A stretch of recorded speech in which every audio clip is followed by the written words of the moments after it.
Hello, my favorite souls and demons. Today is the last day of this terrible year. Today's video is going to be a large compilation of some great stories. You may or may not have heard these before. As bad as this year has been for many of us, I'm happy we've been able to spend a little time with each other each day, as you listen to the stories and escape for a little while. You've all helped me a lot this year, and I really do appreciate it. I am thankful to each and every one of you. For the new year, my hope is that everything gets better, that hope returns, and that this isolation and sadness pervading the world can instead be replaced with happy stories and good memories. I wanted to give another special thank you to my channel members. Their support means so much, and it helps drive me and this channel forward. So thank you to Sarah Herbison. You always send in some amazing stories to my subreddit, and we've had some really nice conversations in other mediums. I cherish you for it. Skulk Queen, you were a supporter on my Patreon, and you even made the move over here to YouTube when I canceled Patreon. We don't talk a lot, but I always enjoyed our interactions greatly. Lily DeLeon, you came from my podcast, showing me that there is love from that side of what I do. You helped to validate and give me a big reason to continue doing what I do. Thank you. To all of my subscribers, let's have a kick-ass new year. It may be just another tick on the calendar, but adding meaning to something sometimes helps manifest will into reality. Thank all of you. On to the stories. I'm not sure if I should be worrying about the door in my living room by social contract lawyer. I'm not in any danger, I think. I've been living in this old house for half a year now. It's in good condition, just needed a few repairs here and there. Everything is arranged how I like it. There's an ornate wooden door in the living room, all carved in floral designs with an equally intricately carved frame.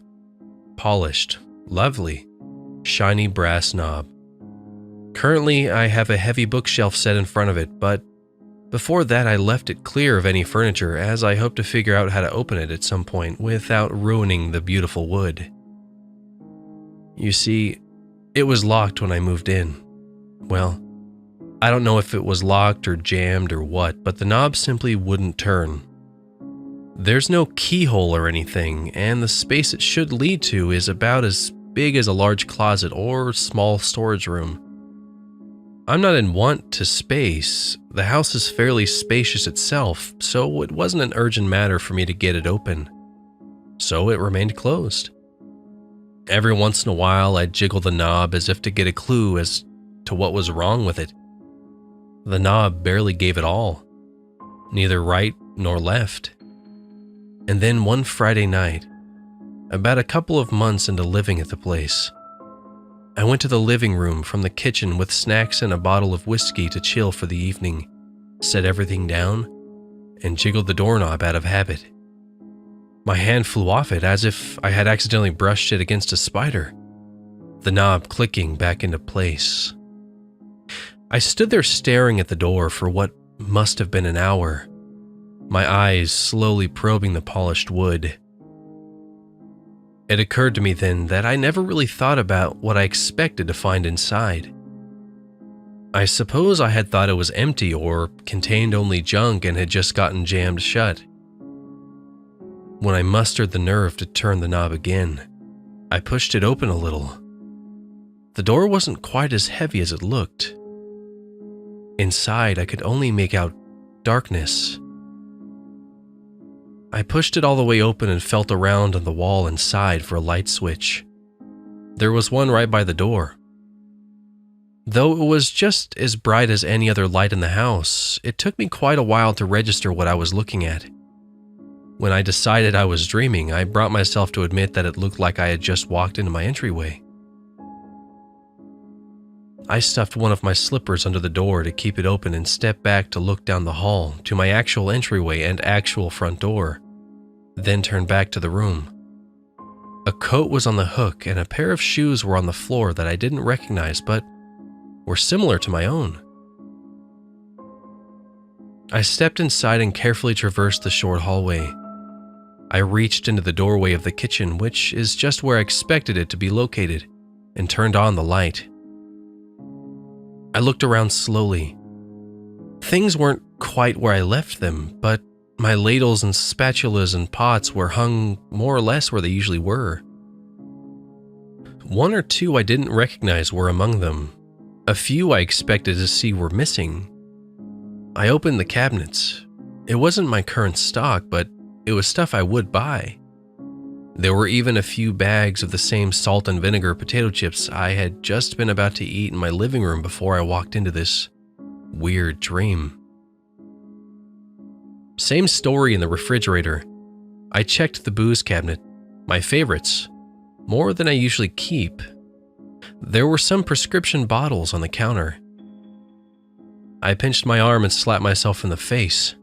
I audibly muttered, "Shit," but quickly shut up when I realized how quiet the house was. I whirled around toward the hallway again. Not that I'd heard anything.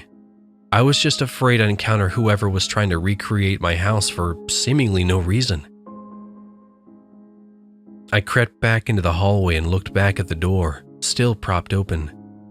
My living room, the real one, seemed more inviting than ever, and I was considering retreating back home and closing the door and blocking it with several pieces of furniture and getting back to my evening and forgetting this ever happened. But at the same time, I was curious about what the hell was going on. I was actually kind of pissed. There was no possible way this secret second house could exist. Where I was standing right now was where my real guest bedroom would have been located in space. The more I thought about it, the more frustrated and terrified I became. I shifted my attention to the other end of the hall, where my dark second living room was located. I practically ran into it and slapped the light switch, like a scared little kid venturing out of her bedroom to the bathroom at night. I found my own living room, arranged more or less like it was now, with a different television set and a different sofa, more books on the bookshelf among spines I recognized. My recliner was slightly to the right of where it really was, closer to the big window. Same curtains. And as you're probably wondering, yes, the door was in this living room too, but the heavy bookshelf was set in front of it, such that I couldn't even reach behind it to get at the knob. Before I could look any closer at anything, I went to the window and swept the curtain aside. Blackness.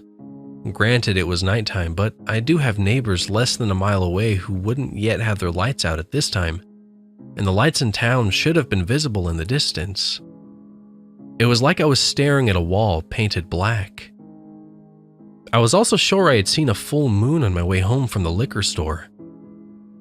This was somehow freakier than anything else I had seen thus far, though I'm not sure what else I was supposed to expect to be out there. I moved on, padding along more quickly, my steps as light as I could manage. I passed the bookshelves and flicked on the light of the hallway that led to the stairs. Almost identical to mine. I didn't look that closely, but from what I saw, there wasn't anything significantly different among the pictures of my late husband's paintings on the walls on either side. I peeked into the guest room, finding it full of junk, piled on the empty dresser and unused bed. Some of it I recognized as mine, but not all of it. Whatever. I went up the stairs. I could see the bathroom door at the top was open, but dark. I turned on the light to see towels and dirty clothes strewn around, about as much clutter as I could usually stand in a room I used daily. Pitch black out the small window. The toiletries were not what was in my real bathroom right now, different brands and all. I picked up the toothpaste tube from the vanity and looked closely at it and tried reading the brand name, then the instructions and warnings on the back. And suddenly everything made sense. I was having a stroke and stumbling around my own house, thinking I was somewhere else. I couldn't read it. It was like the text was made of shapes that only looked enough like Latin letters to fool a casual observer. It didn't say anything at all. I dropped the toothpaste and immediately started testing myself physically, trying to lift both my arms at the same time, smiling in the mirror. I could move just fine. I stood there staring at myself. The words, "What the fuck? What the fuck?" stopped in my throat. But I remained convinced of the current theory, that I was having a stroke. I went back downstairs and picked a book from my collection of them, one I recognized. I could read the title and author on the cover, Histories by Herodotus. But I opened it and flipped through it and looked closely, and I couldn't read any of it. I leafed and leafed through until a single coherent sentence jumped out at me. In peace, sons bury their fathers, and in war, fathers bury their sons. I slapped the book shut and glared at the spines of the other books, and I could only read a few of the titles. Just the well-read ones like the Bible and Thomas Hobbes' Leviathan and Plutarch's Lives and a trashy romance novel that's too obscure to name for you. Also, I'm embarrassed I've read it more than once. And I flipped through them and only caught little sentences I knew well. All the rest just lettering and markings. I went back to the kitchen and looked closely at the packaging of a bag of potato chips. Gibberish, like an alien language. I could sort of read the brand name, but knew the font was a little wrong. I couldn't read the names of the prescription boxes on the counter. I thought to go upstairs to the bedroom and look in the bedside drawer for the old letters my husband wrote to me long ago, to see if they were readable. I ascended the stairs again and dared to look at the photos on either side of me and saw his face, and my own face, clear as day, even though the other faces were a bit blurry, and the stars in the night sky in his best painting, a tiny little oil painting, were not quite arranged as they really were. And I reached the top of the stairs and turned towards the closed bedroom door. I was so focused on the thought of the letters that I opened the door without hesitation and flicked on the light. Now, I know what you're probably thinking I saw in there. Another me, right? I didn't have the light on for more than a few seconds before I flicked it off again, backed away toward the stairs, descended them, scurried to the door, pulled my slipper out from beneath it, and let it close. It was my bedroom, and there was my favorite whiskey on the bedside table, and my bed, and there was someone sleeping in it, under the duvet. But it wasn't me. I know because they were too big to be me, and a mess of silver hair was peeking out from under the blankets. I paced around my living room with histories open in my hand. Coherent. That ruled out a stroke. I stopped and tapped the knob of that door as if it were white hot, then tried to turn it. It was locked. I kept the door's way clear for the next week or so, occasionally mustering the nerve to try to turn the knob again. Locked. Jammed. Sometimes I'd try to get a look underneath it. I had left all the lights on after all. Darkness. But the knowledge of what was in there and that someone else lived in there, and, worst of all, that this was the front door of their house. I couldn't live with seeing it every day. Afraid the resident was going to open it and walk in. Afraid that whatever unlocked the door was going to unlock it again. So I hauled my heaviest bookshelf over and pushed it against the door. And I sit in my recliner with my booze and snacks and watch TV every evening and pretend it's not there. I haven't heard a sound coming from it, so I'm staying in this house. I don't think I have anything to worry about.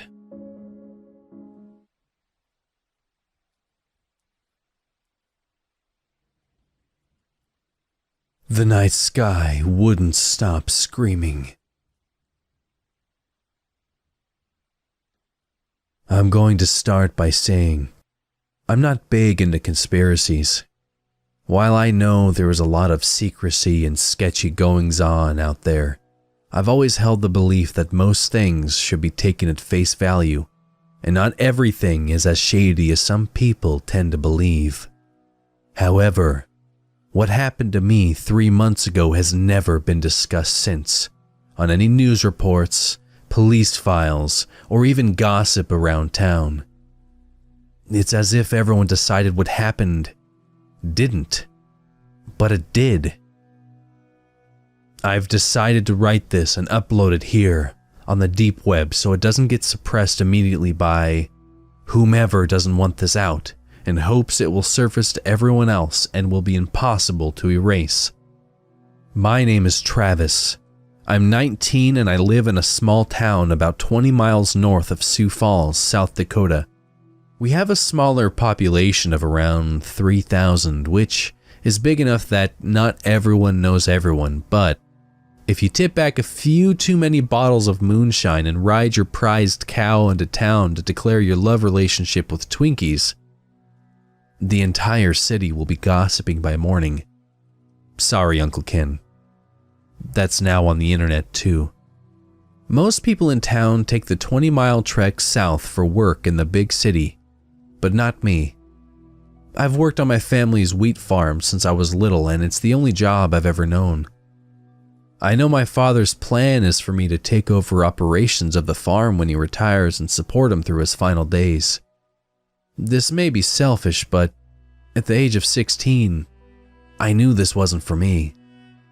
It's the same repetitive day-to-day work.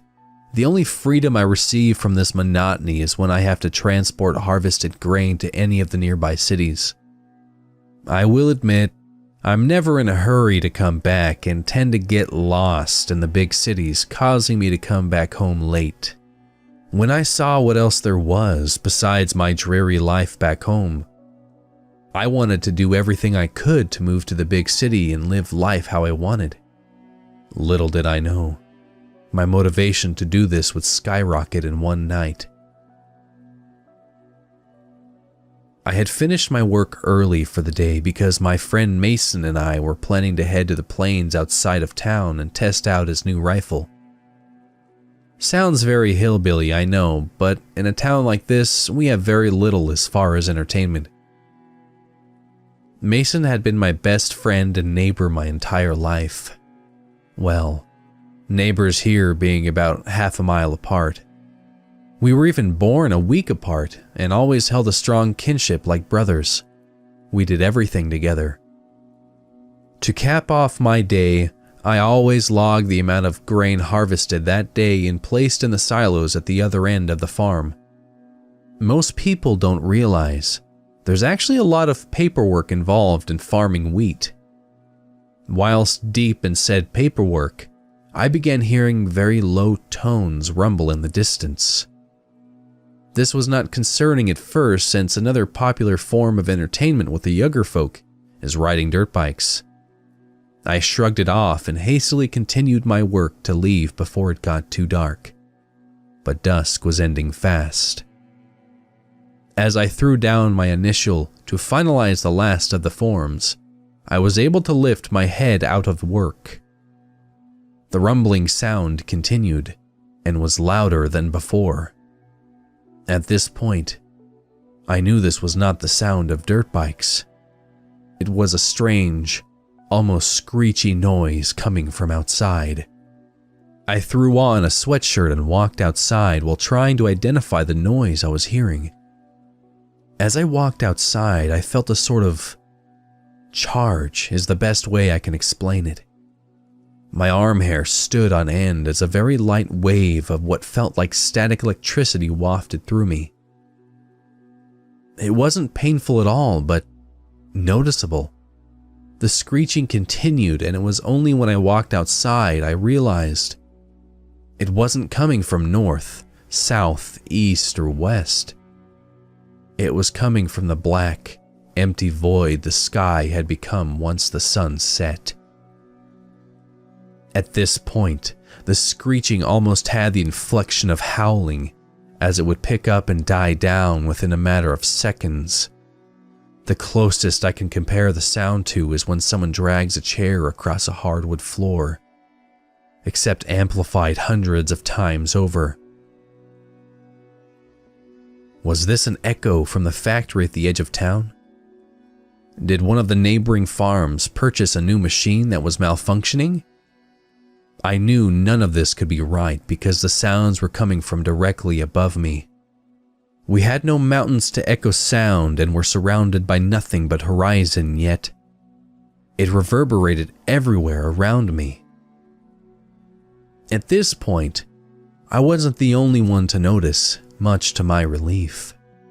I could see porch lights coming on in the distance from my neighbors across the way and watched as they slowly came out of their houses to figure out the same mystery I was perplexed by. A few seconds later, I heard my back screen door open behind me. My parents had been awakened by the sound and came to investigate as well. "What the hell is that sound?" my dad said in his traditional Midwest accent. "I don't know, Dad. It just started up about a minute ago. I thought it was the Thompsons playing around on their bikes again, but it's coming from the sky," I replied. "Damn idiots crop dusting this time of night. I'm sure to bring this up at the next town meeting," he snapped back, clearly frustrated by his sudden awakened state. "There ain't no crop dusting nearby, Henry," my mom chimed in. "It sounds like those underwater documentaries I like where whales talk to each other, except this doesn't sound right." It was at that point my dad fell quiet and stared at the ground. I couldn't tell if he was just really trying to figure out what was happening, or if he was simply irritated by my mom's description of sky whales. "Do you think we should call someone?" I said, breaking the awkwardness as the screeching in the sky continued. My mom looked to my dad for his response. Nothing. He continued to stare at the same spot on the ground. His face was emotionless. I began to realize something wasn't right. I approached my dad and grabbed his shoulder. Dad? Are you okay?" I asked, with one eyebrow raised. As soon as he felt my hand on his shoulder, he jerked his shoulder away and began yelling. No words, just yelling, as if he was terrified beyond reason. His eyes were wider than I'd ever seen them as he fell to the ground with his hands straining in front of his face. He was straining so hard, every vein in his hands, arms, and neck were popping out. I leapt to him to try to hold him and calm him down. Dad, what's going on? What's happening?" I yelled frantically. I looked back at my mom, who was in a state of shock watching the situation unfold, holding her hand over her mouth. His screaming continued as he took one swipe towards the ground, digging all 5 of his fingers into the dirt, almost as if he was trying hard to get himself back up. "Mom, call an ambulance!" I yelled while restraining my dad. Without a word, my mom ran into the house, eyes still wide open. My dad had made it to his knees, still screaming in terror as the sky above continued its bellow. His hands still stretched in front of him, strained as if he couldn't possibly close them. His wide eyes slowly moved towards mine. He stared at me, mouth wide open, as if he was screaming without making noise. His eyes had turned blood red at this point. That's when I witnessed my father begin tearing at the flesh out of his own face. I tried to stop him, but being twice my size, I have never been able to come even close to outmuscling him. Gushes of blood poured down his neck as he continued tearing at his own face. He dug so deep, I could see muscle and cheekbone. I will never forget how he continued to stare at me as he tore apart his own face. I didn't know what to do.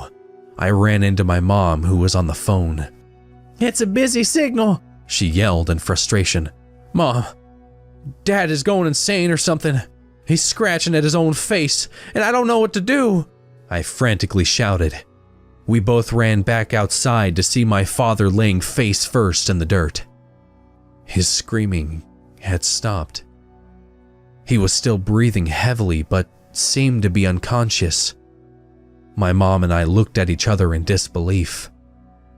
I walked over slowly. I decided I needed to get him into the house and tie him down before he woke back up.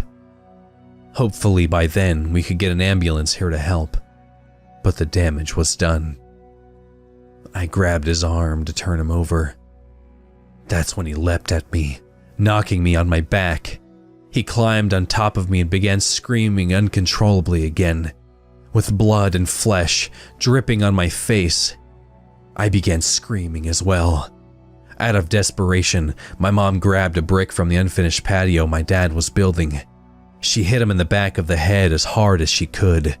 My dad fell on top of me, unconscious. The sky continued its screeching. I pushed my dad off of me and looked up at my mom, who was in a state of shock at what she had just witnessed. She fell on her butt without changing her expression. "Mom, we have to get to Mason's house and get help," I said, trembling. She didn't move. I knew I had to take control despite my extreme terror I was feeling inside. I picked my mom up off of the ground and we started our walk to my friend's house. The shrieking sky continued as we slowly walked. The sound faded in and out. As soon as I thought the sound might have ended after the last wave, it continued again. My mom didn't say a word the entire walk. It was then that I noticed the static feeling had not gone away. My hair was still on end. We finally arrived at Mason's house. My tunnel vision had lightened up during the walk due to the fright of what happened. I pounded on the door, yelling Mason's name. No answer. It was then that I looked across the street and saw his closest neighbor in the window of his house. He was writing on his windows with a marker, eyes wide open, like my dad. Except, he wasn't tearing himself apart. He was calmly writing and writing and writing. I looked a little closer at what he could possibly be writing on his window. It was gibberish, non-discernible words. As I looked closer, I noticed the same writings were on the walls in the rooms he was in. He had been at this for several minutes. What was happening? Is everyone going insane? Is this roar from the sky turning everyone into a mental case? I began knocking harder. Mason finally answered. He grabbed me immediately and hugged me. "Travis, please help me," he said with his face buried in my shoulder. "What's happening?" I replied, not ready to admit I came for his help too. "My mom stuffed herself in the linen closet and is rocking back and forth talking to herself. She seems completely gone. I don't know what to do," he timidly answered with tears in his eyes. His father died when he was 3 years old in a motorcycle accident, so he had been the man of the house his whole life. Right now, though, he was at a loss as to what to do for his mother. He led us to the closet, which was closed. My mom was starting to come out of her catatonic state and realized what was happening. I knocked on the door. No answer. Just a low voice. She was still talking to herself. "Miss Danvers? It's Travis and Mason. Can we help?" I asked as nicely and polite as I could. She continued talking, but not to us. I put my ear to the door. I could hear what she was saying. Why did you buy that death trap? Why did you leave me? I don't deserve this. You're selfish. You left me. You left me. It's your fault. You left me. Why did you buy that death trap?" She continued. "I think she's talking about your dad," I said to Mason as he stared at the door. I continued. "It's like she's gone into some kind of psychosis." I tried to open the door, but Mason stopped me. "No. I tried to get her out of there. Every time I opened it, she screamed, really loud," he snapped as he grabbed my wrist. A loud bang erupted from outside before he could finish his sentence. We looked at each other and ran outside to see what happened. A car had slammed into the front yard tree. "Holy shit!" Mason yelled as we ran to the car to help. My mom stayed behind, continuing to try and break through to Mason's mom. We ran to the car to try and help whoever was in the accident. Before we got there, a man kicked his car door open and began firing a shotgun into the air and yelling, "Get away from me! I don't know who you are!" he yelled, firing into the air in all directions frantically. The noise in the sky seemed louder than ever. Mason and I ran back into the house, locking the door behind us. That's when the man noticed we were there. He ran up to the door, trying to get in, slamming his shoulder into the door. I was able to deadbolt the door in time and ran to my mom. A blast came through the door. He shot the damn doorknob. He continued with 2 more shots, creating a large hole in the door. The shooting stopped. I could hear him reloading the shells. After a few seconds, he began kicking in the rest of the fragile door to make room to enter. I began grabbing my mom to take her out the back door when I saw Mason walking down the hallway from his bedroom. I didn't notice he had left. At this point, the man was halfway through the door with a shotgun pointed right at us. Boom. I closed my eyes tight, covering my mom. All I could hear now was the terrible screech from the black sky outside. Other than that, it was eerily quiet. I opened my eyes. Mason was standing beside me with his new rifle aimed at the front door. I nervously looked towards the door. The man with the shotgun was hanging through the door with blood dripping from his neck. Mason got to test his new rifle after all. He slowly lowered the rifle and appeared to be in complete shock. "He was going to kill all of us, Mason," I said, attempting to console him on what he just did. He didn't respond to my statement. He simply said, "We have to get out of here," in an almost whispered tone. I nodded as I grabbed my mom's hand to lead us out. "Let's get back home and grab the car keys. They're on the kitchen counter," my mom yelled as we exited the back door. Right now, I was just glad to hear my mom speak. He ran back to the house as quickly as possible. The sky seemed even darker than ever, with the roaring of the sky continuing. Mason and Mom waited by the car while I ran to get the keys. They were right where she said. I grabbed them and began to head back outside. I heard a pounding on the window behind me. It startled me as I turned around quickly. My dad was in the window. He had torn up more of his face. I could see the roots of his teeth through his lip. I gasped and stumbled back. I ran outside to the driveway. "Get in! Get in!" I yelled as I unlocked the car door. They did what I asked and rushed into the now unlocked car, not knowing where my new panic state came from. They realized why quickly. I heard my mom scream loudly from the back seat. I looked up. My father was coming after us, dripping in blood with chunks of flesh falling to the ground. I turned on the car and looked backwards to back out. The car wasn't moving. I yelled in frustration as my father hurled himself against the car window. Both Mason and my mom screamed this time. "Shit!" I yelled as I realized I had put the car in neutral.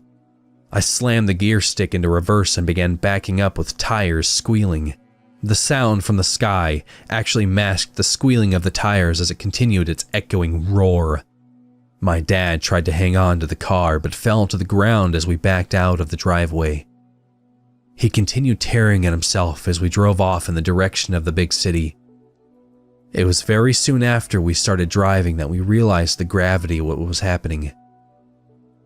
Entering the more residential part of town, we had to swerve over and over to avoid people who were wandering the streets. Many seemed lost. Some were yelling at nothing in particular. We passed by a naked woman in the street who was spinning in circles looking up at the noisy sky. Admittedly, there were several people who didn't seem affected by what this was. They were running around yelling for help. We could not stop to help them. We had to keep moving. No one in the car argued with that. As we approached the city limits, a man darted out into the road, arms stretched on either side, yelling for help. He slammed his hands on the hood as I screeched to a halt. He was terrified. As he started to walk around to my side of the car, a dark figure came out of nowhere and tackled him to the ground. I leaned forward, looking out of the window. The shadowy man repeatedly stabbed the frightened man in the neck.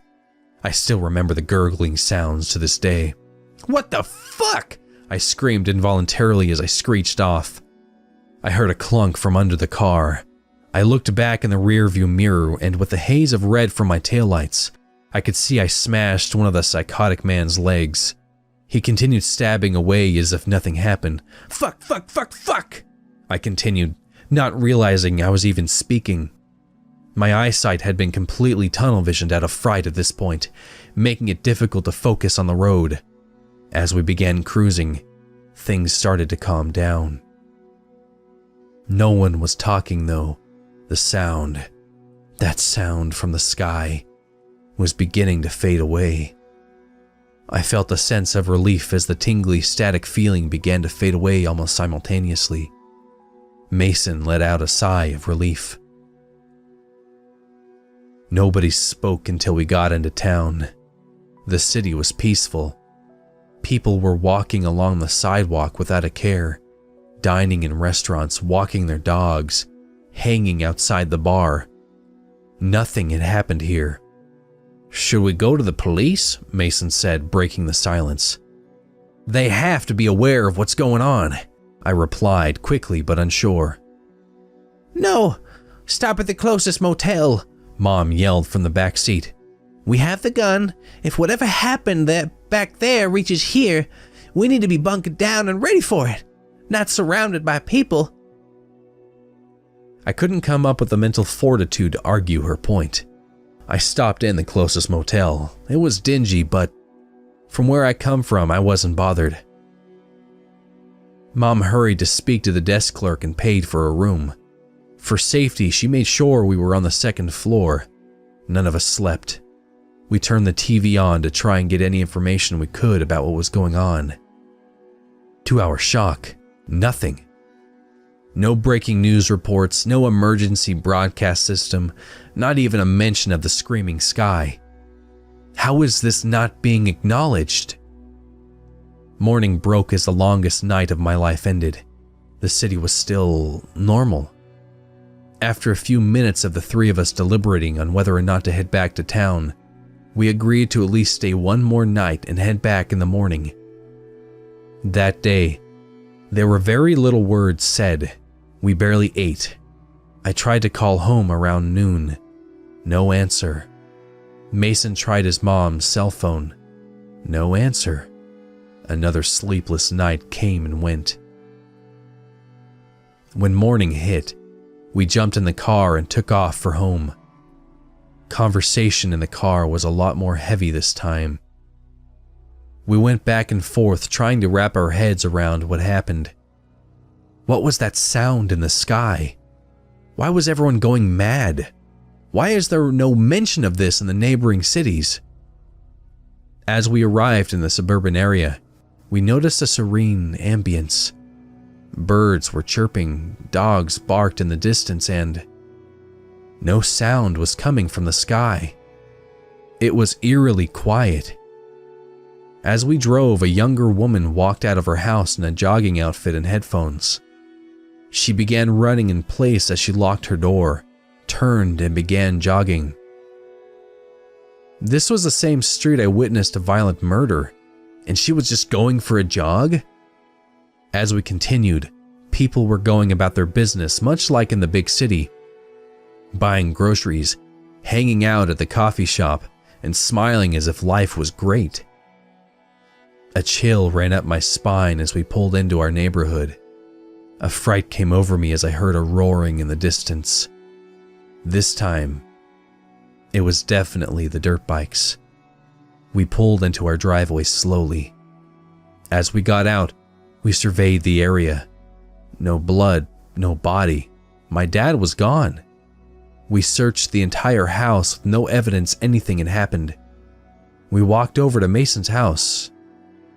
The front door was fixed. That or replaced, I don't know. We entered the house and a smell of bacon emanated from the kitchen. "Where the hell have you been, boy?" Mason's mom yelled as she flipped a pancake on the stove. "Mom, are you okay? What happened?" Mason replied sheepishly. "I'm just pissed off you didn't come home last night. If you were going to stay at Travis's, you can at least let me know," she retorted in a stern voice. My mom and I left back to our house. I looked across the street at Mason's neighbor. No writing. It was in permanent marker, yet there's no sign of writing, not even faded markings. We got home and phoned the police. When they arrived, we told them the whole story. They acted as if we were crazy, even going as far as blaming it on a localized hysteria between the three of us. I knew what happened and it was real. The only thing we could do was report my father missing. Since then, there has been no trace of him.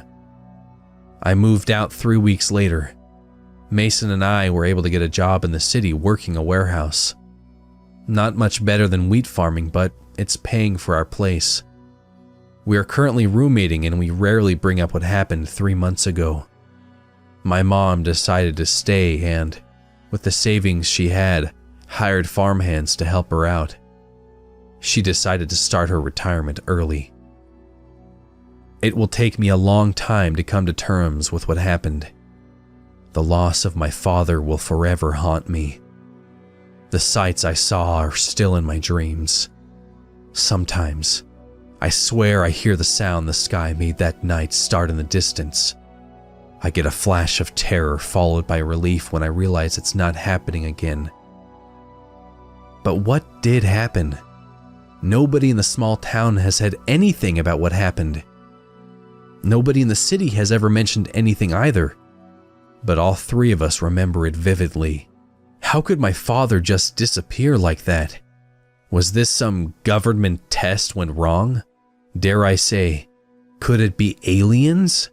Or could this be a natural phenomena that's never been recorded? No matter how much I try to piece together what happened, nothing makes sense. Why was the sky screaming that night?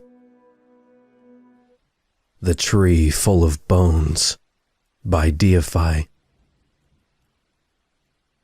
I was only 12 years old when I first discovered it. My family and I had a very fun, and as my dad liked to call it, healthy activity. Every other weekend we went for a hike in the mountains that surrounded our town. Due to living in a very mountainous area, hiking was a very popular form of recreation for the townsfolk. There were dozens upon dozens of trails to choose from, so my parents liked to choose a different one every time we ventured out. Our latest choice, however, proved to be our last as a family. I was the middle child with a younger brother and an older sister. My parents liked to put us in charge of picking the trail we'd have our little adventure on, and it was my little brother's turn.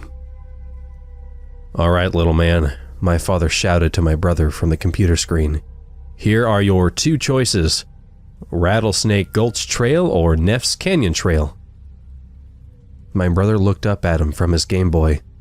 Well, I don't want to get us all killed by rattlesnakes, so Snuff's Canyon, I guess," he remarked while immediately resuming his game. Dad let out a humorous scoff. "It's Neff's Canyon, buddy," he said while motioning to my mom to see the pictures. After packing our supplies and being yelled at only 6 times by my sister for packing things incorrectly, we made our way out. We had made it roughly halfway through the trail into a more densely wooded area, which made visibility ahead a little more difficult. Many of the overgrown trees had rooted themselves into the trail, as I remember tripping over several roots and scraping my forehead against many of the overgrown branches. It was here that I asked my father if we could take a quick restroom break. Without a word, he nodded while taking a swig from his water bottle. I walked off the trail, brushing through the dense foliage. I wanted to get enough distance to make sure my sister couldn't see me pee. Weird thought, I know, but as a child, I was very sensitive to that kind of thing. As I finished up, I began turning to walk back to my family. I noticed something strange through the dense trees. One tree among the many stood out. It was much darker in color and seemed a lot more dried out and unhealthy. My curiosity got the best of me and I walked over to inspect this poor tree. As I arrived at the tree, scratch marks covered the entirety of it. It was dry with very few branches and no leaves. The dark color was almost disturbing, like something you would see on the set of a horror film. It was dead. Bummer, I said to myself as I began walking back to my family.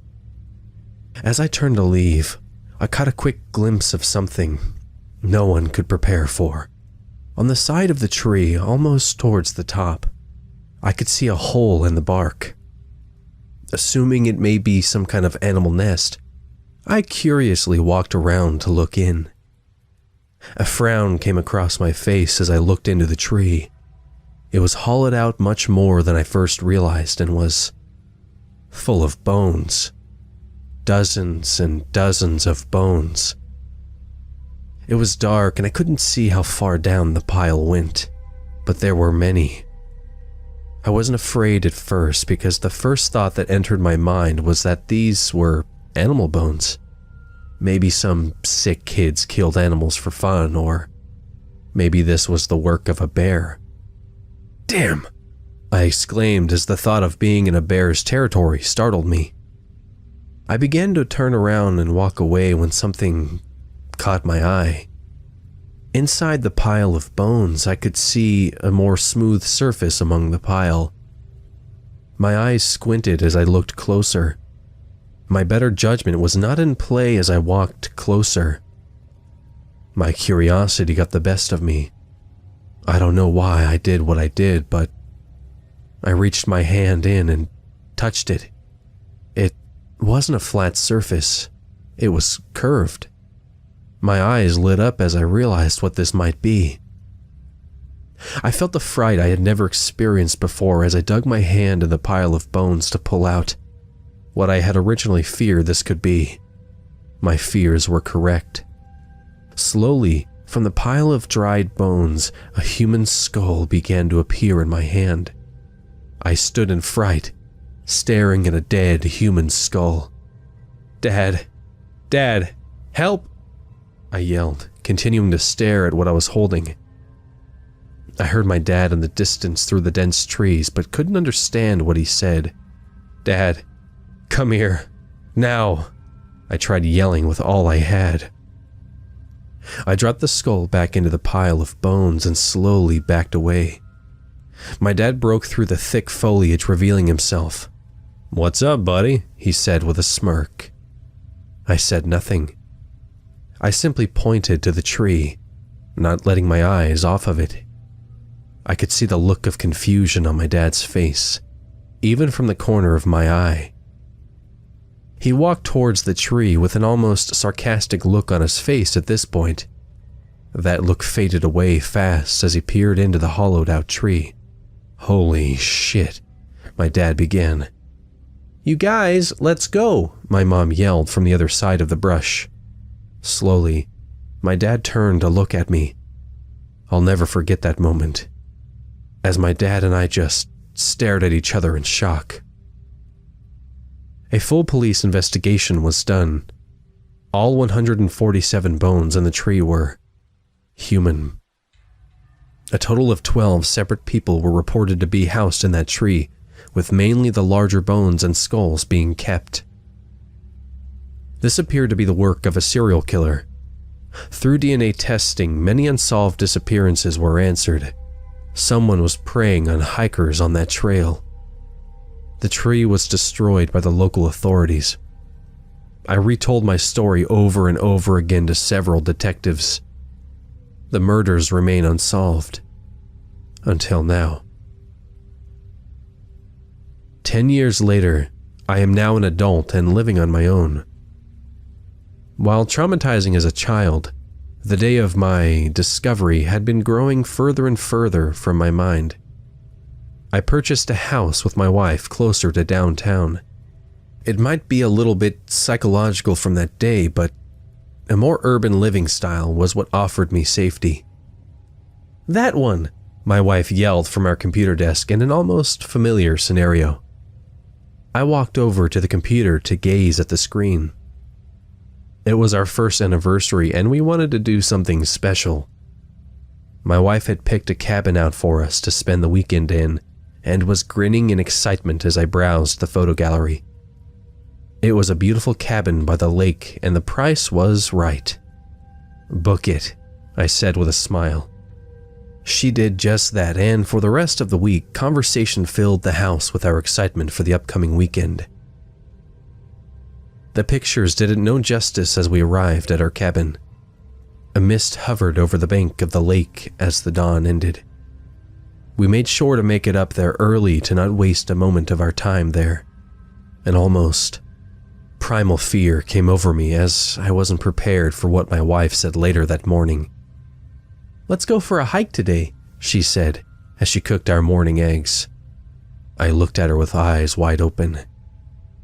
She looked at me as if she knew what my reaction would be before even asking the question. "I'm sorry, I knew that would be a tough question, but I think it might be good for you," she said confidently. "Ugh," I comically replied, attempting to cover up my nervousness. "I know what happened to you when you were little," she said, raising an eyebrow at me. "But I think this is a chance for you to come to terms. What happened was miles away from here and a decade ago. I'm betting a nice, safe hike will bring you some closure." Halfway through our breakfast, I finally relented. "Okay," I sternly said, "but if you turn out to be the murderer, I want a divorce." We smiled at each other as we finished our breakfast.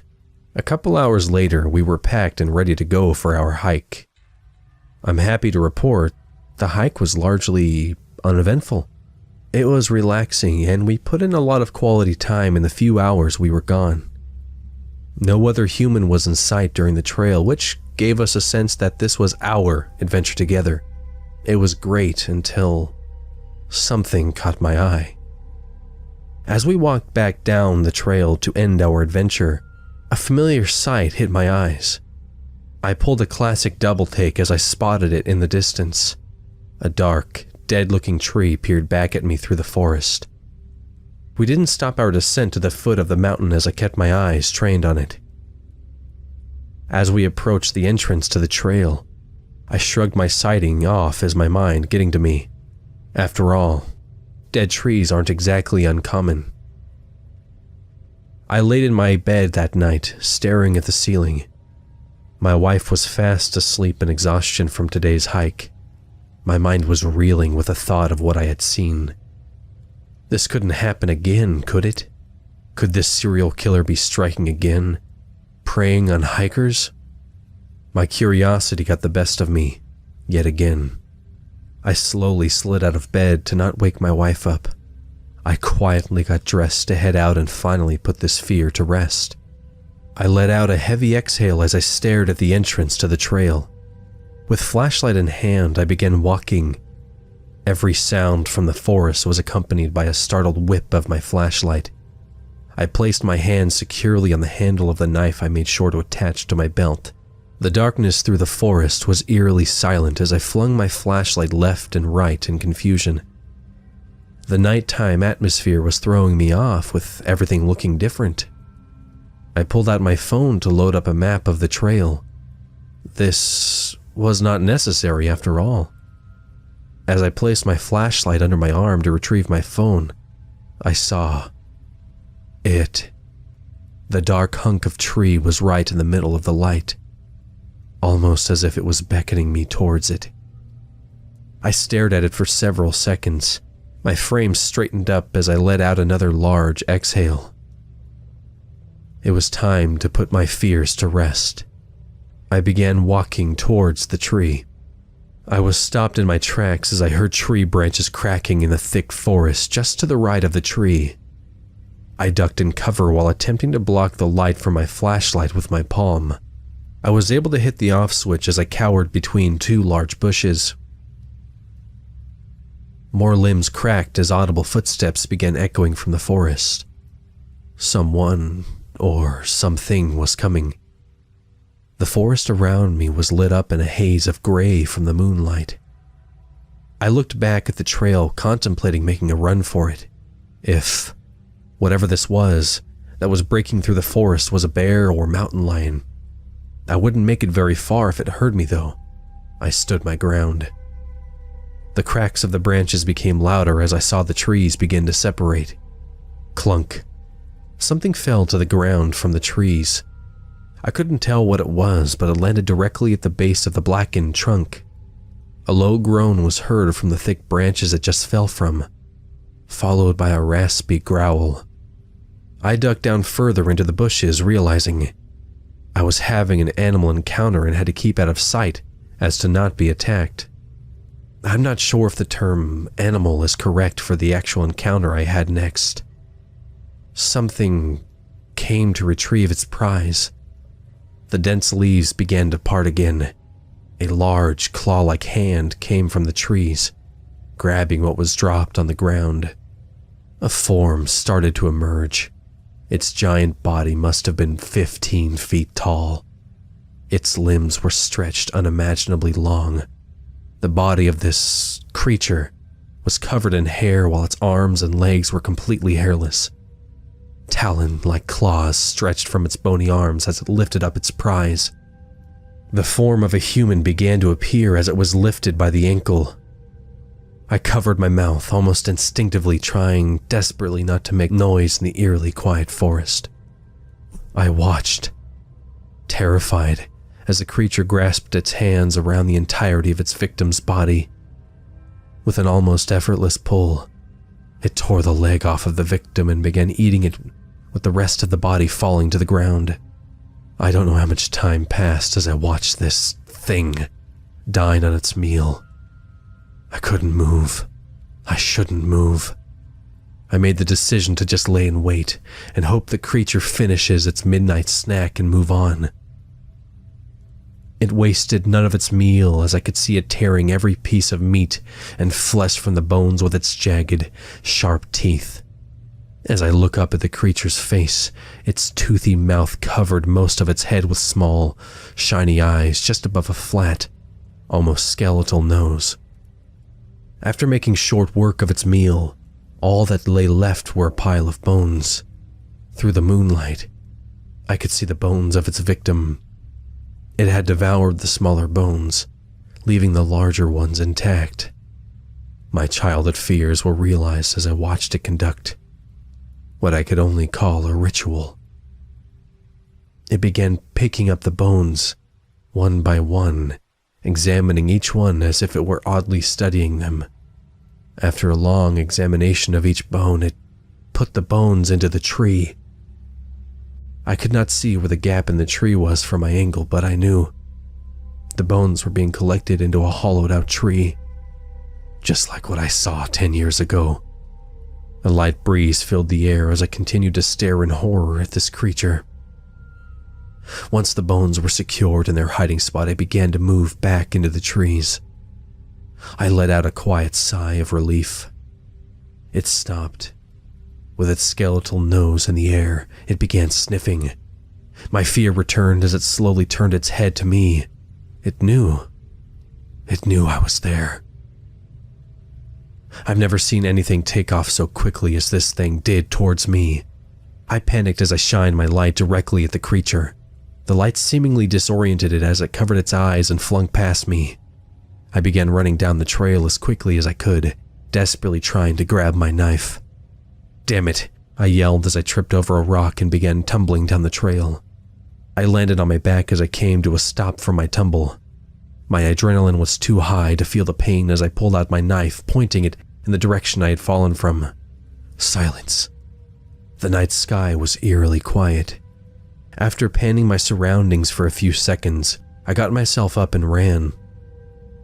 I don't know how I ran so far, but I had finally made it to our cabin. I slammed the door tight as pressed my body against the door, locking the deadbolt. I quickly walked to my kitchen sink window that was facing the direction of where I had just come from. Nothing. The forest in front of me was quiet. Almost. Too quiet. My shoulders began to droop as my fear lessened. I had escaped this monster. I began walking back to the living room, still in shock from what had just occurred.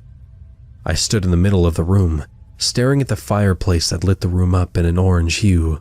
I lifted my head up from my empty gaze as I heard a cracking outside. My fear returned as I crouched my body, slowly walking toward the living room window. I peeked through the blinds. I shot back in fright as all I could see was a furry body pressed up against the window and sliding across. It was here. I ran to the bedroom to get my wife. "Wake up! Wake up!" I yelled in fright. Her eyes shot wide open at the sudden startle. What the hell are you doing?" she yelled. "There's I don't know, a creature outside, and it tried to attack me. We have to get out of here now," I screamed as I ran to the door. She shot straight up and jumped out of bed. I ran to the kitchen to desperately look for the car key. I was stopped in my tracks by a low growl coming in front of me. I slowly looked up to the kitchen window. The entirety of the window was covered by the creature's face. It was just staring at me with those cold, black eyes. Its sharp, long teeth seemed larger than before as drool dripped from the points of them. We stared at each other for several seconds. My wife walked in and saw my motionless gaze. She turned to look at what I could possibly be staring at. She let out a blood-curdling scream at the sight in front of her. The creature roared in rage and disappeared from the window. Scratching could be heard outside as the creature was looking for a way into the cabin. Roars of frustration could be heard paired with crashing sounds and more scratching. My wife and I held each other in fright. "We have to wait until it's in the back," I whispered.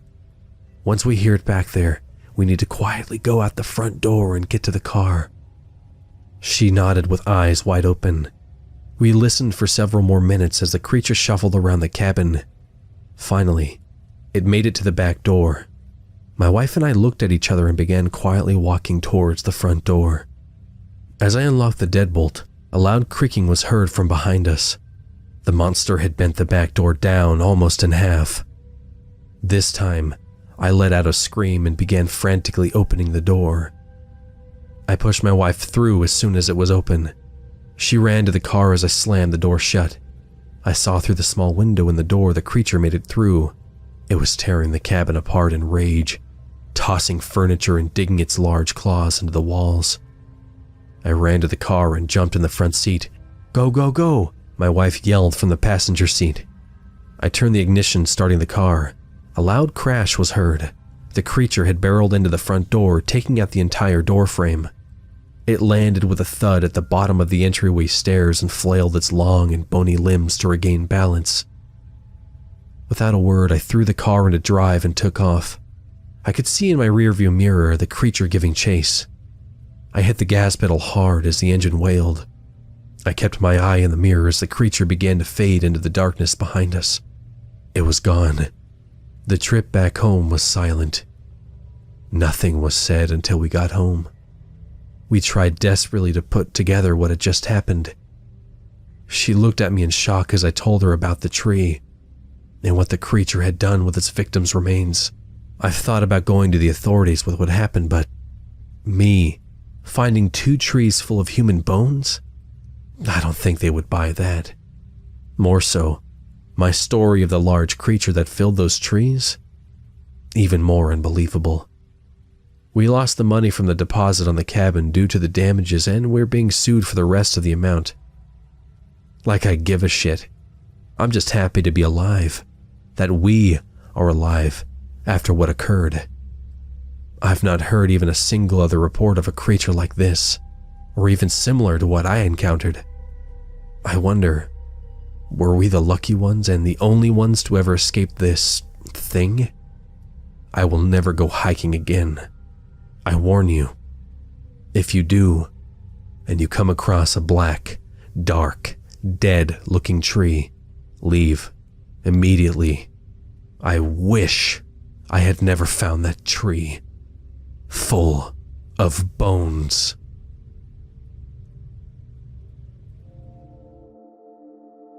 I feel like I'm losing my mind here. Why is no one talking about this? Is it really because people don't want to admit they were watching porn? Maybe it is just me, I could just be losing my mind, or perhaps the rest of you guys really can't see them. I should back up. You probably have no idea what I'm talking about. Well, normally I live with my roommate. It always felt weird for me to load up a website and touch myself with the knowledge that someone was just in the other room. So indulging in pornography is something I rarely do. It's no great loss to the world or anything. 2 weeks ago, however, my roommate took some time off work to go visit his parents a few states away. He left me his half of the rent and bills for the remainder of the month and was gone. Suddenly, the apartment was quiet and lonely. We would always play video games or watch TV together, so it felt a little weird sitting in the living room staring at the way too big TV for our apartment, by myself. I was laying on my bed, bored. All the people I asked to hang out said they were busy with work or school and nothing was catching my interest. So almost absent-mindedly, I lifted up my phone and navigated to Pornhub. It's not like I was particularly horny or something. It's just kind of where my fingers guided me. One by one, I looked at the previews for videos, sitting in my bed fully clothed, looking at porn on my phone when I was home alone. At the time, I didn't think of putting it on my TV. I guess that just felt weird, like I was putting extra effort into watching porn. Eventually, the scrolling lost its intrigue and I decided on a video featuring a pretty blonde. I clicked it and almost instinctively started turning the volume down before reminding myself once again that I was home alone. Sitting there watching the video, I was waiting for something to click in my animal brain that would allow me to actually enjoy what I was seeing. The feeling never came over me, and in my defense, I was a little distracted. Porn in general is an interesting beast where social norms and just all rationality are thrown out the window. Silly things pop up all the time. You'll see dinner scenes with some of the most atrocious looking food on the plates. Hell, there's a whole genre of people getting stuck in things that no one has ever gotten stuck in before. So I wasn't immediately put off or anything like that, but as I said, it was very distracting. While this woman was getting her fix, I couldn't help but notice the man standing in the background. I almost hadn't noticed him at first. He was standing outside one of the windows hiding behind a fern. The whole 10-minute video, he was just standing there. I ended up Chromecasting the video to my TV just for the sake of getting a better look at the guy. I swear. Sure enough, it was just some guy you'd pass on the street. I started wondering if he just wandered by the house and was looking for a cheap show. Or perhaps this video was trying to elicit some kind of voyeurism fetish. Either way, I couldn't get anything out of the video. I couldn't stop looking over to the guy. He never seemed to move, like he was frozen in the frame while everything else moved around him. What put me off the most was being unable to tell if he was looking at the action or the camera. I didn't like the feeling I got when I thought of him just staring at the camera, so I closed the website altogether and just called it a day. Another 2 days went by, and I hadn't thought about the incident anymore after closing the website. Once again, the sun went down, and with all the lights off in the apartment, I felt isolated. It was pretty late, and I wasn't feeling motivated to do anything, so I just laid on my bed staring at the ceiling, letting my mind wander. While I'm not up to discuss just where my mind had wandered off to, I did start feeling some type of way. So less absent-mindedly than before, I searched for my phone in the sheets and guided the illuminated screen back to Pornhub. This time I diligently looked for something that would help get me to my designated stop. Not to get too personal with you, but I found what I was looking for, and I only had to go to the second page to do so.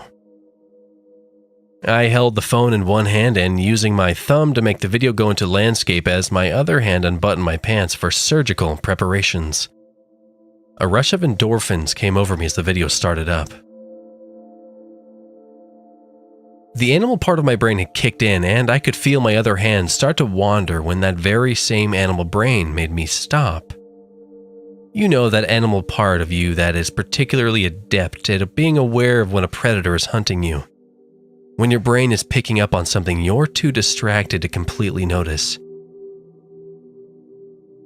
While the woman was boarding the train, so to speak, my eyes were wandering away from the action and the background. Pulling the screen closer to my face, I noticed that in the closet of the room being filled with exaggerated moans, I could see a figure. This time it appeared to be a woman, judging by the fingers she had gripping the closet door. Slender with red painted fingernails. Quickly I navigated the video to see if she was supposed to be a part of the act, but throughout the whole video she remained in the closet. Her fingers didn't so much as twitch. I know most videos are chopped up versions of a longer video, but they always show the end, the money shot. She was still in the closet. I minimized the window and scrolled down to the comments. There were links to other websites and spam accounts. People were making stupid jokes or talking about how perfect her tits were, but nothing about the woman in the closet. If there's one thing you can count on when watching porn, it's if something weird happens in the video, people won't shut up about it in the comments. Feeling like I was missing something, I went back to the homepage and tried to use the categories to navigate a video. Maybe I just stumbled on the same kink twice in a row or something. I just wanted to verify that I wasn't going crazy. The next video I clicked on didn't do anything to quell my suspicions. While some girl was getting a very oily massage in a not very real-looking doctor's office, sure enough in the background someone was there. This time though, they weren't trying to hide. The guy, a different one than the first video, was just standing behind the woman as her back massage became much more intimate. Since he wasn't hiding, I could tell pretty quickly that he had no interest in the rhythmic backside massage in front of him. He was more interested in staring into the camera, staring at me. I felt unsettled and once again I went to the comments. Nothing, just nonsense again. It was insane. I felt insane. I went from video to video, but they were always there, just looking into the camera. Different categories, different websites, it didn't matter. My search for TNA had become an obscure deviation of B&E. There I was, pants still around my ankles when I decided I would just turn the shit off and move on with the night. Just forget about the whole thing when my big dumb finger accidentally hit another video instead of closing the site. Can this really happen? Can the mind really make you see stuff like this in such a specific platform? Shouldn't I be seeing things in the real world that aren't there? Shouldn't I be hearing voices or something? Can mental illness be contained in a platform like porn? How? How is no one talking about this? The video I clicked on, not a single comment was going to mention the woman in the background. If it was fetish, it was a fucked up one. I knew one would be there as it loaded up, but she wasn't just standing there. A thick rope held her suspended in the air by her neck, and while the two ladies in front of her went to town on each other, she just hung there. Face going blue, eyes dripping red tears. Eyes that just still stared into the camera. I had become so transfixed or confused or whatever that I hadn't even noticed the video went blank and another one had started to play. Is this some cult shit? Is there a sick joke I was left out on? How? How would this not be brought up? I can't be the only one seeing it. I would never come up with something like this. Why would my brain just manifest it? Have you ever just watched someone go down on someone and as her head passes out of the frame, you can see a man in the background, pinned to the fucking wall? long, thick nails sticking out of his wrist and legs. A few metal spikes holding his head up so he can still look at you. Not the camera he is looking at, you. You can feel the gaze. Your brain is telling you that you're being hunted, but you can't look away. His blood, the blood that had been seeping out of his wounds for forever, long had frozen in time too. Like some Pollock, painting red stained the walls. One more. I need to see one more video. I wanted to go back to when they were just hiding in the background. More than anything, I was afraid to shut it off and just be in my room alone. This time I picked a video I had seen before. Back before all these people started showing up in the videos. It took a moment to find it as I didn't remember the title exactly, but when I clicked on it and waited for the video to load, there was a nervous tremble in my fingers as I watched the circle rotating. It was taking longer than usual to load, so I traveled down to the comments quickly, but nothing out of the sorts there. Then I heard a male's voice. This video had quite a bit of foreplay before anything started, so I scrolled up and was relieved to find that it was just a girl in her room laying on her bed. The camera operator or actor was talking to her, trying to conduct her out of her clothing, which she playfully denied. There was no one else in the room, not that I could see, and I felt a heavy breath finally escape me. I continued watching almost out of a sense of duty. I listened to him continue to try and convince her, to which she stood up from her bed. I remembered how the rest of it went. She walks to the living room where he is finally able to siren call her shorts off.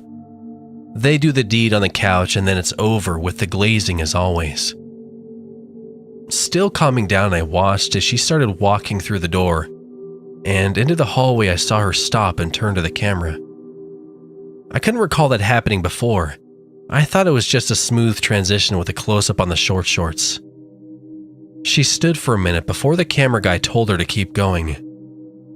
It was almost like I was watching an outtake. But it continued and the camera panned down to show the familiar shot of her waist and other such assets. The hall ended, and with the camera firmly on her firm behind, she started to round the corner and then she again stopped. I could see her legs start moving like she was trying to back up, and I heard her voice cracking as she repeated, "What the fuck?" Her legs stopped being the focus as the camera panned up to the living room the couch would be in the middle of. Only, there was no couch. Just a room filled shoulder to shoulder with people staring towards the cameraman. "Jesus Christ, run!" he shouted, and at that moment I finally saw the people in the background move. They all lurched forward almost in unison, and within moments the camera dropped to the floor. Screaming and sounds of struggle continued as feet moved past the camera until the video cut to black, and I was left looking at my reflection on the phone screen. I sat there processing what I had just seen for God knows how long. I clicked on the video to start it around the middle where they reached the living room again and nervously hit play. Once again she stopped and looked at the camera before continuing, but when she reached the living room she continued walking into it. The camera followed her as she made her way to the couch and sat on it. The camera pulled back and the last thing I could find the strength to watch was seeing that entire mob of people once again standing in the room as the actor paid no attention to them. It was like the video just changed completely. I know what I saw. I know that she had seen them the first time I watched it. There's no way I can imagine something like that, or anything involving these people. At least I got a good look at the crowd in the living room this time. I recognized a lot of them. The man who was outside the window, the woman who was hanging.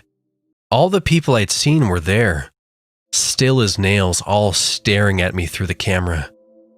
And then I finally had enough and closed the website. I looked all over. It's not like I was able to sleep anyway. I even made an account on Pornhub. I didn't watch any more videos, but under several I left the comment, "Does anyone else see the people in the background?" I asked on other sites too, trying to find anyone else who might have witnessed the same thing. And while some people replied that they had, it was always like they were playing along. Other people called me crazy or that I was rambling and needed sleep. My heart was racing when I had thought about making my way to the living room.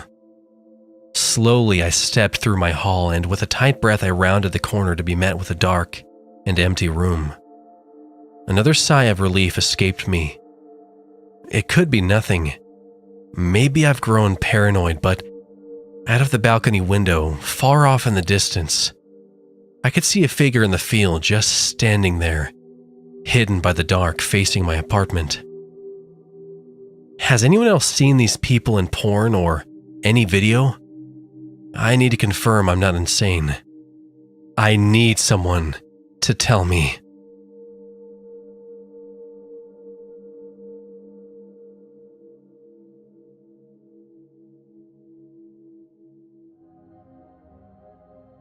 Hallowed be thy stars. If it wasn't for my daughter, I don't know that I would have looked at the stars the way I do now. When she was young, she loved nothing more than laying in the backyard and pointing up at those pinpricks of white, hanging countless miles above our heads. Her love for them was infectious. She would ask me to buy her black construction paper so she could press the tip of white-colored pencils into it to mimic the lights in the sky. We spent the day putting all her paper up on the ceiling so, even in the middle of the day, she could see the stars. My daughter was full of wonder like that. She was so focused on the sky, she never had time to look towards the ground. My little stargazer. My consciousness slowly fluttered back to life. While my vision was still blank, I could hear a constant hiss, like a snake or carbonation seeping from a fresh bottle of Coke. Cold and lively air filled my lungs, shocking the rest of my senses into action. I felt my eyes shoot open like I had just woken from a horrible dream. Reaching out, my fingers laced the side of the slim pod that had been housing my body as cool air plumed out. A glass encasing before me continued to rise as the interior of the small room filled with similar-looking pods was revealed to me.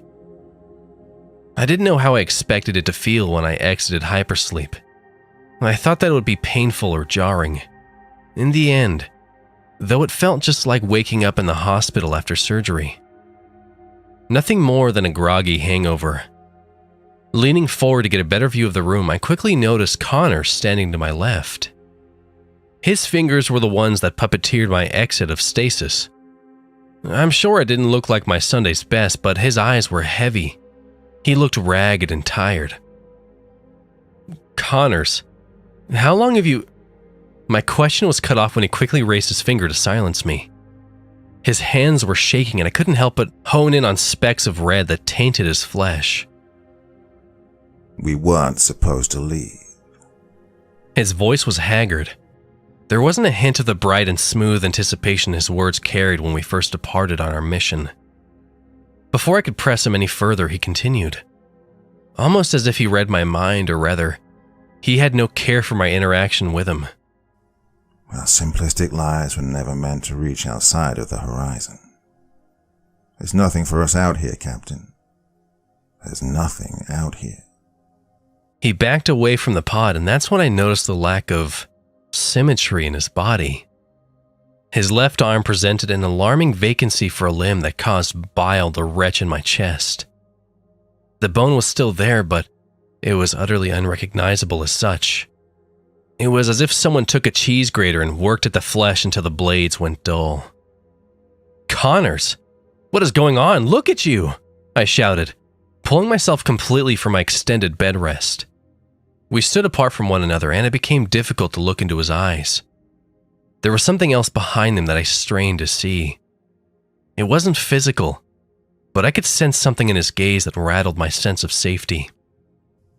What's going on, Captain?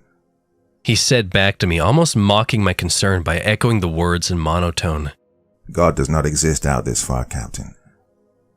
Everything that lays beyond our paltry little home is greater than such a thing.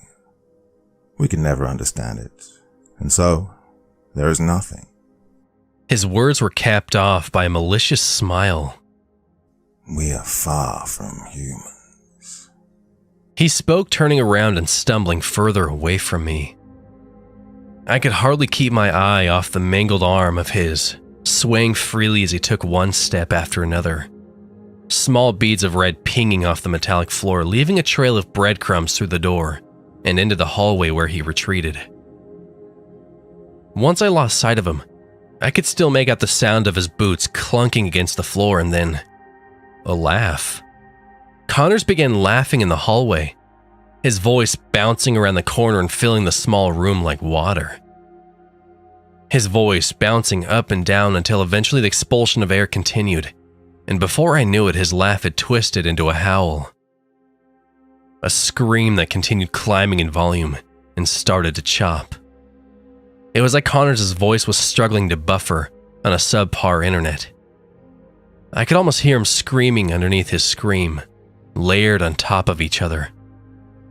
Somehow Connors' scream had become a chorus of infinite cries, all shifting in pitch and consistency. I placed my hands over my head to block out the sound that was making my stomach churn. Then, it was over. When the sound stopped without warning, the silence became almost just as troubling. I could have stood there forever trying to collect myself if I hadn't felt the warm trail of liquid caressing my fingers. Pulling my hands from my ears, I saw faint pools of red collected under the nails that had dug into the side of my head when I had attempted to flee Connors' final human act.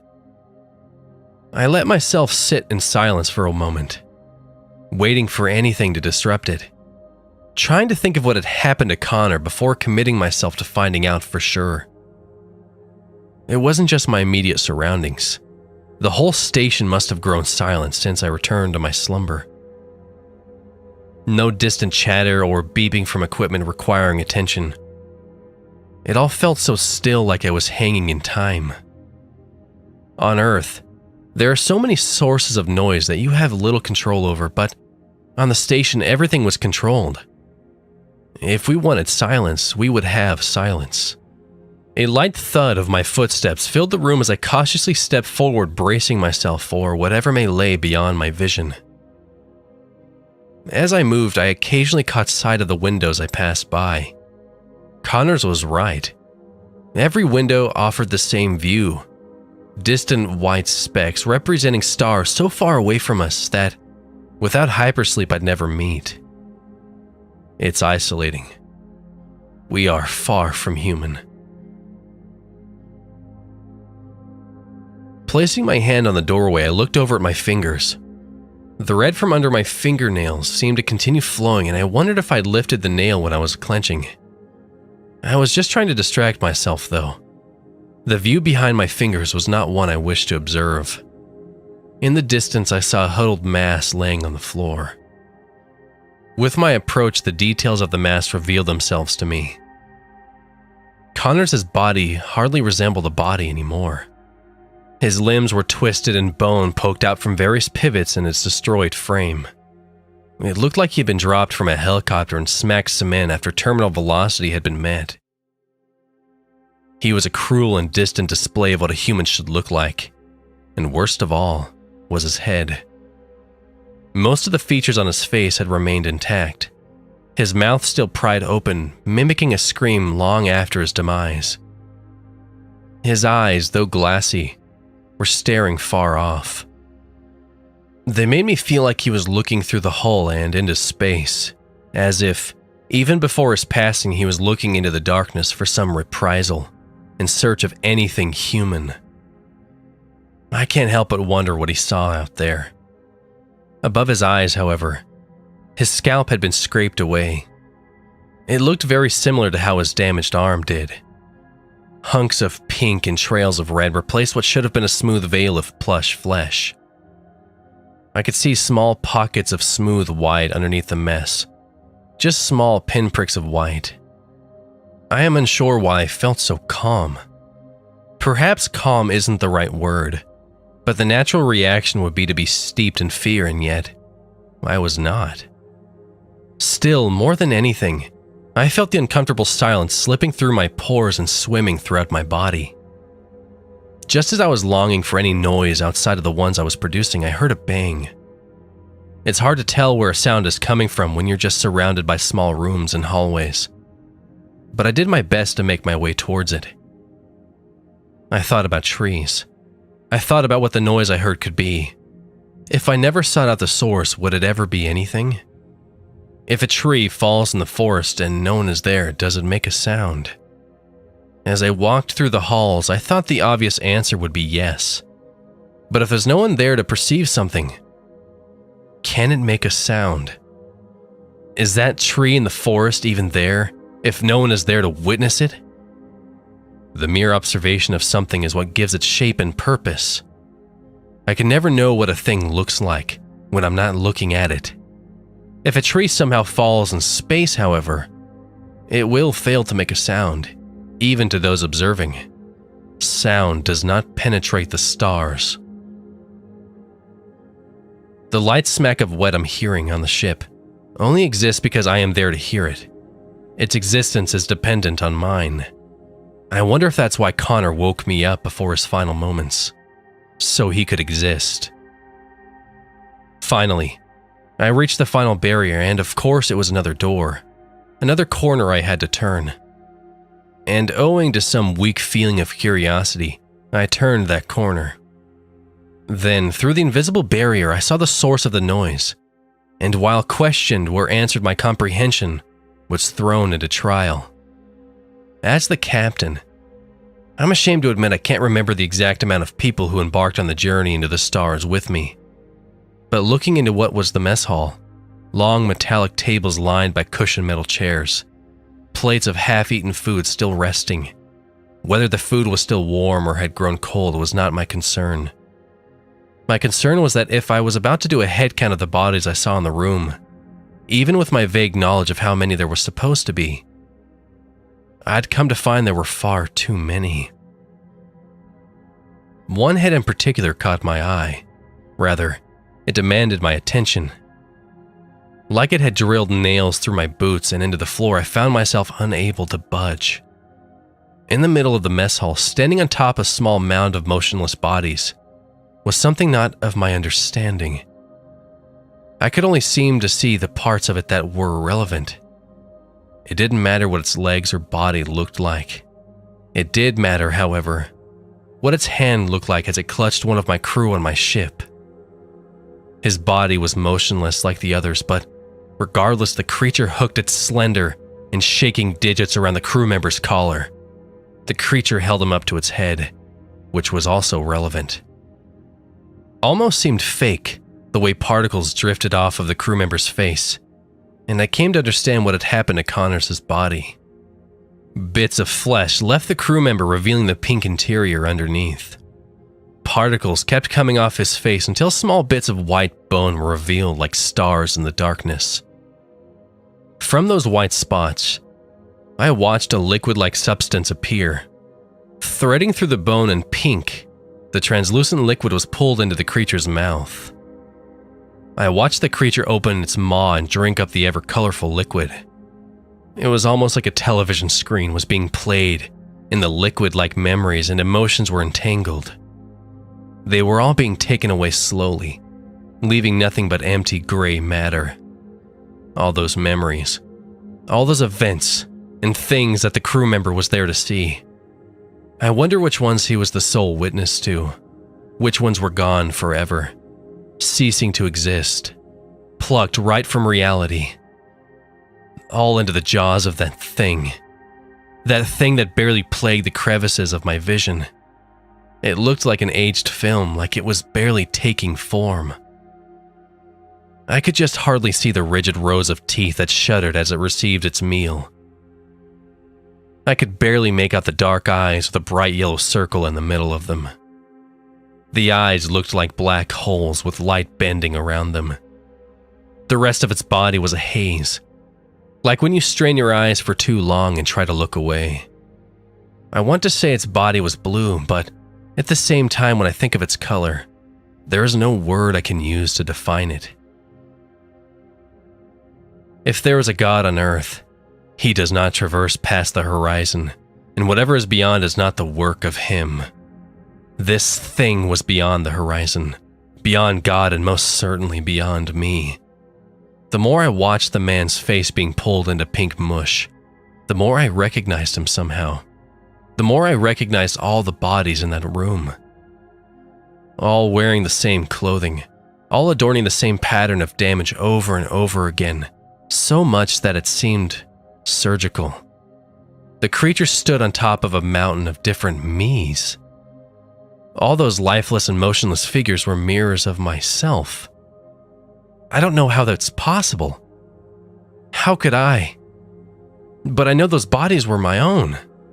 Where was the rest of the crew? I found that the nails finally lifted from my feet, and I was able to back away, trying not to alert the creature that clearly liked whatever it got from me. How many times did I die at the hands of that thing? Did I experience those deaths, or was it some distant consciousness of mine? Do I exist in multiple capacities, outside the realm of God? Fleeing the mess hall, I made a frantic dash, looking through any room I could for any source of life other than that thing. Each room was empty, until they weren't. Until one after the other would discover the fates of the crew. Bodies sat, ripped apart in their bunks or laying in the middle of the hallway, each one suffering the same wounds. The only distinct modifier being the name tags hanging by their collars. It didn't even look like a fight was ever put up. They just sat as the tree fell and let everything be pulled away from them. This ship is a goddamn forest. An ever-expanding machine-guided mass grave, floating so far away from any of our families. Turning the corner during my hectic search, my eyes suffered a familiar glaze, and I saw the creature, or whatever represents it in physical space, standing at the other end of the hallway. As if time was skipping forward, the thing's position changed, and it got closer to me without any movement. Then again and again, until I felt the dread bubble into my heart so fiercely, I turned around and went running away.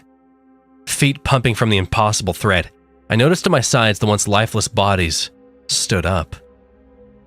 Their faces still all mashed and damaged, but they watched me run by them with eyes that had been long since ripped away. They were alive at that moment. The state of their atoms altered under my observation, and for a brief moment, I was a necromancer manipulating the dead.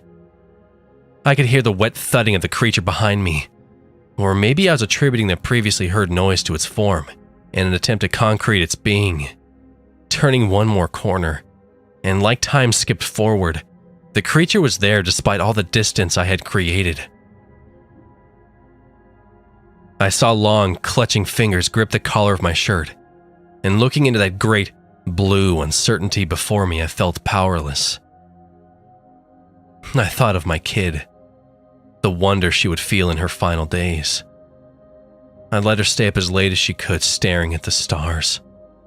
She would ask me if that was where she was going, if it was nice up there. I told her it was beautiful up there. Was my feeling one of fear as the creature pulled me closer to those teeth, as I felt small flecks of flesh lift from my face, my sense of self piled, driving into the unknown? She must have felt it when my baby girl's vision started to wane. She was too weak to pull out of bed, so we laid there staring at the pictures of the stars we had drawn. My body being pulled away felt a lot like losing her did. Like there was nothing after it. You're just left with those bits that were taken from you. More and more of me vanished into the thing's mouth as my vision went black. As I thought of her, as I thought of the pile of me's in the mess hall, as I thought about the taste in my mouth.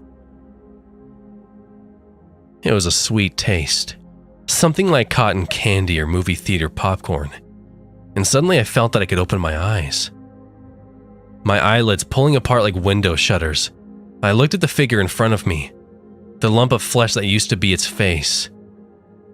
I looked at the figure's collar, and right next to my clenched fingers I read the name tag.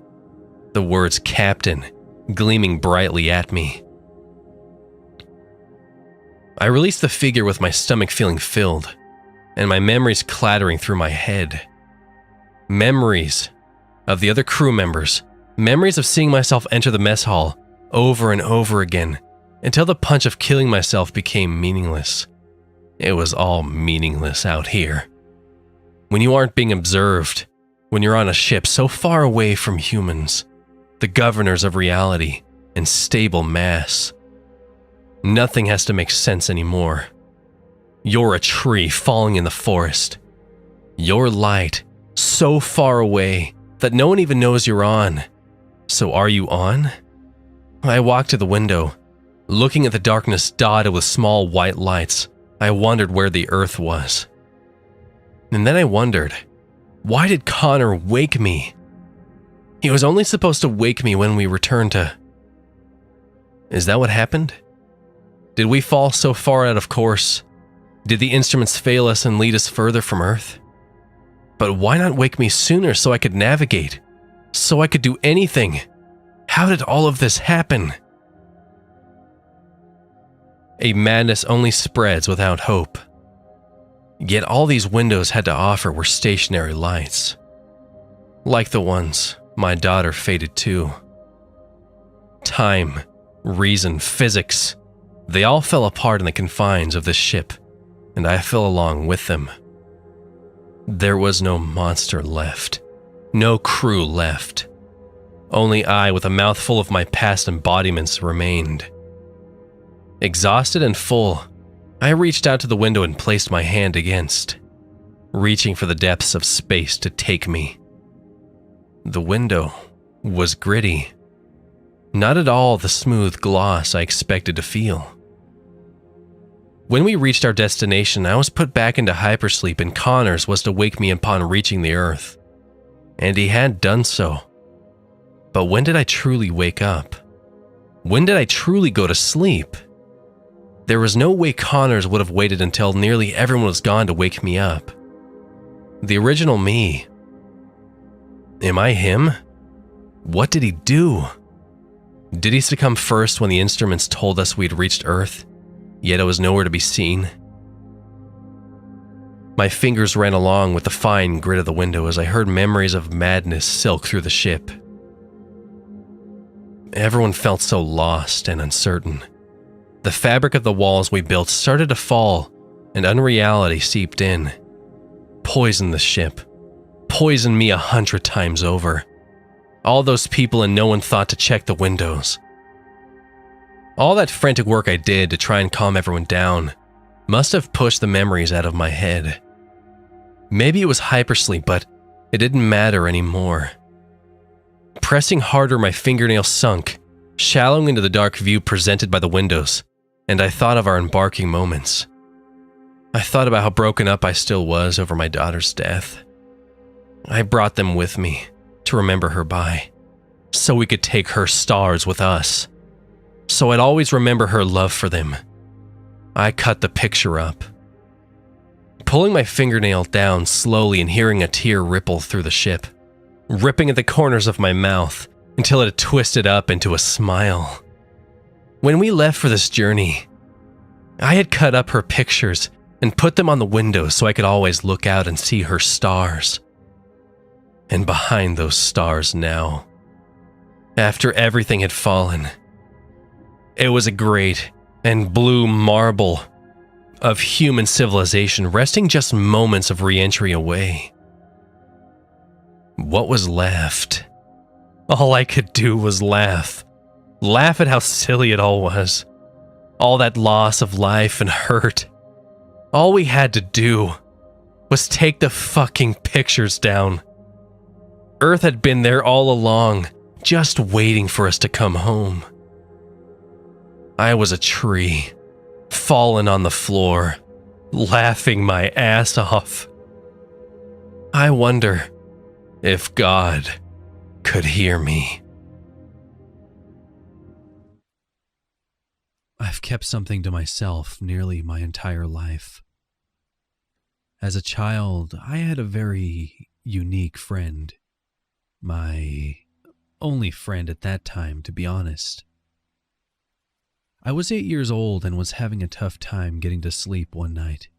I was tossing and turning in aggravation at my inability to relax. My bedroom was on the second story of the house, with my parents' bedroom directly below me. I knew I had to keep my irritated flailing to a minimum, or my dad would wake up, followed by a slap on my behind.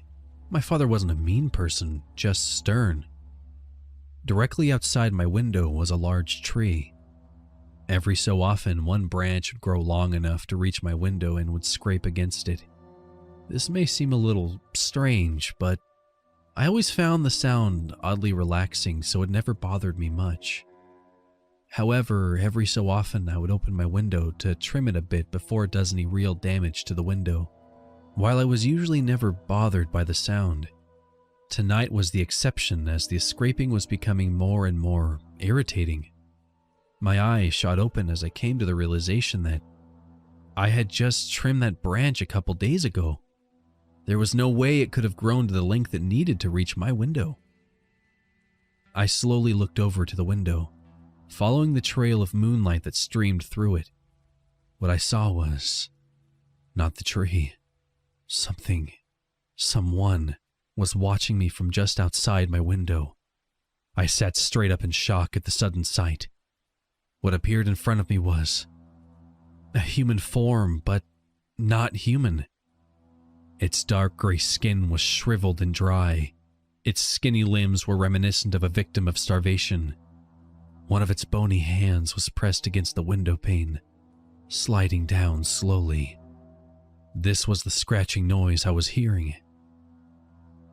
While my initial reaction was shock, I was not afraid in the least.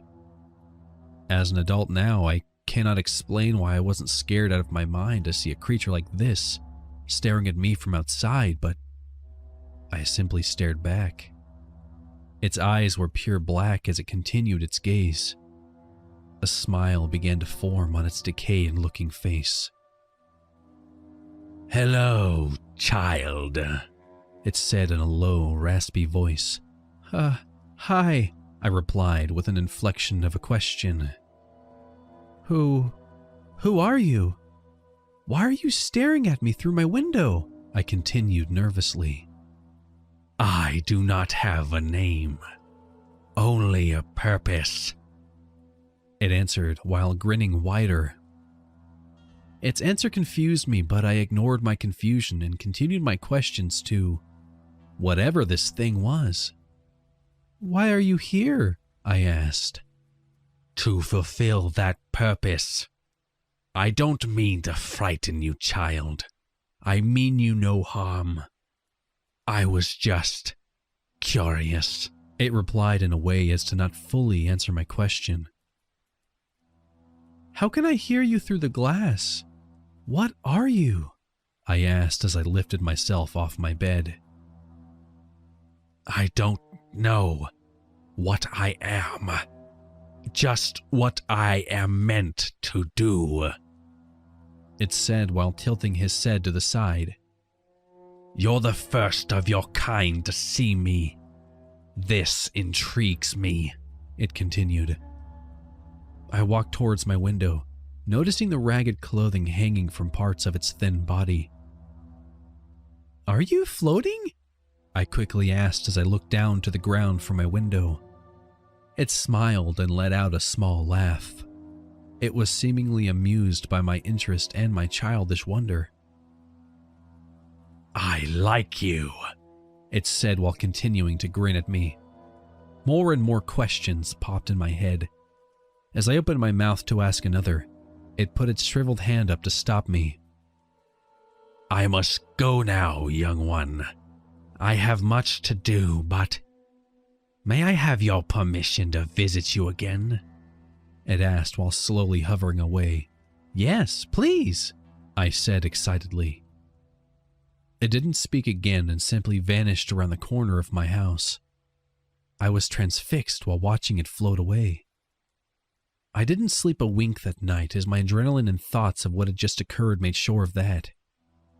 Once morning arrived, I made my way down to the kitchen for a bowl of cereal. As I ate my breakfast at the kitchen table, I heard a siren in the distance. Finding nothing out of the ordinary, I continued while reading the kitty jokes on the back of the cereal box. The wailing from the siren became louder and louder. I jumped up in excitement as I realized it was passing through my neighborhood. I ran to the front window and peered through the blinds. After a few seconds, I spotted an ambulance coming down the road. I smiled in delight. As a child my age, I don't get to see things like this too often. I wish I hadn't. My smile turned to a look of confusion as the ambulance pulled in front of my driveway. Stomping sounds were heard as my mother rushed down the stairs to run outside. I saw her frantically plead with the medics, pointing to our house. A terrible feeling went through me as I began to realize my father was still upstairs.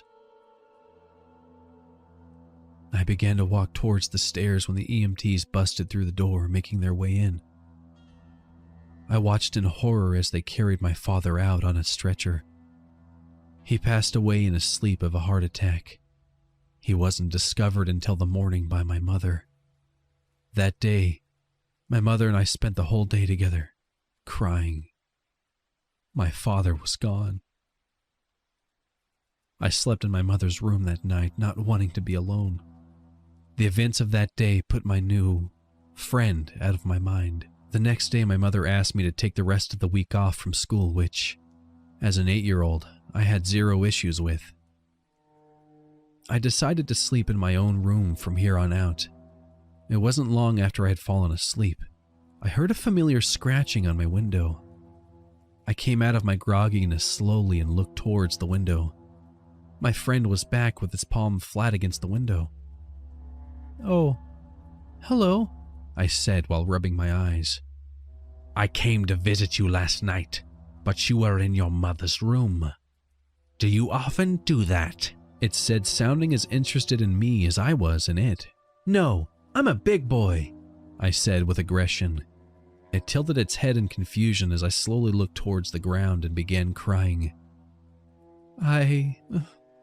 My dad died last night. Neither of us wanted to be alone," I said slightly under my breath. It straightened its head up. If it had eyebrows, they would have been curled. "Does the death of another hurt you?" it inquired in a confused tone. "He was my father!" I yelled back. I immediately covered my mouth, knowing my mother could have heard me. My sudden outburst startled my friend as it jolted back at my reaction. "I'm sorry. I didn't mean to yell," I said softly after a few seconds of silence. "I believe I understand, child," it said, trying to offer its condolences. "All people must move on when it's their time. Yesterday was your father's time." I could tell its cold words were an attempt to comfort me. I slowly looked back up to it. "Move on to where?" I asked with tears welled in my eyes. "I don't know where. That's not for me to know. There is a void in which all souls moved when they die, but I do not know what's on the other side, nor intend to know," it replied, trying to explain the best it could. "How do you know that?" I asked in a confrontational tone. "Because, young one, it is my job to bring them there," it said in a more confident tone. I raised my eyebrow in confusion as I looked into its black eyes. My dozens upon dozens of questions from the previous night had narrowed down to one. "Did you take my father there the other night?" I asked. Several seconds went by as it pondered its reply. "Yes," it stated simply. "That's why I was here. It was his time, and I was here to collect him. I'm often curious about your kind, which is why I was looking into your room. I was not anticipating that you could see me, though. None do." Can Can we be friends? I asked, holding back my tears. Its frame straightened up as if motivated by my words. Yes, it replied while wearing that same skinny smile. We talked through most of the night. My friend and I were trying to get an understanding of each other's existence. It had never spoken to a human before and was equally as intrigued with me as I was with it. Monday morning, I decided to go back to school. At the soonest I could, I made my way to the library. I wanted to see if there had been any recorded documents similar to what I was experiencing. I didn't know where to look, so I asked a librarian, excuse me, do you have any books on... I nervously looked away, suddenly embarrassed by my question. People that, take people's souls when they die? You mean like the Grim Reaper? She said with an amused smile. I shrugged my shoulders in confusion. She led me to a section with several books involving this Grim Reaper. I skimmed through them all, trying to dig up any info I could. The pictures in the books of what this Grim Reaper looked like, looking nothing like my friend. This iteration was more of a skeleton clothed in robes. While my friend was certainly dead-looking, it was not a skeleton. I checked out 3 of the books and made my way home. I anxiously awaited my friend's arrival to inform him of the research I'd done. I could almost set my watch by it as it arrived at the exact same time as the previous nights. I hastily ran to my window to show it what I found. Are you the Grim Reaper? I asked excitedly. After a look of confusion and a brief pause, it replied, I do not know this Grim Reaper you mention. This is the first I've heard of such a thing. Although, it does appear your people know something of us. Us? I replied, confused. It nodded its head. There are many of us. I don't know how many. Just one of us could not possibly escort the amount of souls this realm produces. Where did you come from? I asked, now back to my confused state. I don't know. I've always been here. I don't remember a time when I didn't exist, it replied, tilting its head once again. Why do you take souls? Do you get paid? I asked innocently. It let out a laugh, seemingly amused by my questions. I too laughed with a grin at my own question. Its laughter turned to silence as it put its head down as if to ponder my question. It slowly lifted its head to match its black eyes to mine. I take souls because that's what I do. That's what I am. I cannot explain further than that, it stated in a more firm tone. Do you ever have that one thing in life that you wish you could just forget? I asked it a question that, to this day, I regret. The knowledge of what it gave me is terrifying, and the reason I've kept this a secret for so long. Wait, I said in confusion. I remember looking at my clock the night you took my father. It was around 10:30 p.m. My mom told me the doctors said my dad's heart attack started around 11 p.m. You visited me first. I thought you only come for them after they die. Did you know he was about to die? It stared at me, as if it wanted to tell me something but didn't know how. After a long, quiet pause, it replied, Yes, I knew your father was going to die. It said in a sad tone, as if it didn't want me to hear the words. Why didn't you warn me? I asked with a glare. Another quiet pause filled the air. Can you see into the future? Do you know when I'm going to die? I pleaded. No, child. I cannot see into the future. When it's someone's time, we have to end their time here, it answered begrudgingly. A shocking realization came over me. My eyes widened as I looked into his black, cold eyes. "Did you kill my father?" I asked as I stared straight ahead. It stared at me for a brief moment of quietness. "Yes. That's how we extract them from their physical form. They must be killed when it's their time," it said, knowing his words would bring me pain. "Why didn't you let him die first?" I yelled in frustration as I began regretting naming this thing my friend. "Young one," it pleaded with me, "that's not how it works." My look of anger quickly morphed into a look of confusion. It continued. "When left alone, humans are inherently immortal. They cannot die on their own. Their bodies will shrivel and weaken. They will only know pain and suffering as their own form betrays them. It is my job to free them of this and bring them to a new place, void of such suffering." I stared in disbelief as it described a reality I was not prepared for. My mouth hung open in shock at what I had just heard. "Your kind suffer from diseases and viruses, but you will never succumb to the disease. You will never die from the virus. It's me. It's us that end it for you when your body is at its breaking point. Your father's heart attack would not have killed him, but his body would never have recovered. It was his time," it continued to explain as I plopped on the floor at the sudden realization. My friend and I continued to remain friends through my adulthood. I lived my entire life with this knowledge, and it's been nothing less than torture. I don't blame my friend, though. It did not know what kind of pain I would endure.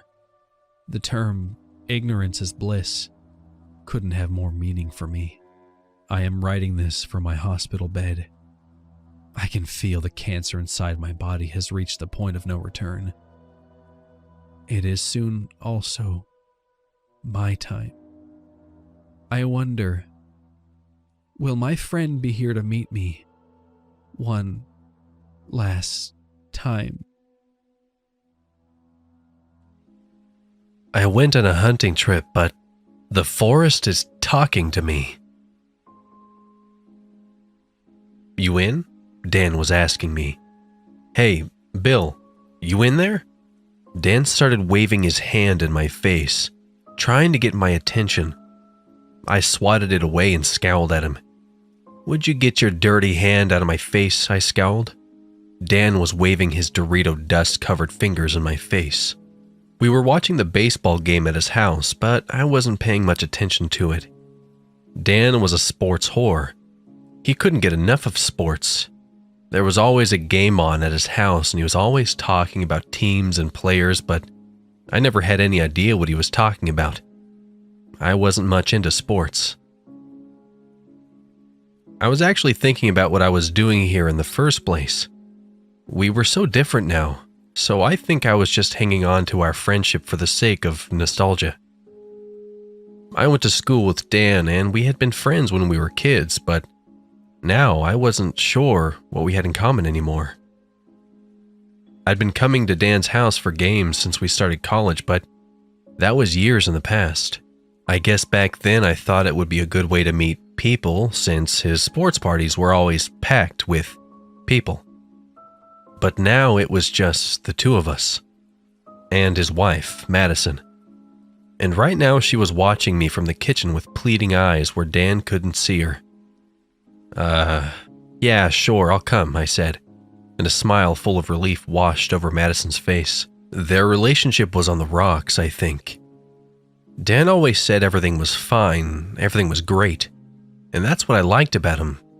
He was always optimistic, and I was glad he'd carried that with him since high school. It was hard to find positivity in this cynical world of ours, but somehow, Dan always found it. But Dan desperately wanted kids, and Madison wanted out. I think she was terrified if she brought a kid into this world, she would be stuck with Dan. Unfortunately, it had only taken 10 years for her to take the beer goggles off. There wasn't really anything wrong with them. I think they were just one of those couples who were better off as friends. I think Madison was desperate for even just a weekend to herself. We'd gone hunting every year since Dan had met Craig. Craig was a douche. Dan liked him because Craig was into everything a stereotypical man would be. Football, hunting. He claimed he couldn't cook, his apartment looked like it had never been cleaned. I had only been there twice, and not by choice, but it always had the faint smell of sweaty balls. The weekend in question, Dan was trying to get us together for our annual hunting trip. Months late. We usually went around November or December, but every time we talked about going, there was always something that came up. Dan and I owned homes, and for anyone who owns homes, you know every weekend there was always something that needed to be done around the house. Craig, who had never owned a home before and had never had to deal with the upkeep, always made fun of us, always told us just to do it another weekend, but the next weekend always brought more chores and more obligations. The unspoken elephant in the room was that Dan and I always hunted before the holidays to stock our freezers. We always made sure we got the most out of our kills, and if I'm being honest, I kind of hated killing animals. It was easier to go to the store and pick up a package of already killed, already processed animal than it was to look it in the eye and kill it myself. But Craig only hunted because he wanted the trophies. He only wanted what would impress people. He had animal pelts all over his apartment. He sold antlers and rabbit feet. He had deerskin blankets and fox pelts laid on his couch. I think he mentioned wanting to turn one of the rooms of his apartment into a trophy room, and wanting to mount heads on the walls and take some of the carcasses to a taxidermist. I don't know who he was trying so hard to impress. I didn't think it was right to hunt animals only for trophies. But to discard the food and only care about antlers or pelts, it didn't sit right with me. But I tried not to let myself think I was better than Craig. The more time I spent with Craig, the less I liked him. And I didn't even like him when he first started coming around. He was just obnoxious, but I could see Madison desperately needed a weekend to herself, so I made a mental note to mention it to my girlfriend Laura. Maybe they could have a girls' day or something. And that's how I found myself in a small camouflage tent in the middle of the woods on a Friday night. We'd been coming to these woods for a few years, so we thought we knew them pretty well. Although we never stayed in the same place twice. It was a thickly wooded area stretching for miles in every direction. Spring was here though, so the trees were ripe with fresh leaves and buds, while seasons of previous leaves blanketed the ground.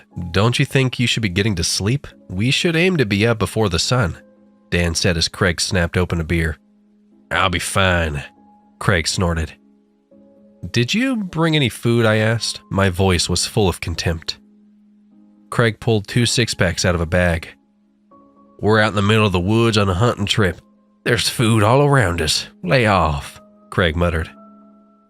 Dan and I laid out a couple of sleeping bags while Craig guzzled his beer and belched loudly. I shot Dan a look, who just averted his eyes.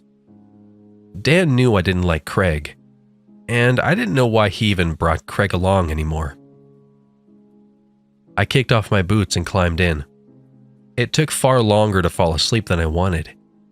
Normally I found the sounds of nature soothing, but with Craig texting on his phone, he was one of those people who had the keyboard noise turned on so I could hear him noisily click-clacking away on his phone, snickering and belching every few minutes.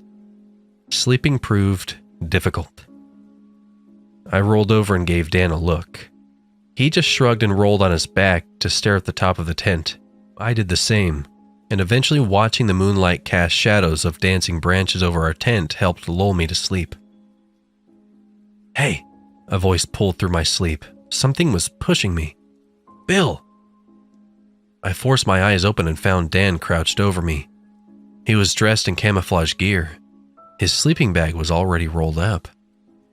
"What time is it?" I mumbled, wiping sleep from my eyes. "Early," came his quiet reply. I sighed. It felt like I'd only gotten a couple hours of sleep, but I pulled myself out of my sleeping bag regardless. It didn't take long for me to roll up my sleeping bag and change my clothes, too. Craig was sprawled out on his sleeping bag, snoring loudly, empty cans scattered around his side of the small tent. A few minutes later, Dan and I were crawling out of the tent, pulling our hunting gear behind us and zipping it shut. "What about Craig?" I whispered. "Let him sleep," Dan shrugged. "Besides, we both know he's not going to be any help." "Then why do you bring him?" I was exasperated, but still trying to keep my voice down. "I don't know, man. I guess I feel bad for him. He doesn't have any friends." No wonder, I scoffed as we started walking. Dude's a world-class douche. All he cares about is drinking and getting trophies, and that includes women. "Yeah," was all Dan had to say. No argument, no rebuttal. We walked in silence before he spoke again. "This'll be the last time.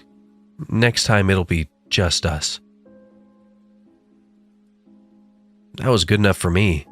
We set up a couple of cage traps for rabbits on our way to a favorite spot.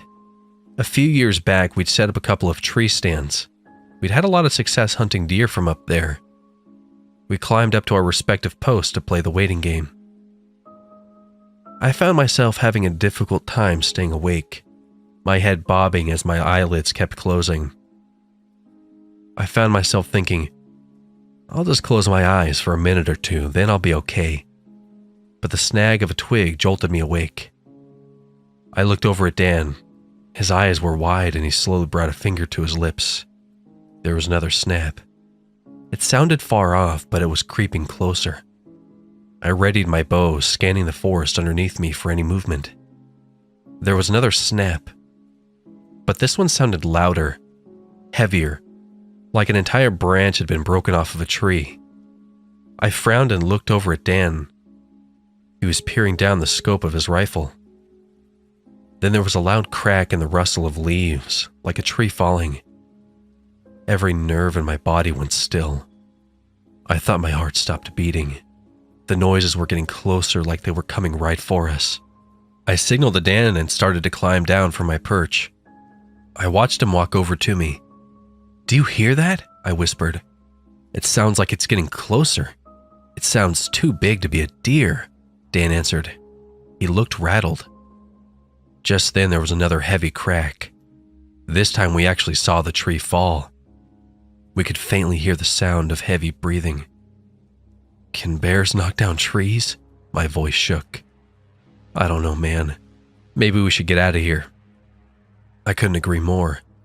We turned back the way we came, stepping carefully to avoid drawing attention to ourselves. That changed when a series of branches snapping sounded behind us. We took off, heading back towards our tent. We stopped short when the tent came into view. "What the hell?" I heard myself say. My heart was racing, but the scene in front of us turned my blood ice cold. The sides of the tent were slashed, and some of the poles were bent and broken. It was a fragmented mess. Our sleeping bags were tossed every which way. The food Dan and I had brought had been spilled everywhere, and so was Craig's beer. "Craig," Dan called out nervously. "Where are you?" Man, if he thinks this is some kind of a joke, I'm gonna... I let my voice trail off. We both knew it was an empty threat. "Craig," Dan called out. I immediately clamped my hand over his mouth and shushed him. He shoved me away. "Dude, we definitely don't want to be drawing attention to ourselves. I sure as hell don't want that bear or whatever it is coming over here." "Look, I know you don't like him, but if he's hurt, we need to find him," Dan argued. I could see the fear behind his eyes. We were both on edge.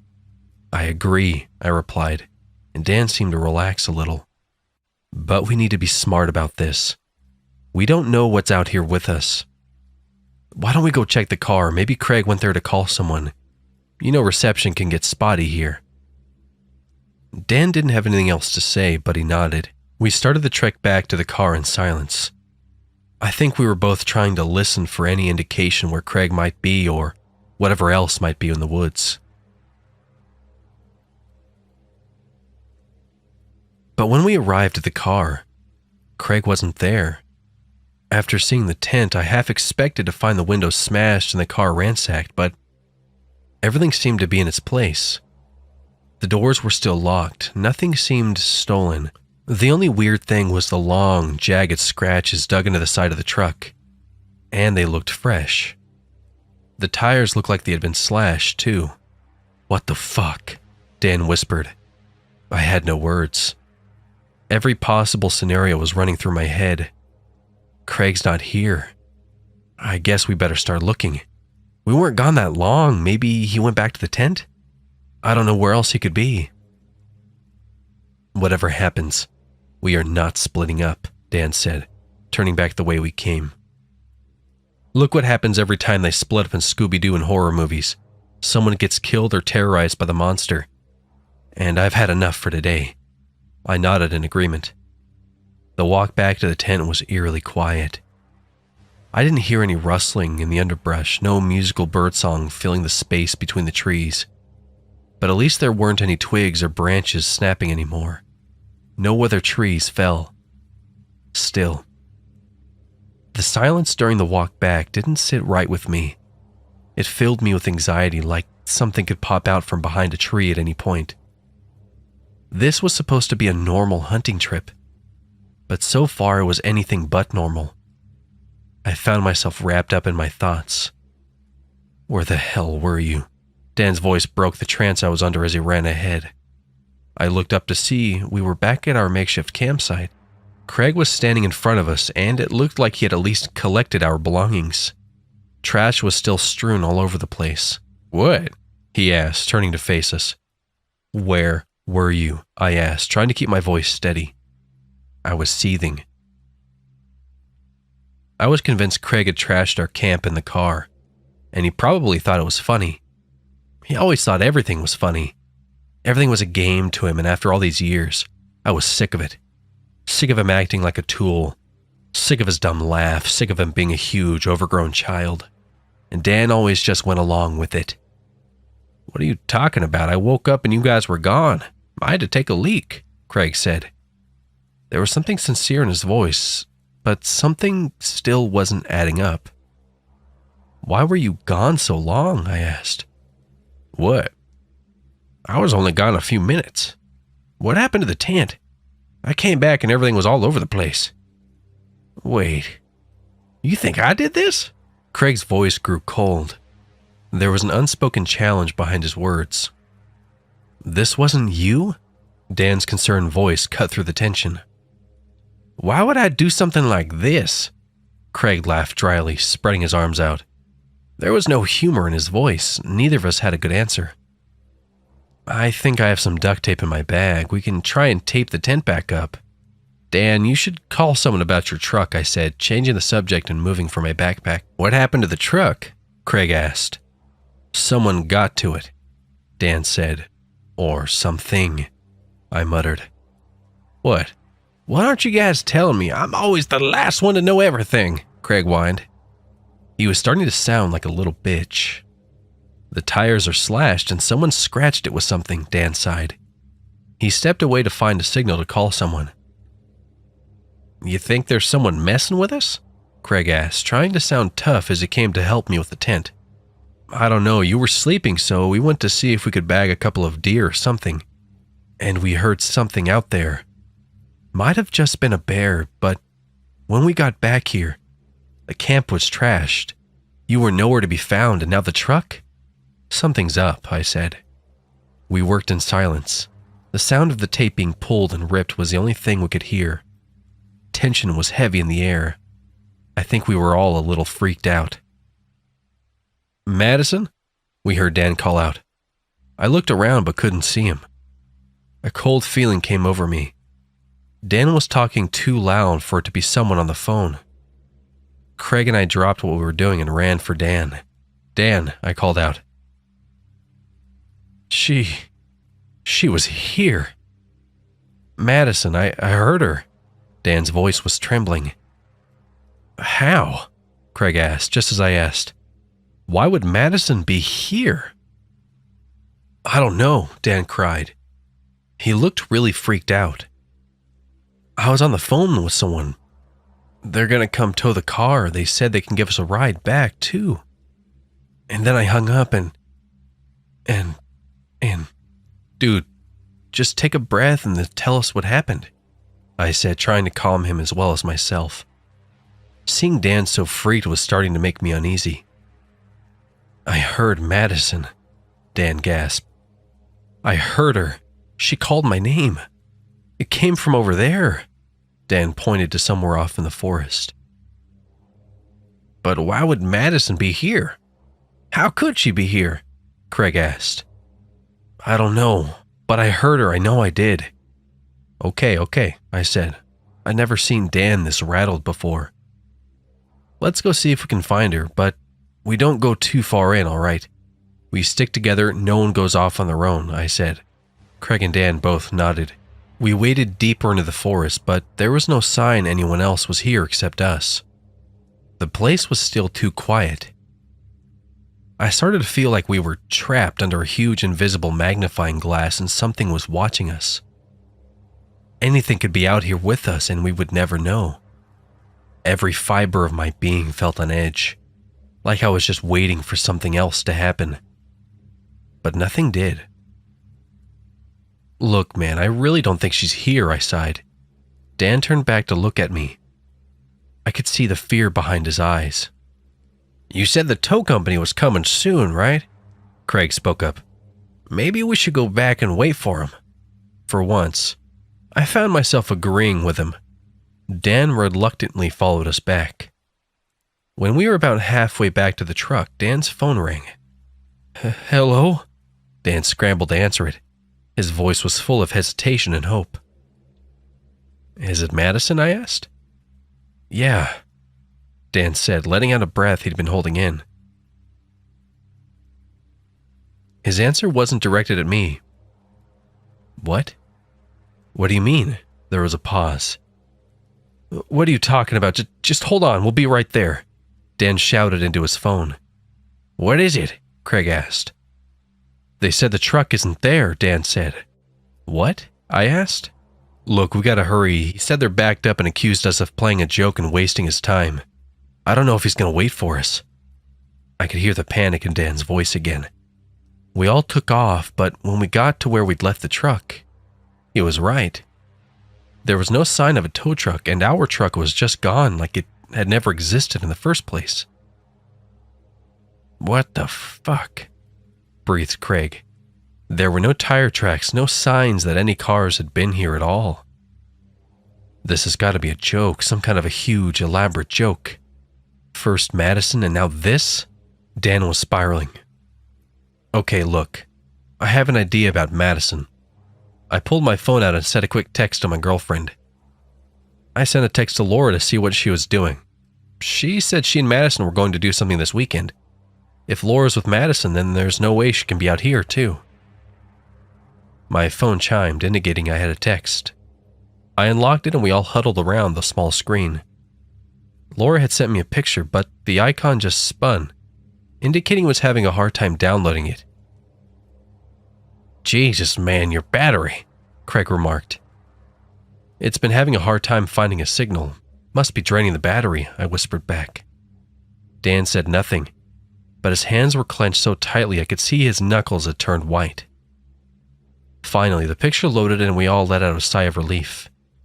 Madison and Laura were sitting under salon dryers, foil sticking out of their hair. They both had big grins on their faces. See, they're both at the salon. There's no way Madison could be out here, too, I said, but my voice shook. Dan's reaction had been very real, and I found myself second-guessing what we'd seen in the picture. I knew Dan well enough to know he didn't get this worked up about anything. I could see the doubt painted across his face. Let's get back to camp, I suggested.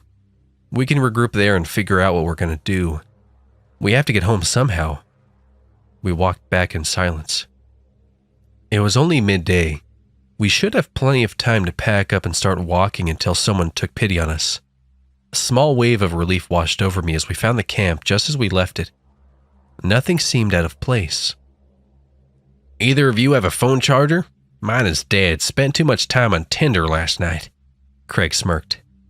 I could tell he was just trying to settle all the uneasiness in the air by trying to be himself, but I don't think Dan or I had it in ourselves to deal with him. Dan, didn't you have that solar charger? I asked hopefully. My phone needed a charge too. Yeah, Dan said flatly, turning to face us. He looked exhausted. It was in the truck. That killed whatever hope had sparked up. I'm hungry, Craig whined. Maybe you should have brought something other than beer, I scowled. And all of our snacks are gone, Dan said, throwing down his backpack. Let's go check those cages we said earlier. Maybe we got something. Craig, clean up the camp while we're gone. We'll cook it real quick when we get back. We can eat while we're walking back to the road, I suggested. No one protested, so Dan and I went our way. I feel like I'm losing it, Dan whispered when we were far enough away from camp. I heard her, Bill. I know what I heard. His voice sounded strained. I know, man, I believe you. I'm not sure how or what's happening, but I don't think you're going crazy. I didn't know what else to say. We walked in silence for a while, rocks and leaves crunching under our boots. What the? Dan said. The cages had been tossed aside like crumpled pieces of paper. Who would do this? I asked, picking up a bent mess of metal. Could a person even do this? I don't think a person did this, Dan replied. There was something ominous lingering in the air between us. I tossed the cage away. It was no use to us now. Let's go tell Craig he's going to starve. I rolled my eyes, anticipating a childlike tantrum from him. But when we got back to camp, Craig was sitting on a log with his back to us, staring at something. A small fire smoked in front of him. You didn't pack up? Dan asked him. Craig didn't answer. It's getting late. We need to get a move on if we don't want to spend another night here, I sighed. But Craig just sat there, unmoving. We both walked towards him to see what he was staring at. Cold dread ran through my veins. This didn't feel right. But what was sitting on the log wasn't Craig. It was a shell of him. Literally. What the fuck? Dan screamed. We both turned away. A chill prickled my scalp as my stomach twisted with nausea. Craig's skin was bloody and lifeless and lumpy. There were dark holes where his eyes should have been. A huge slash ran the length of his body. His skin hung open, exposing bunches of bloody twigs and leaves that slipped out and fluttered to the ground. Someone had turned Craig into a human scarecrow. Dan was crying now, pacing and whispering to himself, looking up at the sky. I was breathing heavily, hyperventilating. The forest in front of me was spinning in dizzying circles. I fell to my knees, trying to get the image of the Craig scarecrow out of my mind. What is? I murmured. Something in the tent caught my attention. Someone was in there. I stepped closer, stumbling. I tripped over something, probably my own feet, and found myself inches from the front of the tent. I gasped as my heart started racing. My body turned ice cold as an odd numbness came over me. The forest around me melted away and I could only focus on what was occupying the tent. There was a bloody, skinless body laying in the tent. It looked fresh, wet and slick with blood. All I could think about was how raw and meaty it looked. Craig, I asked stupidly. Of course it was Craig. There was a pile of skin sitting on a log a few feet away, and a skinless body laying inches from me. I struggled to get to my feet, feeling sick. What is it? Dan asked, starting to come over. No, I shouted. I fell to the ground and vomited until my stomach was empty. What is it? Dan asked again, but he stayed where he was. His eyes were wide. I wasn't sure he could handle another shock like this. Stay there, I gasped weakly, wiping my mouth. Dan did not need to see this. Bill, what is... Holy fuck! Dan had come over anyway. We need to get away from here. My voice shook as I struggled to get to my feet. Dan looked a little green. I grabbed both our packs and stumbled towards him. My whole body felt shaky and unstable. I was having a hard time thinking clearly. "Bill, what is going on?" Dan asked. His eyes were huge and his lips trembled. "I don't know, but we're going to get out of here and we're going to call the police. How's your phone looking?" Dan pulled his phone out of his pocket. 40% battery. Yours? About the same. Let's turn them off until we get somewhere with better reception. Better to conserve what battery we have left than let it keep draining, searching for a signal. I was trying to think logically, but my thoughts were still swirling around. "Where are our weapons?" Dan asked. I looked around. "We put them over here when we got back this morning." I walked over to where we dropped them off, but my bow and his rifle were gone. "Maybe Craig moved them," Dan asked. He looked like he might lose it at any minute. "If he did, I don't know where he would have put them." Deep scratches raked the earth where we had piled them. "I still have my hunting knife," Dan said. It was better than nothing, but a grim feeling came over me. The last thing I wanted was to be wandering in the woods without a real weapon. We both turned to look at Craig. I felt like we should do something to put him to rest, but I didn't want to touch him. I didn't even want to look at him. I can't look at him. I need to get away from him." Dan was getting frantic. I pushed him forward and we started walking. "Don't think about it. Just keep walking. Focus on that. We'll go to where we parked the truck and follow it back towards the road. We will get home," I promised him.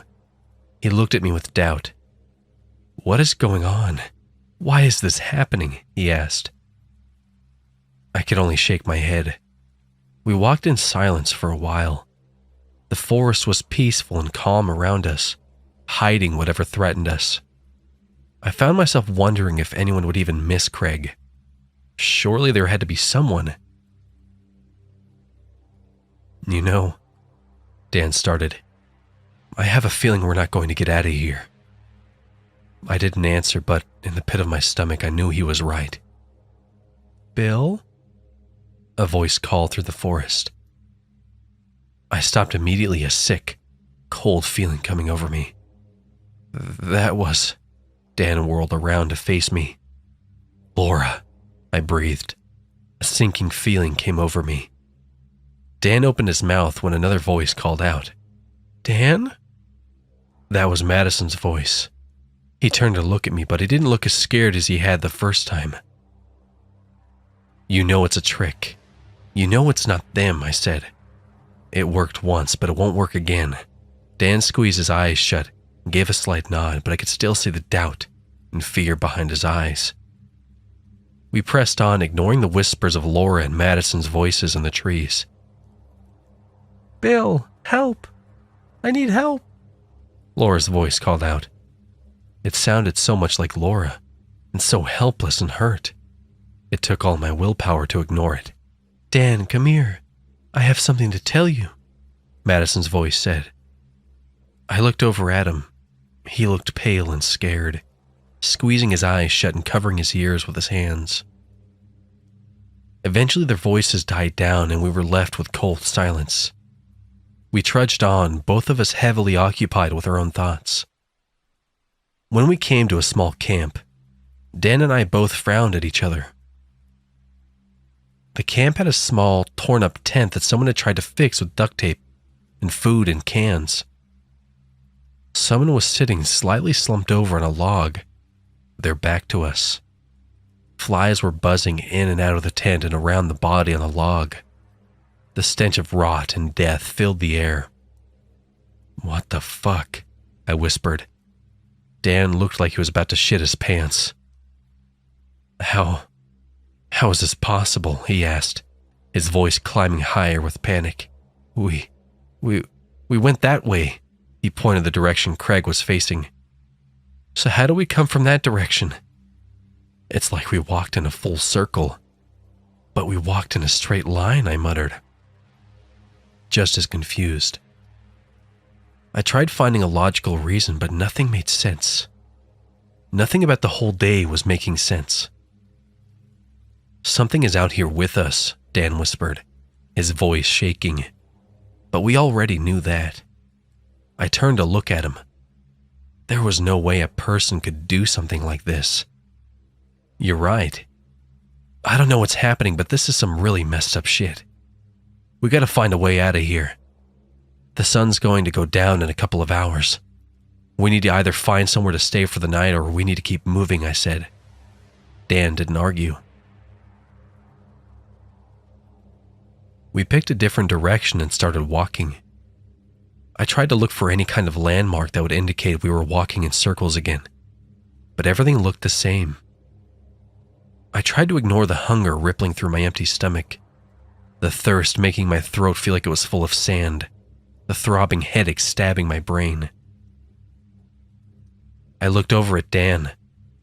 He looked like a zombie. He shuffled along, staring straight ahead in a trance. I imagined he felt the same way I did. Hungry, thirsty, tired, overwhelmed. We were both exhausted from being terrified all day. Maybe we would feel better after a night of sleep. As the sun sank lower, we were no closer to finding somewhere to stay. We'd seen nothing but trees, leaves, and underbrush. I was getting desperate for a change of scenery. And I got it. Sort of. We stopped when we came across a tree that had most of its bark stripped off. It stood there naked in a sea of bark-covered trees, which wouldn't have been weird except that it was too early in the season for deer to be rubbing the velvet off their antlers, and I wasn't sure what else could strip the bark off trees. And it wasn't just this tree. Past this one, we could see there were more bare trees than trees with bark, each marked with blood. Some of them looked like a deer had pushed so hard against it, the tree had started to bend and splinter. "Can deer knock trees over?" I asked. My throat was so parched. My voice came out dry and raspy. Dan shook his head. "I don't know, but at this point I guess anything is possible." His words hung between us grimly.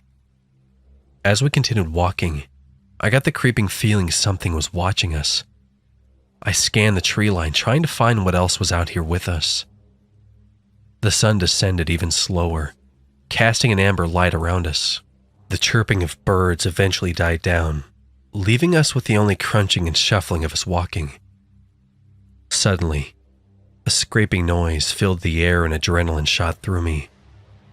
We slowed our pace as the noise became louder, closer.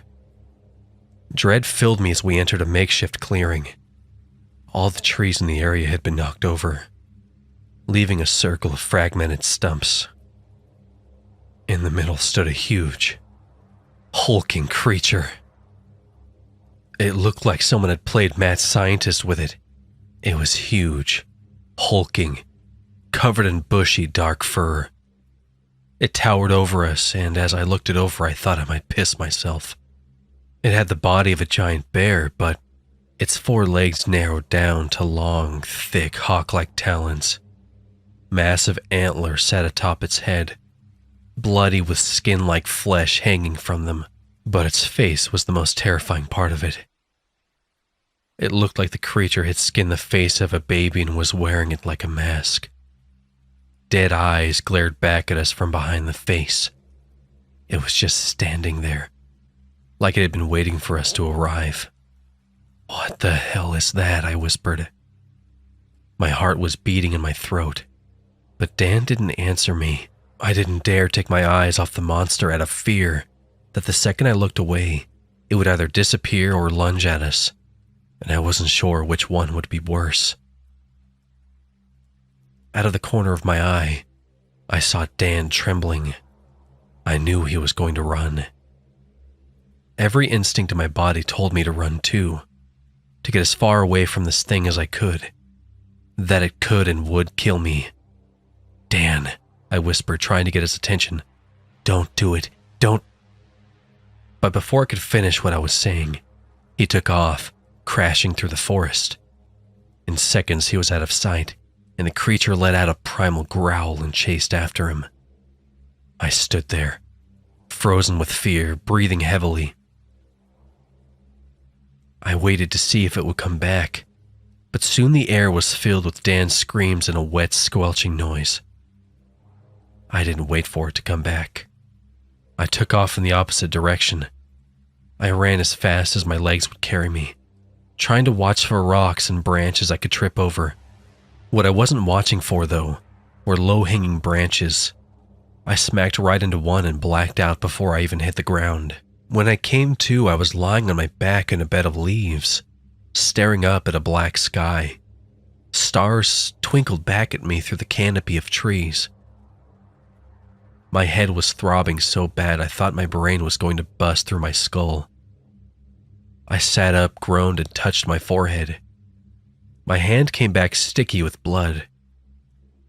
The events from the day came flooding back to me as I scrambled to my feet. The monster. Where was the monster? I whirled around frantically, trying to spot it. The monster got Dan. Oh. Dan was dead. I was on my own now. I pushed out all other thoughts except the practical ones. I knew I needed to find somewhere safe to stay the night. I felt exposed and naked out here in the woods. I knew it could see me no matter where I went or where I hid, but I would never know where it was. As soon as I found somewhere safer, I would try to call for help again. A small flickering light off in the distance caught my eye. I stepped towards it hesitantly. It was then that I noticed a smell in the air. I stepped closer, trying to get a better whiff of it. It was familiar. It smelled like fire? A campfire. As I got closer to the fire, relief settled over me. A couple was sitting in camping chairs around it. An RV sat behind them. Maybe they could help me. Please, I rasped as I approached them. The man immediately stood up, startled. The woman shifted in her seat uncomfortably. In the dim firelight, I could see the woman was blonde and very pregnant. The man looked ready to beat my face in if I took a wrong step. Stay back, he warned, picking up a large stick. Please, I pleaded again, I need help. Jeremy, maybe we should help him, the woman said from her chair. They both looked tense, like she was ready to run and he was ready to swing at any given moment. And I couldn't blame them. I felt like hell, and I'm sure I looked worse. Who are you? What do you want? Jeremy asked, lowering the stick. My name is Bill. I came here hunting with my friends, but... There, I choked. I couldn't find the words. What would I even say? That one of my friends was skinned alive and another was mauled by a weird bear-deer-bird hybrid? I took a deep breath and continued. They're gone. We were trying to get back to our truck and go home, but it didn't happen. Do you have a phone charger, or can I borrow a phone? I need to call for help. I thought maybe one of their phones might work better than mine. The woman's expression softened and she relaxed. Of course, you can borrow our charger. We have a portable battery. You look filthy and hungry. There's a stream just down there a ways. Why don't you go get cleaned up? We'll charge your phone for you. And you can use one of our phones to call for help. We'll get you something to eat. Nicole, Jeremy sighed. But she shot him a look and he shut up. I removed my backpack and handed them my phone. I made sure they left it in plain sight before I went to find the stream to wash up. The last thing I needed was someone to take advantage of my situation and steal my phone. I took off my jacket and splashed some water in my face and my arms where I could feel the dirt stuck in my pores. I worked quickly, rubbing my skin clean and pulling my jacket back on. That would have to be good enough. As I neared their camp, I heard them arguing. Jeremy didn't want them to get involved. He thought I was some freak and I didn't blame him. If Laura was with me and pregnant and some filthy weirdo came crashing out of the forest, I would probably react the same. I slowly approached their camp, and Nicole handed me a bowl of something hot. I didn't even care what it was as I shoved it greedily into my mouth. Jesus, did you even taste it? Jeremy asked when I set the bowl down. I just grunted, but he was right. I immediately felt better, though, having something warm filling my belly. Do you have any water? I asked. Nicole handed me a bottle and I guzzled it down as quickly as I could. Take it easy, Jeremy warned me. You don't want to puke all that back up. I nodded and put down the bottle. My frantic feeding frenzy had left me breathing heavily. I immediately felt embarrassed. These people must have thought I was a pig or something.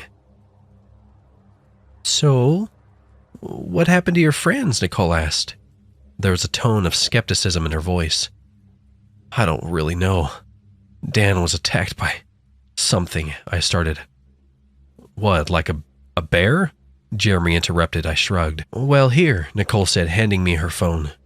Call for help. You can stay with us until they get here. I took the phone and took a couple steps away from the camp for privacy. I dialed for the police, but there was no noise to indicate the call was going through. Pulling the phone away from my ear showed I had no signal. I frowned and took a couple steps away, looking up to find a patch of sky through the trees. If there was nothing obstructing the call, then it should go through, right? Wrong. The same thing happened again and again and again. After 4 tries, I Googled the number for the state police and the National Guard, but the search results wouldn't load. I admit I was getting desperate. Not one of my calls went through. Did you get them? Nicole asked hopefully. No signal. Same thing that's been happening to mine. I shook my head. Concern and disappointment was etched across both their faces. You can try again later. Why don't you tell us exactly what happened to your friends? Jeremy asked. I could see the distrust behind his eyes, and given their situation, I couldn't blame him. So I gave them the short version, leaving out the bit about Craig being a scarecrow now. I didn't see a need to upset Nicole more than I already was. I could see Jeremy's glare soften a bit, but not completely. Oh, that's awful, Nicole gasped.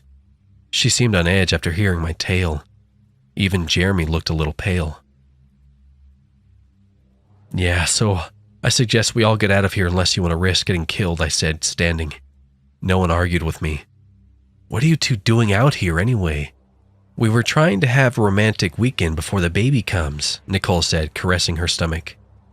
We used to go camping all the time when we first started dating, so we thought this might be a nice way to end the chapter before the next one begins. If what you say is true, then we're going to pack up and head out. I don't like the idea of sleeping in a forest where some murderous animal's rampaging around.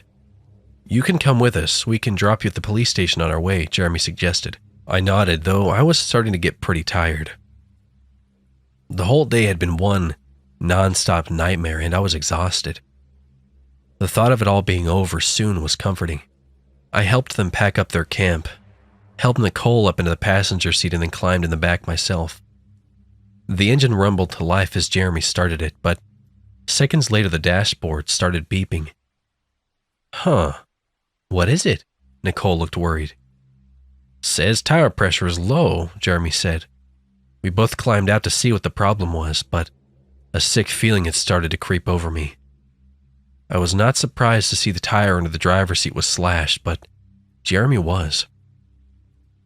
Is it flat? Nicole called out from inside the RV. Stay in there, Jeremy warned. Come on, I've got a spare.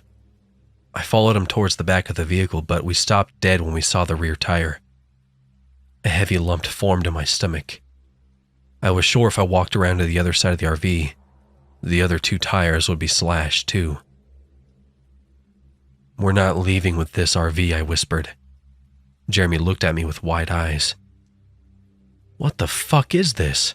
I'm pretty sure I didn't run over anything, but I only have the one spare. Did you do this? He asked. His voice was hushed, likely to avoid upsetting Nicole. No way, man, I said, taking a step back with my hands up. I don't even have a knife. This is exactly what happened to our truck. If you guys were giving me a ride out of here, why would I do this? I just want this day to be over. What's going on?" Nicole asked. She came around the side of the RV and shivered as she wrapped her jacket tighter around herself. "Tires are slashed," Jeremy said. "So what now?" Nicole's eyes widened with shock. "I guess we walk until we find a better signal," Jeremy said. I felt a sense of déjà vu come over me. Just then, a low growl emanated from the forest around us. I felt all the blood drain from my body. "What was that?" Nicole whispered. "We need to move," I said. "Now." Jeremy and Nicole didn't even argue. We all grabbed our backpacks from the RV and took off into the woods. After about 5 minutes of crashing blindly in the woods, I realized Nicole was falling behind. I turned back to help her and Jeremy stopped where he was. "Wait for me," Nicole panted. Jeremy took a step towards us when something huge slammed into him. I crushed Nicole against me, trying to shelter her from whatever had attacked Jeremy. "Holy shit," I whispered as we both turned to where Jeremy had been standing. The beast I had seen before was standing a few yards away from where Jeremy had been. Its head was tilted up, reaching its antlers towards the sky. Jeremy was dangling from an antler that had pierced through his chest. He tried to let out a scream, but blood just gurgled out of his mouth. Nicole started to scream, but I immediately clamped a hand over her mouth. "Don't," I whispered. A chill trickled down my spine as the beast turned to look at us. I heard Nicole gasp beside me as she took in the mask on the beast's face. As it turned slowly to look at us, Jeremy's body swayed with the movement. A malicious look came across its eyes, and it started shaking its head back and forth, like how a dog would when playing with a toy. Jeremy's body jerked violently until it finally came free and crumbled to the ground with a sickening thud. It was taunting us. Before she could scream, I grabbed Nicole's hand and ran into the woods. We stumbled a few times, but I ran on anyway and dragged her with me. We ran for what felt like hours, but I knew no matter how far I ran, I would be no closer to escaping this forest hell. Stop, I need to stop," she gasped. I was breathing hard too, but every nerve in my body was alert and listening. My ears strained to hear any noise that could indicate the beast behind us, but I heard nothing. Even in the dense trees, I felt exposed. I felt like this was a game of cat and mouse, and we were going to die. "Here, sit down," I said, helping her to sit down on a fallen log. She groaned and rubbed her belly. I didn't know the first thing about babies, but I was sure a woman this pregnant shouldn't be running like that. "What the hell was that thing?" she asked. "I don't know." I shook my head, still trying to calm my rapid heartbeat and steady my breathing. Do we have any water?" I rummaged through my backpack, but I only had the empty bottle they had given me earlier. I helped her take hers off and looked through it. She had packed food, but no water. "I'll see if I can find a stream nearby to fill it. Stay here. Do not make a sound. Do not move unless you have to," I commanded her. She nodded, but I could see the fear in her eyes. I left my pack with her and started walking. I was blind in this forest. I had no idea where anything was or how to get there. I also had a feeling even if I knew exactly where I wanted to go and how to get there, for reasons unknown, I wouldn't. I wasn't even sure if I could find my way back to Nicole. Luckily, I did come across a small stream. Twigs snapped as I knelt down beside it and angled the bottle to catch the water flowing from a rock. As I rose and turned to make my way back to Nicole, a scream cut through the forest. I raced back to where I thought I'd left Nicole. The backpacks were still there, but she wasn't. "Nicole," I called out. If the beast was around, then she probably wouldn't answer, but yelling might also draw the beast's attention to me, giving her a chance to escape. I quickly slipped on my backpack and carried hers, looking around for any indication where she might be. Then I smelled something. I followed the smell carefully, trying to place what it was. It smelled pleasant, but I didn't know what it was. I wondered what would smell so good in the middle of the forest where people were dying left and right. The smell grew stronger as I followed it. But I grew uneasy. Something wasn't right about this. But nothing about this trip had been right. It was becoming difficult for me to differentiate between the ongoing danger and immediate danger. I felt like I had been on edge all day. I was exhausted, and my nerves were shot. "Nicole," I whispered, stepping closer to wherever the smell was coming from. I froze when I heard a whimpering. My heart pounded painfully as my mind raced with all the possibilities of what could be making that noise. It could be a wounded animal begging for the release of death. Or it could be a wounded animal that might strike back. It could be that beast again, playing more games. Or it could be Nicole. My blood ran cold at the thought, and I made up my mind.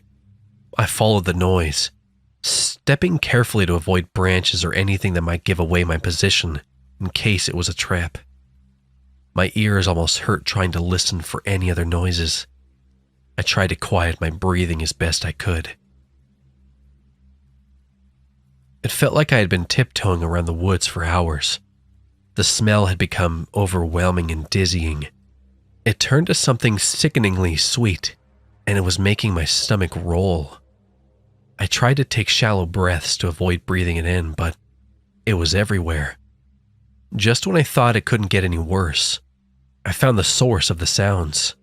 It was Nicole, and I had a brief moment of relief before I took in the scene in front of me. Nicole was lying on her back on the ground. Her eyes were wide and she was gasping for air. In the dim moonlight, I saw she was covered in blood and holding her stomach. "Nicole, are you okay? What happened?" I whispered, dropping both backpacks on the ground. She just stared straight ahead, breathing hard and whimpering, like I wasn't even there. My, she murmured. She was shaking, like she was freezing cold. "Here, why don't you sit up?" I started to take off my jacket to cover her when I caught sight of a deep gash running through her stomach. Blood trickled out of her wound as I sat there in disbelief. I didn't know what to do to help her. I wasn't a medical professional. I was helpless. "My baby," she gasped, and absolute terror overcame me. "What happened?" I demanded. "Is the baby okay, Nicole?" But she didn't answer me. I reached out to touch her hand, trying to bring her attention to me, but I recoiled once I made contact with her skin. She was cold and pale, and her skin felt clammy. If I had to guess, I'd say she was going into shock. I needed to get her somewhere safe. Just as I reached out to help her up, I heard a sick, squelching noise, like something having a messy, lip-smacking meal. I knew I should have turned and ran then. I should have done anything I could to get as far away from there as possible, to look out for only myself. But I didn't. Despite every instinct telling me to run, I felt compelled to follow the noise, even as the sweet smell grew stronger. It was like I was in some kind of a trance. I wanted to run. I wanted to find a way out of here. But I was powerless to stop my legs from carrying me towards whatever it was. Dread replaced the blood in my veins. "Ah, there you are," a voice growled. It sounded like an inhuman whisper. My whole body was trembling by the time I reached the source of the voice. It was the beast, and lying on an enormous tree stump was Nicole's unborn baby, or what was left of it. Fleshy chunks and bits of sinew were scattered on the monster's makeshift table. The beast's mask was covered in blood, and it sounded like it was chewing. Between the smell and the horror in front of me, I gagged. "What's the matter?" It laughed at me. I was having a hard time focusing, and the forest was spinning around me. Bile rose in my throat. "What the fuck?" I gasped, trying to keep from vomiting. You, Craig. Was that you?" "Isn't that what you do to my children?" You kill us, torture us, skin us, eat us. Why shouldn't I do the same to you? Maybe you'll scream just as he did. My, how he screamed. The beast chuckled. He was still alive when I skinned him. It was almost as musical as the girl, as I cut the baby out of her. Another low laugh rumbled from it, but my skin prickled as other laughs joined the beast's. Madison's, Laura's, Craig's, Dan's. I turned and ran, stumbling from both nausea and dizziness. Tree trunks swam by as I ran, turning into a blur of brown. I knew I had to get out of here or I would die, but I wasn't going down without trying. I managed to find my way back to Nicole, but it was too late. She lay there, staring up at the sky above her. Her skin had turned gray and lifeless. I scrambled back as maggots wriggled out of her open mouth.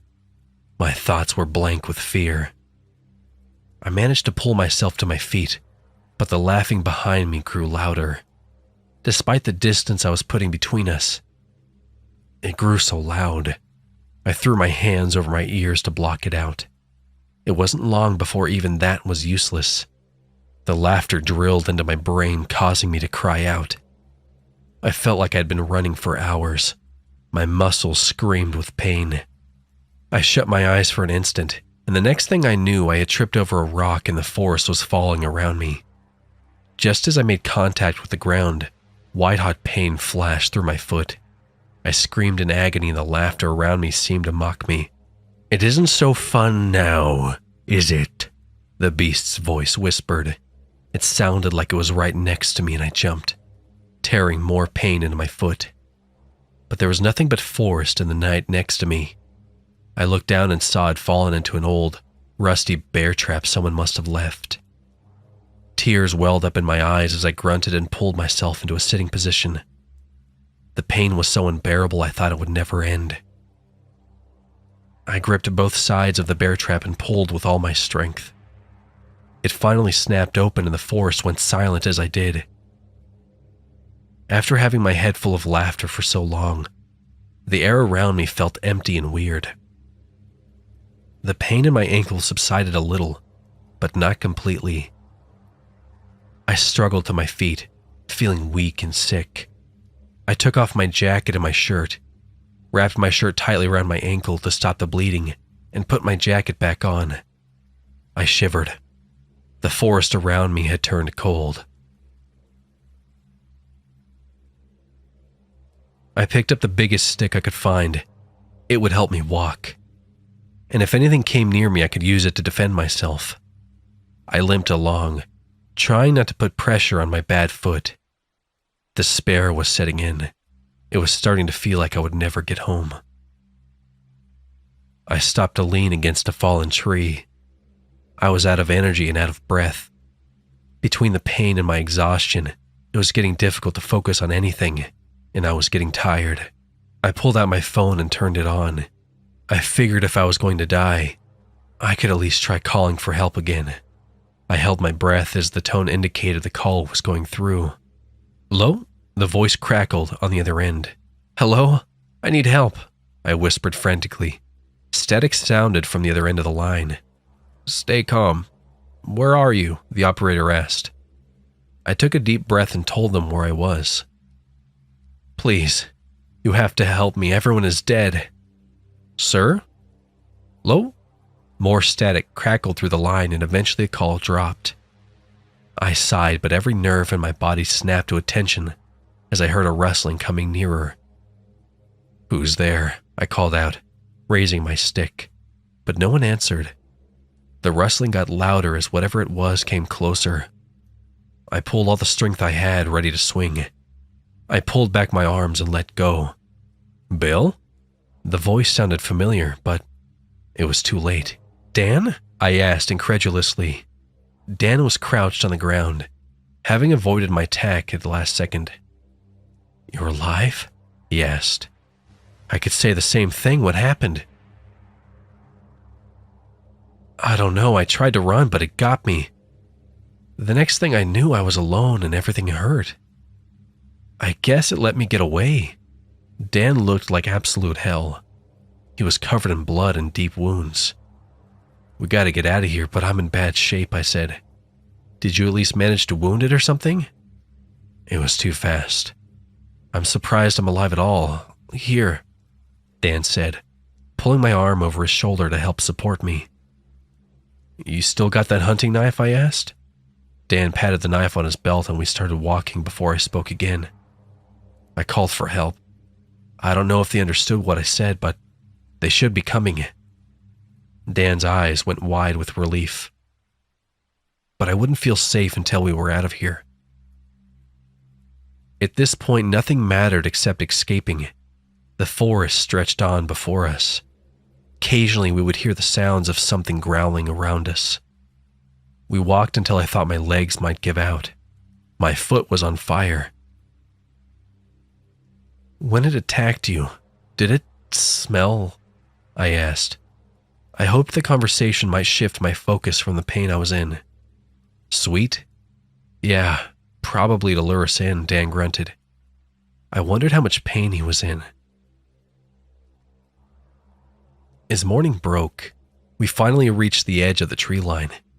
Flashing lights and emergency service waited for us. I almost collapsed with exhaustion and relief. A group of park rangers were gearing up to go into the woods.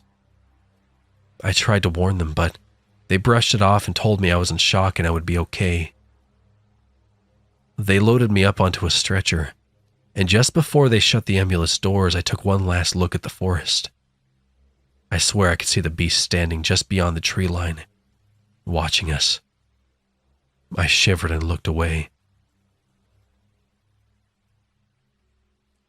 I awoke with a start.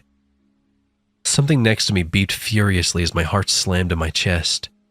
It took a moment for me to realize where I was.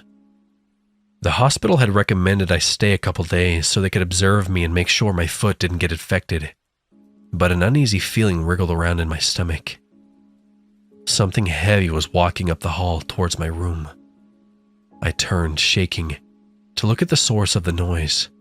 The whole world seemed to slow around me as a mask crept into view, a mask that was all too familiar. The beast growled and lunged at me, its talons outstretched. I awoke with a gasp and looked around me. There was no sign of the beast, and Laura was asleep in a chair next to me. Relief flooded over me as I took in how peacefully she was sleeping. I looked myself over but couldn't find any trace the beast had actually attacked me. The police never recovered the other bodies. They combed the woods but found nothing. Not the truck, the RV, our tent. Nothing. But no one said we were crazy or that we'd taken some drugs and had a bad trip. There was something in the officers' eyes that told us they didn't doubt us at all. Dan and I made an unspoken vow to never go hunting again. I think we're both afraid to go anywhere near a forest now. I still wake up from nightmares about a monster wearing a baby's face. But what haunts me more is that sickly sweet smell. I smell it everywhere now, and it puts me on edge every time. I'm so paranoid. It's affecting my job and my life. As soon as I smell it, I go into a frenzied panic, and everything around me goes black, like I'm looking through a narrow tunnel. I whirl around, trying to find the monster, while suffocating on sweet air no one else smells. I look like a lunatic, and I'm starting to feel like one. It's worse right after I wake up from a nightmare about that beast, gasping for fresh, unpolluted air. If I look real hard after leaving one of those dreams, I can find a small baby face in the darkest corner of my room. My therapist says I have PTSD, and he may be right, but I also know that thing is still hunting me. No one believes me. They all just tell me I'm safe now and I need to relax.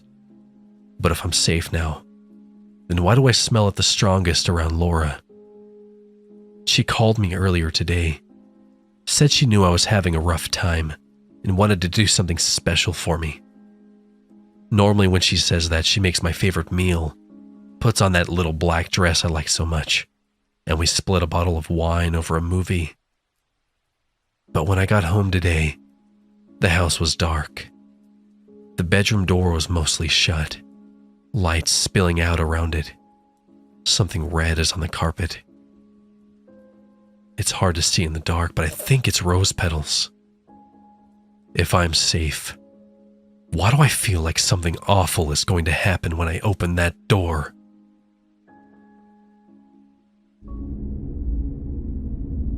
Let me start by introducing myself. My name is Alex. I am 20 years old and clinically diagnosed with ASPD, or antisocial personality disorder.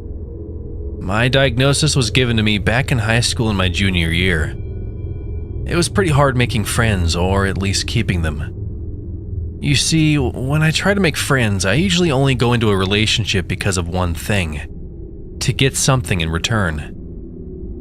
You could call it manipulating or deceiving people, but I don't see it that way. I've had many therapists and psychiatrists try to help me or figure out what's wrong with me in the past, but I would just feed them the information they want to hear. It's pretty simple. Give them all the shit they need to write down on their little piece of paper, and it is music to their ears. Besides that, let us get to the story. Now, you see, the two people back in high school were Mike and Connor, and they were it. They had the girls, the popularity, the friends. They both were the biggest athletes in the entire school. This is important because I wanted that, but I couldn't have it. Call it jealousy or whatever, but who wouldn't want people to look up at you and have their names written in the daily paper? High school was a bitch for me.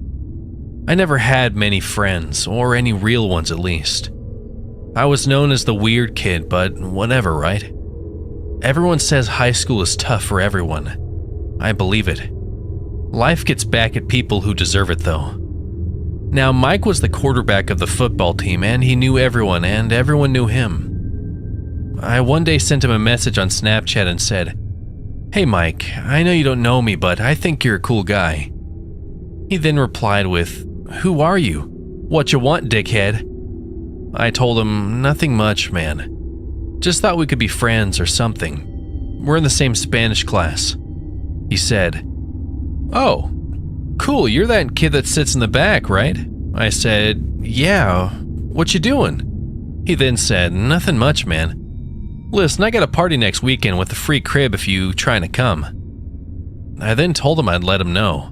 This was perfect because I knew exactly what I would do. I planned on seeing Connor there with his girlfriend Liz. That was important because I hated seeing the way Connor would treat her. He just used her for sex and shit and never really respected her. I knew how I would fix that though, and it would be at the party. Well, I go to the party and there were at least 50 kids there. I saw a couple of familiar faces but couldn't care at all. I was there for one thing, and one thing only: to ruin their relationship. Call me a dick, but he was way worse than me. I once saw Liz come into school with a bruise on her face and knew it was from him. I finally saw them out back near the pool. I had a plan. I would text Connor's phone from a different number, making it look like it was some other chick texting him, and Liz would be right there to see it. I went outside and he was drinking, probably already drunk. I could see them from across the pool and haven't seen Mike yet. I was about to text him and then Mike came up and tapped me on my shoulder with 2 drinks in his hand. He said, "Yo, Alex, you came." I laughed awkwardly and said, "Yeah, man, wouldn't miss it." He said, "You want a drink?" Gesturing the second cup to me. I took it and said, "Thanks, man." He said, "I'll see you around. There's more beer in the kitchen." He walked away and now I pulled my phone out. I went on the app which I would text him from and texted, "Hey Connor, I had a really good night last night," with a winky emoji. I then sent it waiting for Liz to look over his shoulder. She did and read the message. They started to argue and Liz poured his beer all over his face. My plan was working just right. I then saw Liz walk inside in a rush. I pretended to bump into her and said, "Oh, my fault, didn't see you there." She laughed and said, "Oh my God, it's you, Alex." I then laughed as well and said, "You good?" She replied with, "No, actually. I just found out Connor was cheating on me with some slut." I said, "Oh, that blows. You want to ride home?" She said, "No, I'm good. I'll just have Grace drive me home." I proceeded with, "You sure? I live super close to here anyways. I was just about to go home too." She said, "Okay, sure, that's fine." I then got in my car and we started to talk. I said, "So how'd you find out?" She said, "Some bitch texted him saying that they slept together last night." I then said, "Damn, what's your address, by the way?" She then said something that surprised me. "I can't go home like this. My mom's gonna know I'm drunk and I'll never be able to go out again." I said, "Well, what do you want to do then?" She said, I don't know. We should go to a park." I said, "Oh, okay, what park?" She gave me the name and we went there. I parked my car in the parking lot and said, "What you trying to do now?" She then said, "Shut up, stupid," hushing my lips for me. We made out that night and I dropped her back off and went home as well. That week in school, I got a snap from Connor. It was during lunch and I clicked on it. I saw the 5 words that couldn't make me happier. "I know what you did." I replied with, "What? What did I do now?" He said, "You hooked up with Liz." I left him on open and went about my day. I then saw him in the parking lot after school near my car. He came up to me and screamed in my face, "So you think you could just steal my girl without me doing anything?" I laughed right in his face and said, "Well, she isn't with you anymore now, is she?" He then yelled, "Well, you think you're just going to go about your day or something?" I started laughing. "Yeah, I was planning on going to Liz's house after school." He then jumped on top of me, pinning me to the ground, socking me right in the jaw multiple times. I tried throwing some back, but he had my hands pinned to my side. He got up and said, "Fuck with her again and you won't be getting up." I got up with my nose bleeding and got into my car and went home. That was 2 years ago and boy have I got my revenge. Let me start by saying I have no regrets about what I did. Everything I had done was for my satisfaction. You see, I don't care whose life I ruin, as long as I get something out of it. Connor graduated high school with not much going for him. He had a job at a car dealership as a mechanic or something like that and never went to college. I never went to college, so I won't judge, but I had other plans after high school. I wanted to ruin Connor's life, and I never stopped until I completed that process. It started with pretty small things, like when I tried ruining his relationship back in high school. He was always a dick, and who better to fuck with than a worthless piece of shit like Connor? I messaged him a couple of months ago saying, "Hey old friend, remember me?" He replied with, "Yeah, the kid I beat the shit out of. I remember you." I knew he would say something like this, so I sent him a picture of myself and his sister I photoshopped to look as if we were together. He replied with, "What the hell are you doing with my sister? She doesn't date weird fucks like you." I replied with, "Oh well, looks like her type changed." I was just sitting on my computer laughing my ass off on how gullible this kid was. He then messaged his sister Claire, which I thought he would do. "Are you dating a kid named Alex?" I had hacked into her phone, which was pretty easy because I sent her a phishing email that looked like a woman's clothing company that I knew she had an interest in because of her Facebook. She clicked it and then downloaded a keylogger onto her phone, which would send anything that was on her phone to me directly. I override it and replied as her saying, "Haha, yeah, me and him just started talking." Everything that was being sent right now would delete as soon as I exited the software. I then texted him saying, "Claire is one beautiful woman, kind of reminds me of Liz." He then said, "You know, you're a real dick." I said, "Haha, the one who beat the shit out of their girlfriend in high school, right? I'm the dick." I then said, "Hey, how's life going for you? Washing people's cars?" He replied with, "Fuck you, man. Go do something with your time." I ended the conversation with, "Okay, bud. I'll let you know how she is in bed." Now, this was just the first thing I would do to fuck with Connor's life. A couple Google searches for his name, and I now had his address. He was still living with his parents at the time. I then went ahead and waited for him to get done at work to order a couple of pizzas to his house and make him pay for them. A couple, I mean by ordering 20 pizzas, all with extra toppings. That was definitely a pricey delivery. A total of $300 if you want to round up. I called in and said I would pay in cash and my name was Connor. I gave the lady on the phone his address, and it was as easy as that. You might be asking why I care so much to fuck with someone's life. It's easy. I get joy out of it. You see, these were the baby steps to ruining someone's life. My next attempt would be going to a personal level. Connor had a laptop at home, and I went ahead and hacked it. It was easy knowing how stupid he was. He would fall for anything. So I sent him an email that led him back to a link that would automatically download a fake porn movie. He would run the download, and I would then have access to everything on his computer. Everything. I had every username and password of every website he used, including bank accounts, emails, video games, documents, social media, and much more. I also could see what he was doing by his webcam, which he never turned off. He also had a new girlfriend at the time, and her name was Jessica, or Jess for short. I planned on ruining their relationship too. One night I logged into one of his bank accounts to see what his balance was. It was $1,243.50. So I went ahead and requested a withdrawal to a website that would transfer it into Bitcoin. I requested $500 to see if it would work without causing any attention. The transfer went through, and I now had $500 in Bitcoin. I went ahead and logged out and disconnected my VPN. I also knew Connor's social because he had everything saved on his laptop, like his passport, birth certificate, and social security. The next morning I drove over to his house and waited for him to leave for the morning. I watched him get into his car from a street over and pull out of his driveway. He then sped off to the local bank. I proceeded to follow. I guess he found out about the $500 that had been withdrawn from his account. After he was done at the bank, he drove to Dunkin' Donuts. I then thought of an idea as he was inside. I got out of my car in the same parking lot and went over to his car and took my pocket knife out.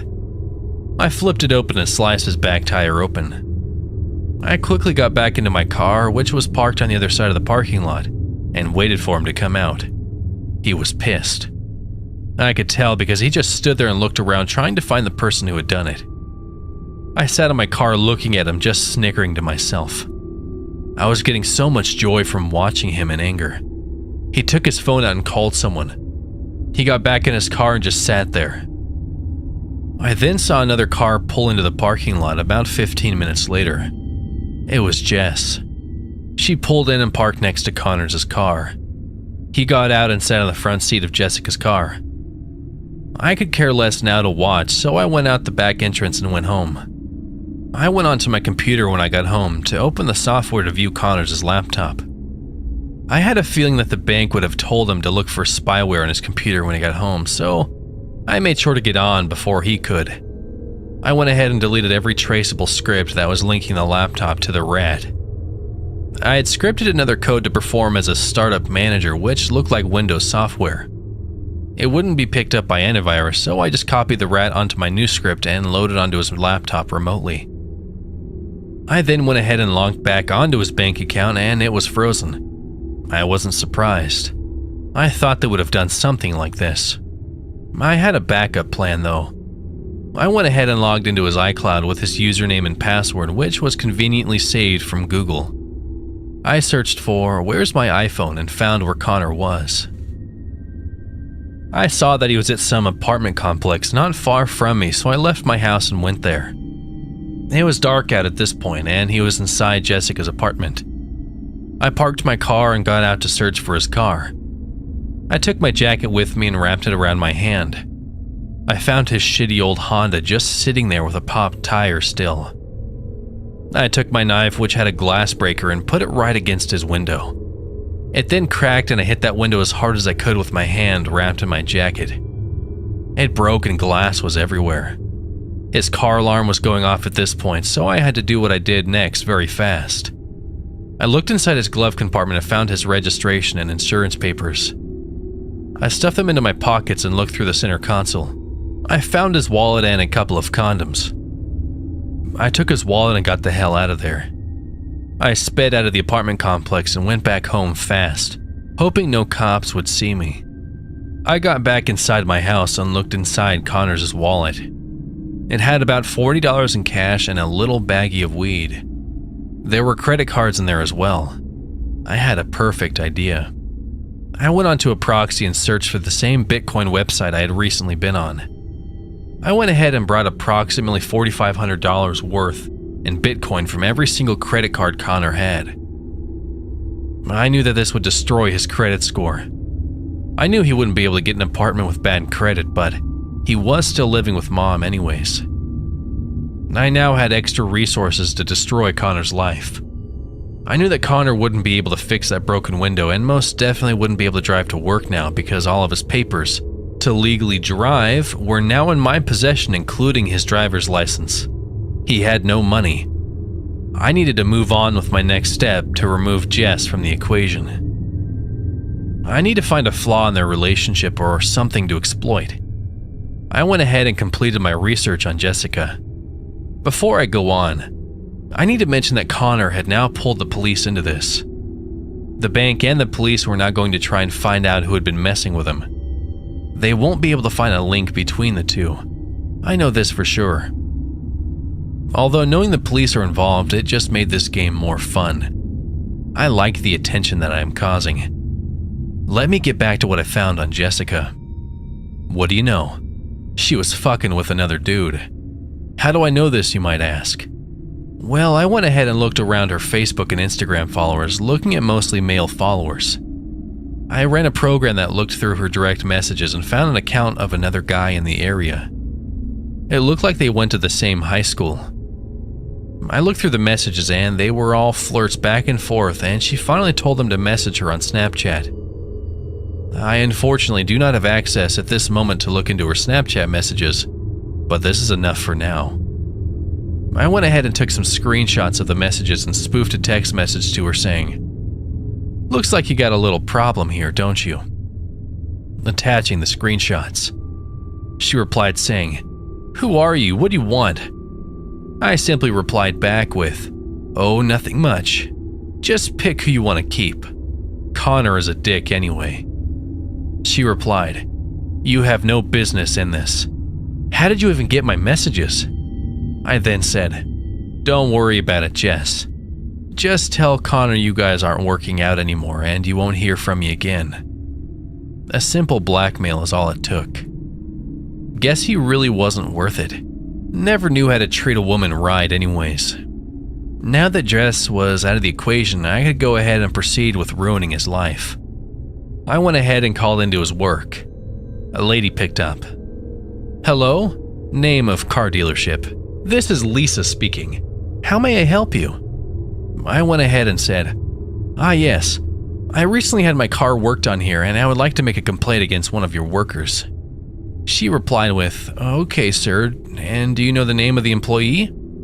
I said, "Yes, I do. Connor, last name." I saw a scratch on the back of my car which looked like a key or something pulling the paint off. I saw this as soon as I got home from getting my car maintained on. She said, "Okay, sir, I will go ahead and mark down your complaint and we will handle it accordingly. If you would like, you could come back so we can get more info from you and we could have someone take a look at the damage." I said, "No, that won't be necessary after what you guys have already done, thanks."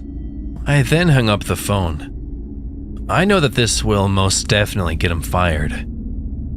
I called him a couple of days after this with a masked voice from software that changed my voice. He picked up and I said, "How's life been?" "Shitty, let me guess." He replied with, "Can I ask who the fuck is calling? And why do you care how my life's been?" I said, "Maybe this would help. You missing that $4,500? Life's a bitch, isn't it?" He said, You're going to be arrested for stealing that money. The police are looking into it." I said, "Oh, Connor, I already know that. I'm 3 steps ahead of them already. I mean, I guess Jess doesn't want to date poor guys, huh?" He said, "How the hell do you even know me? What do you want from me?" I said, "Connor, go outside. There's a package for you, and maybe a couple of your answers will be in there." I hung up. Before calling him, I made sure that a package with nothing except a USB was in there. It was meant to be plugged in, and it would be erased within 1 hour of opening the contents. The contents were a text file with the title of readme.txt. It wasn't a virus or anything, it was just a document meant to be read. Once opened, it would have a paragraph saying, "Hello, Connor. The man that you were just speaking with knows everything about you and will not hurt you. You are playing the game of life. It's simple. You are a pawn in my game. I pick and choose what you do and how you do it. You may not see it, but everything that has been going on in your life the last couple of months has been my choosing. I've been in the process of taking little bits of your life away, one by one. You see, it all started back in high school when I took your little girlfriend away. I made her think you cheated on her. Easy. My next step would be to take away all of your money. Poof. Just like magic. All gone. Your credit is down the drain. The second step was to take away your transportation. No way to drive without any money. The broken window doesn't help either. Or maybe no driver's license. I then took your love life away. Jessica is no longer in your life. Well, maybe you might just go back to work to make more money. Wrong, you see. You no longer have a job. Don't bother going in tomorrow because there was a report of you damaging a customer's car.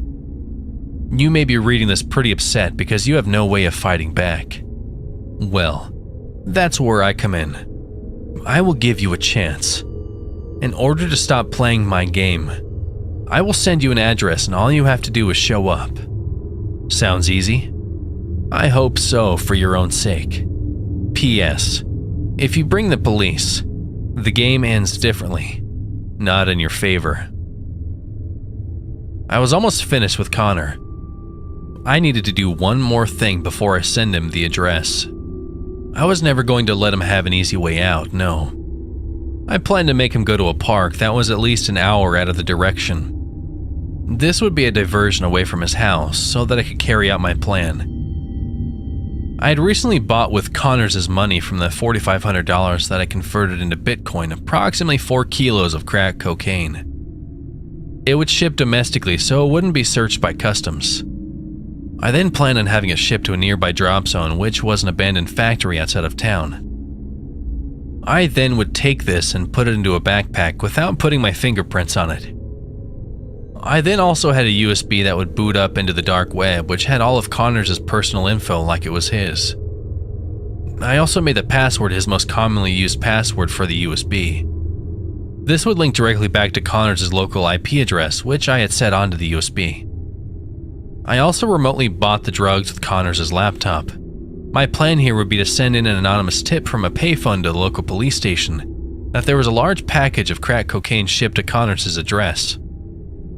I also planted the baggie of weed which had Connor's fingerprints on them in the back porch of his house. This would give the police probable cause to search the house for drugs. I would assume that they would have already bought a warrant, but just in case, I had done that for precautionary reasons. This would all happen tonight. This is when I would successfully ruin Connor's life. I would send him to prison for years. He would be sentenced with multiple felonies of drug possession and intent to sell. The large quantity that he would be possessing would give him no parole either. I had the vendor on the dark web pack baggies of grams pre-bagged in one large quantity as well. This would give him the charge of intent to sell as well. The investigation would come down to that he purchased them from his laptop with his credit cards. Nothing would be traced back to me. I made sure of this because I had corrupted all of my hard drives back at home by microwaving them. There was no personal connection to Connor with me, so I would not be looked into. I was just a kid from his high school with 1,000 other students. I had no connection to anyone in his family either. I went ahead and sent him the name of the park through a random phone number I generated and said, "Connor, you have 90 minutes to be here or the game continues." I was outside his house a street over waiting for him to leave. I saw him leave, which was around 12:30 a.m., and everyone was asleep in his house. I set a timer on my phone for an hour, which was my time to plant everything and get out before Connor was home. I then went back to his back porch and planted the baggie of weed at his bedroom window. He was stupid enough to leave his window open, and I opened it and went inside his room. I had gloves on at this point before I left my car. I dropped the backpack inside his closet and plugged in the USB that I had prepared into his laptop, which was sitting on his desk. I then left through his window, locking it before stepping out. I made sure the weed was sitting nicely on the outside of his window. I then walked back to my car. I checked the timer on my phone and it was 35 minutes. I knew he would be at the park before the timer was up. I went to a closed parking lot that I scoped out before planting the evidence, which had a payphone. I called in and said, 392 Street. There is a large number of drugs which is owned by Connor, last name. I am sending this tip in and would like to keep it anonymous for my safety. I hung up and left the parking lot immediately. On my way back home, I got a text from Connor replying with, "I'm here. What do you want me to do to end this stupid game?" I replied with, "It's easy. Take your phone and throw it into the lake. You will receive your money back after this last task is done." He said, "How do I know you're going to follow through on your end?" I said, "If you don't do it, you don't get your money. You are a player of my game, remember? You follow my rules and you can win." I then sent another message saying, "Tomorrow, check the balance of your bank, and all the money will be back where it rightfully belongs. Goodbye now." This will be the last step in covering up everything I'd messaged him. He is just playing every card I told him without even knowing. I then called the phone 5 minutes later to see if it connected me through. I called it and it said, "The phone number you've dialed is no longer in service. Please call back later." My plan was now complete, and Connor will be arrested within the hour. I got home and went to sleep without a problem. I woke up the next morning and turned the news on. The headline was, "Breaking news. Man in local county was arrested last night for drug trafficking." This was music to my ears, hearing the lady speak about the details of the arrest, and hearing her say Connor's name. She said it like he was some criminal, and boy did I love that. I looked up the details of the arrest on Google and clicked on the first link. Connor, arrested last night for drug trafficking. I saw his mugshot and it said under it that he could be sentenced up to 25 years and up to $20,000 in fines for intent to sell crack cocaine. This was the end of Connor's free life. He was now a convicted felon and would never have his original life back. My game was now completed, and he was the pawn to complete it. Hello, friend. Once again, it's me, Alex. To catch you up on events, it's been a year since Connor was incarcerated. He got 5 years and I think a fine, but I'm not interested in the details. Connor is of no interest to me anymore. I have a job now with a local Verizon, which isn't too far away from my apartment. I also moved after all the events to not be traced. I got a fake ID and basically I'm a new man now. I have rented an apartment in cash and my landlord seems like a cool dude. I had a couple of beers with him when I moved in, but besides that, I don't really trust him and he doesn't know me. I like it that way. Being alone is kind of my thing. I just accepted that at this point. One thing you should know about me is that I don't trust anyone. I know I finished my story last time, telling all that Connor was my last pawn to complete my game. Wrong. He was just one of many pawns to my game. Connor was the tip of the iceberg, and we shall indulge in the next chapter. I was at a bar about a month ago talking to a gentleman named Jerry. He was about mid-40s and had a strong physique. I sat next to him at the bar and he just started chatting. We first talked about what we both did. I said to him that I worked at a Verizon and he said that he was a retired vet who served 20 years. So he most definitely knows something about the war, which I find interesting. We continued to talk and he went on about how he was going through a divorce, and sitting here at the bar helps with the pain. I tried to make myself seem compassionate the best I could. I told him that I'd buy the next drink and I'll call a cab home for him. Marriage is a bitch, man. My parents got divorced when I was 10. We finished up our conversation and I told him I called him a cab. He said thanks and gave me his number because he wanted to chat again and that I seemed like a nice young man. I didn't go out much, but when I did, I always would try to find myself fiddling with people. I tend to lie a lot without actually even noticing. For example, when Jerry and I were speaking at the bar, he told me that he served. I went ahead and told him how my dad's side of the family all served in the Navy and how I was also looking into joining. Now obviously these are all lies and I don't see how fighting a small war would help humanity's sake. But this was the easiest way to get Jerry to begin to trust me. To think I am a friend. Now that night I never saw how having an army vet friend would help in the future, but I knew I would make something out of it. First thing I want to make clear, I know I am not a good man, but I have no moral code.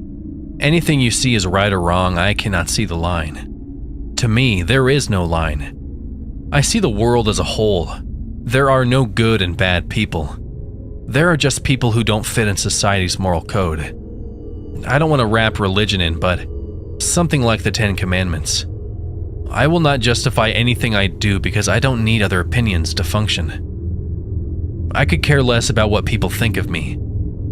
I was recently thinking of how I could put Jerry to use and came upon something. He could possibly know someone that has access to an abundant supply of weapons. I know it would be easier to use the dark web, but I wanted to purchase off of someone I would know they wouldn't say anything. Plus, the dark web is way riskier when you are dealing with weapons. I wouldn't want the ATF busting down my door and asking questions. So I went ahead and called up Jerry. Hey, Jerry, it's me, Steven, the one you met at the bar the other day. You want to grab a coffee or something to talk about stuff? Sure. Let's meet at the Starbucks down the street on Redacted and Redacted. Great. I'll see you soon, Jer. We met and everything went well. We got to talk about his former times in war and how he used to be called Jay by his buddies serving with him. I also brought up the interest in buying a weapon and if he knew anyone that could help with that. He said he did and he would make a call. He also asked why I wanted to purchase a piece and I told him I was interested in hunting but was told that I couldn't buy one because of mental illness. He said not to worry and he would help me out. Later that day I got a call from Jay saying, "Hey Steve, I got in contact with one of my buddies and he wanted to know what type of weapon you were looking for." I told him specifically that I wanted an M9A1 Beretta, M4 carbine, and a .50 caliber sniper rifle. I also said if he had any trouble getting them, I could throw him some extra cash. I knew that request probably got him thinking of different scenarios that they could be used in. I told Jay that I would throw him $1,000 up front and afterward the remaining amount. The reason I wanted this amount of firepower is that I planned on stepping up my game. If anything came down to my life or someone else's, I would always choose mine. Now I would be able to do that. Everything came through decently well. I went over to a local Army-Navy store and asked where I could buy some body armor. They pointed me to the manager who ordered it online for me. I ordered one chest plate that wrapped around to my back as well. Standard body armor which hopefully does its job. I also pulled out a couple $1,000s from my savings account to buy the rest of the weapons in cash. I met up at the site and met with some friend of Jay's. I introduced myself as Steven and asked him a couple of questions. My first questions was if the weapons could be traced. He told me no and all the serial numbers had been scratched off as well as the ammo loaded in the magazines were unmarked and were made by him. My second question was if he ever used them. He informed me that they weren't used and no fingerprints were on them. I then asked my last question. Can we both agree that this meeting never took place? Yes. It was a simple agreement that goes a long way. I handed him the requested amount and we both went about our day. Now all I had to do was find my next pawn. This is a very complicated process. I need to know this person better than they know themselves. I need to know their daily routines, who they talk to, who they date. Everything in their life is vital to know before interacting with them. Their past is also very useful. If they cheated, if they gamble, if they are convicted of anything. These are just examples of a long list of things that need to be checked off before going into Step 2. Speaking of Step 2, initiating the start of the game, I'd rather talk about who I reviewed for my game. His name is Jason Peterson. He is 32 and is now employed at Peterson's security firm. They get contracted for personal security for high-level customers and event security like bouncers and such. I picked him because I wanted somewhat of a challenge.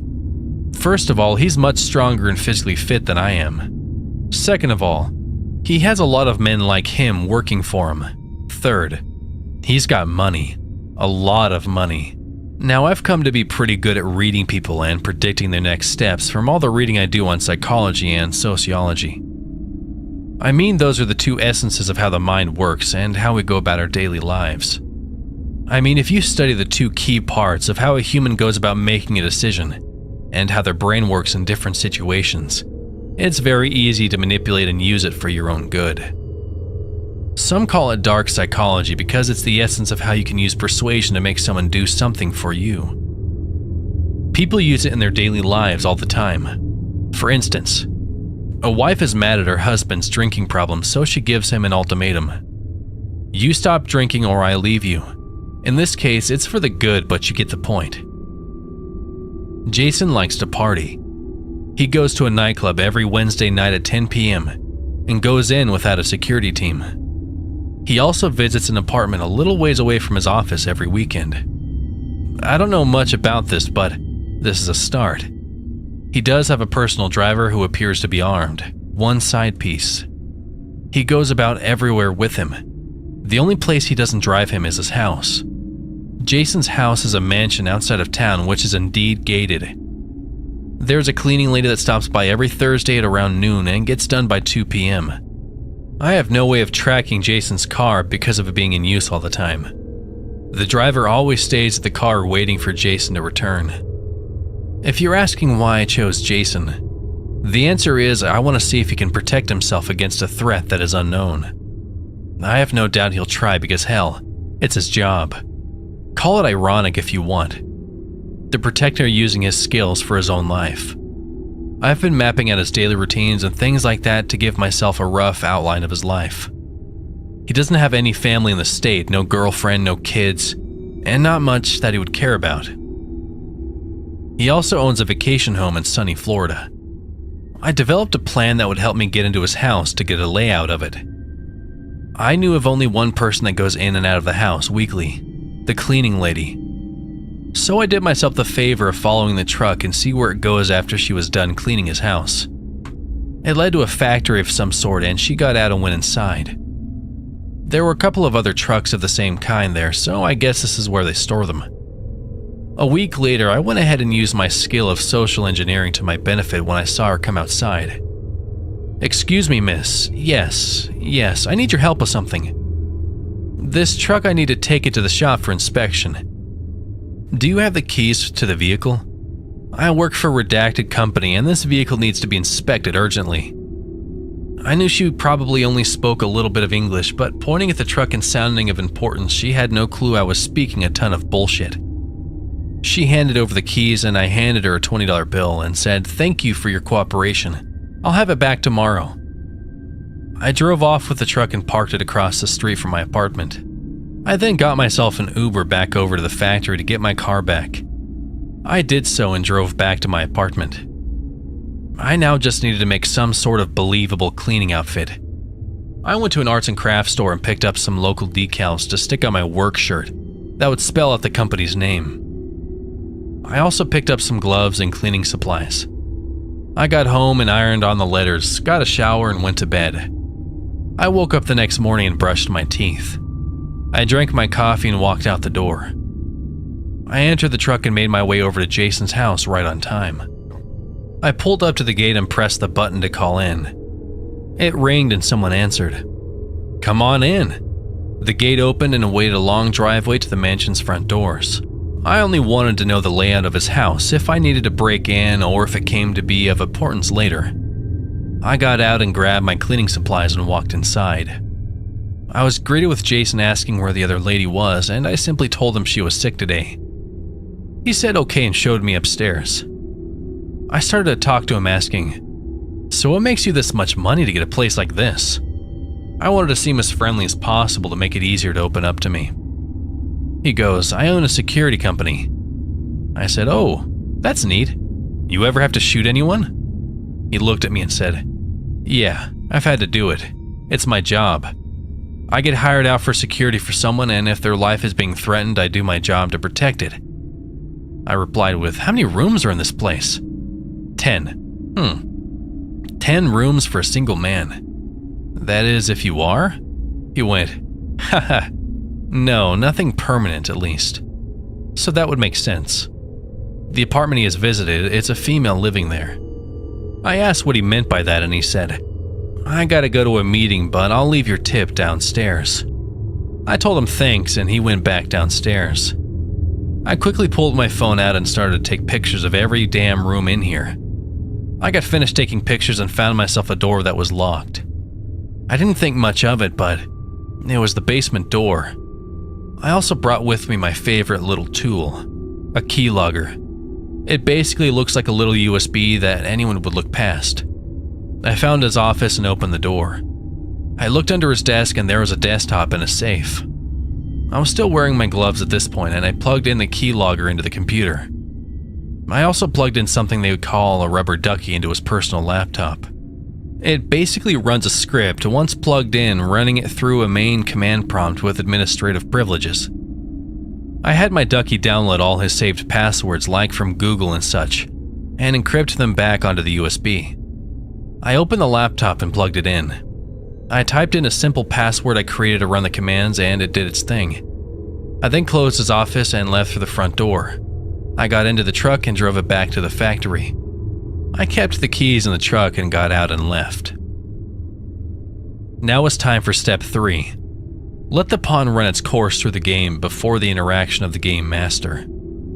I wanted every little piece of dirt I could find on this guy so I could manipulate it and turn it into my own little game. It's like a blanket when you're a child. You hide and cover yourself from the big bad monster. Well, for instance, this comparison. I am the monster and ripping the blanket off, revealing all the dirt of one's past and present. I think some may ask how I mix in working at Verizon and my other extracurricular activities. I get off at 6. The day I scoped out the house, I called off. I went ahead and parked outside of the apartment that Jason goes to every weekend.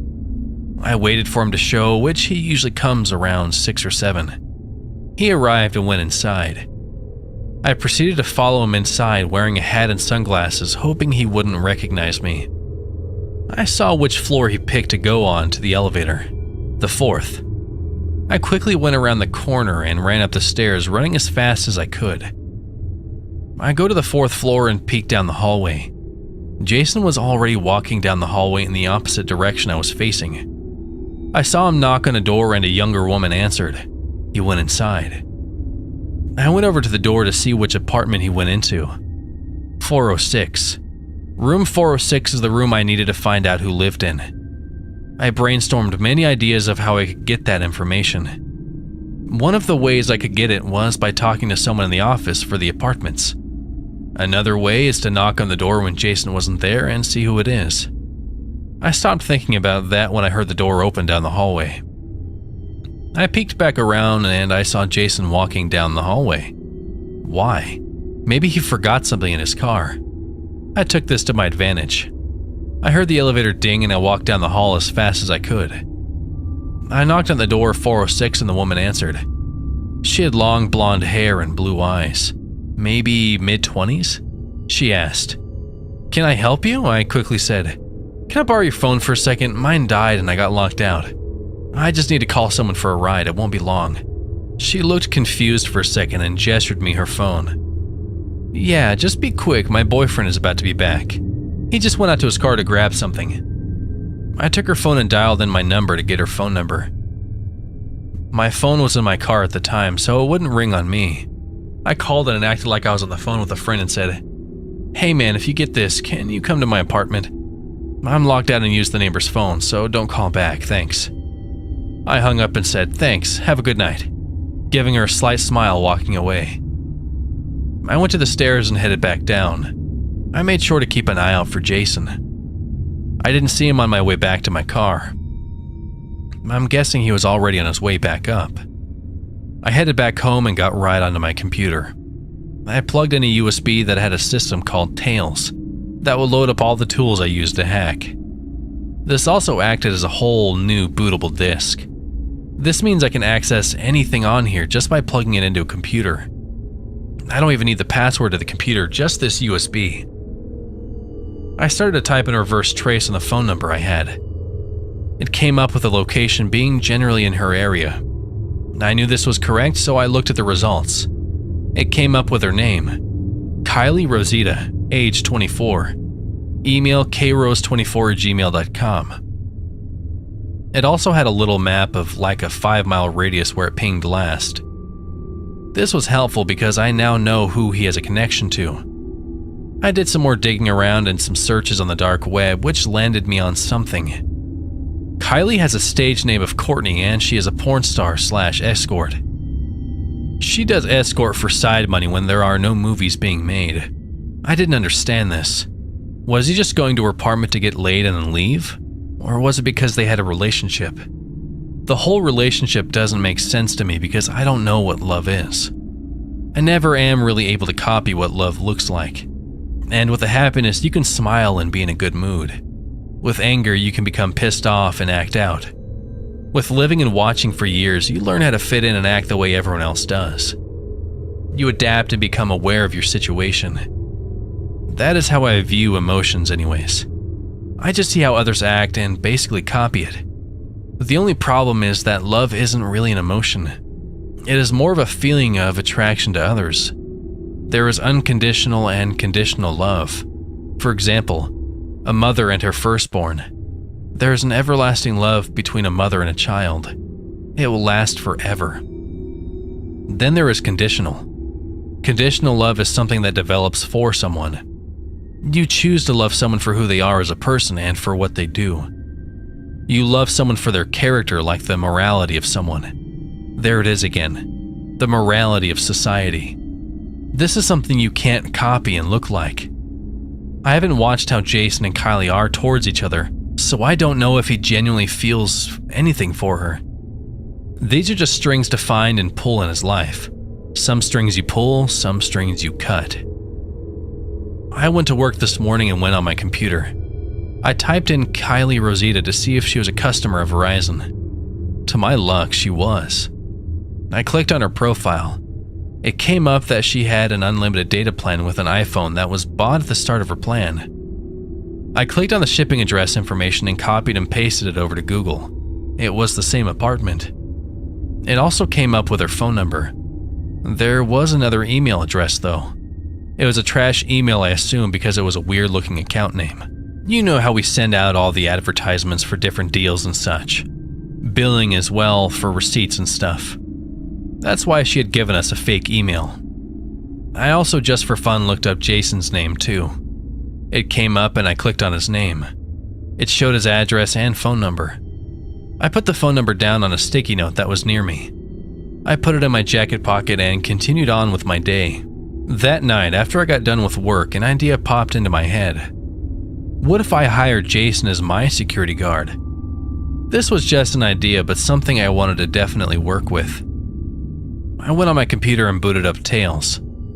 I went on my software for the keylogger to see what was logged on from Jason's computer. I was looking through the info and something caught my eye. He made a transaction for $500,000. What could he possibly need that cost $500,000? I pulled up my passwords that came from the rubber ducky and copied the data into the bank's website. I connected through a proxy that was only temporary. I went on and clicked on the recent transactions. The money was sent to some offshore account. I tried tracing it, but it just led to this car wash that was in Florida. It was getting late now and my head was getting fuzzy.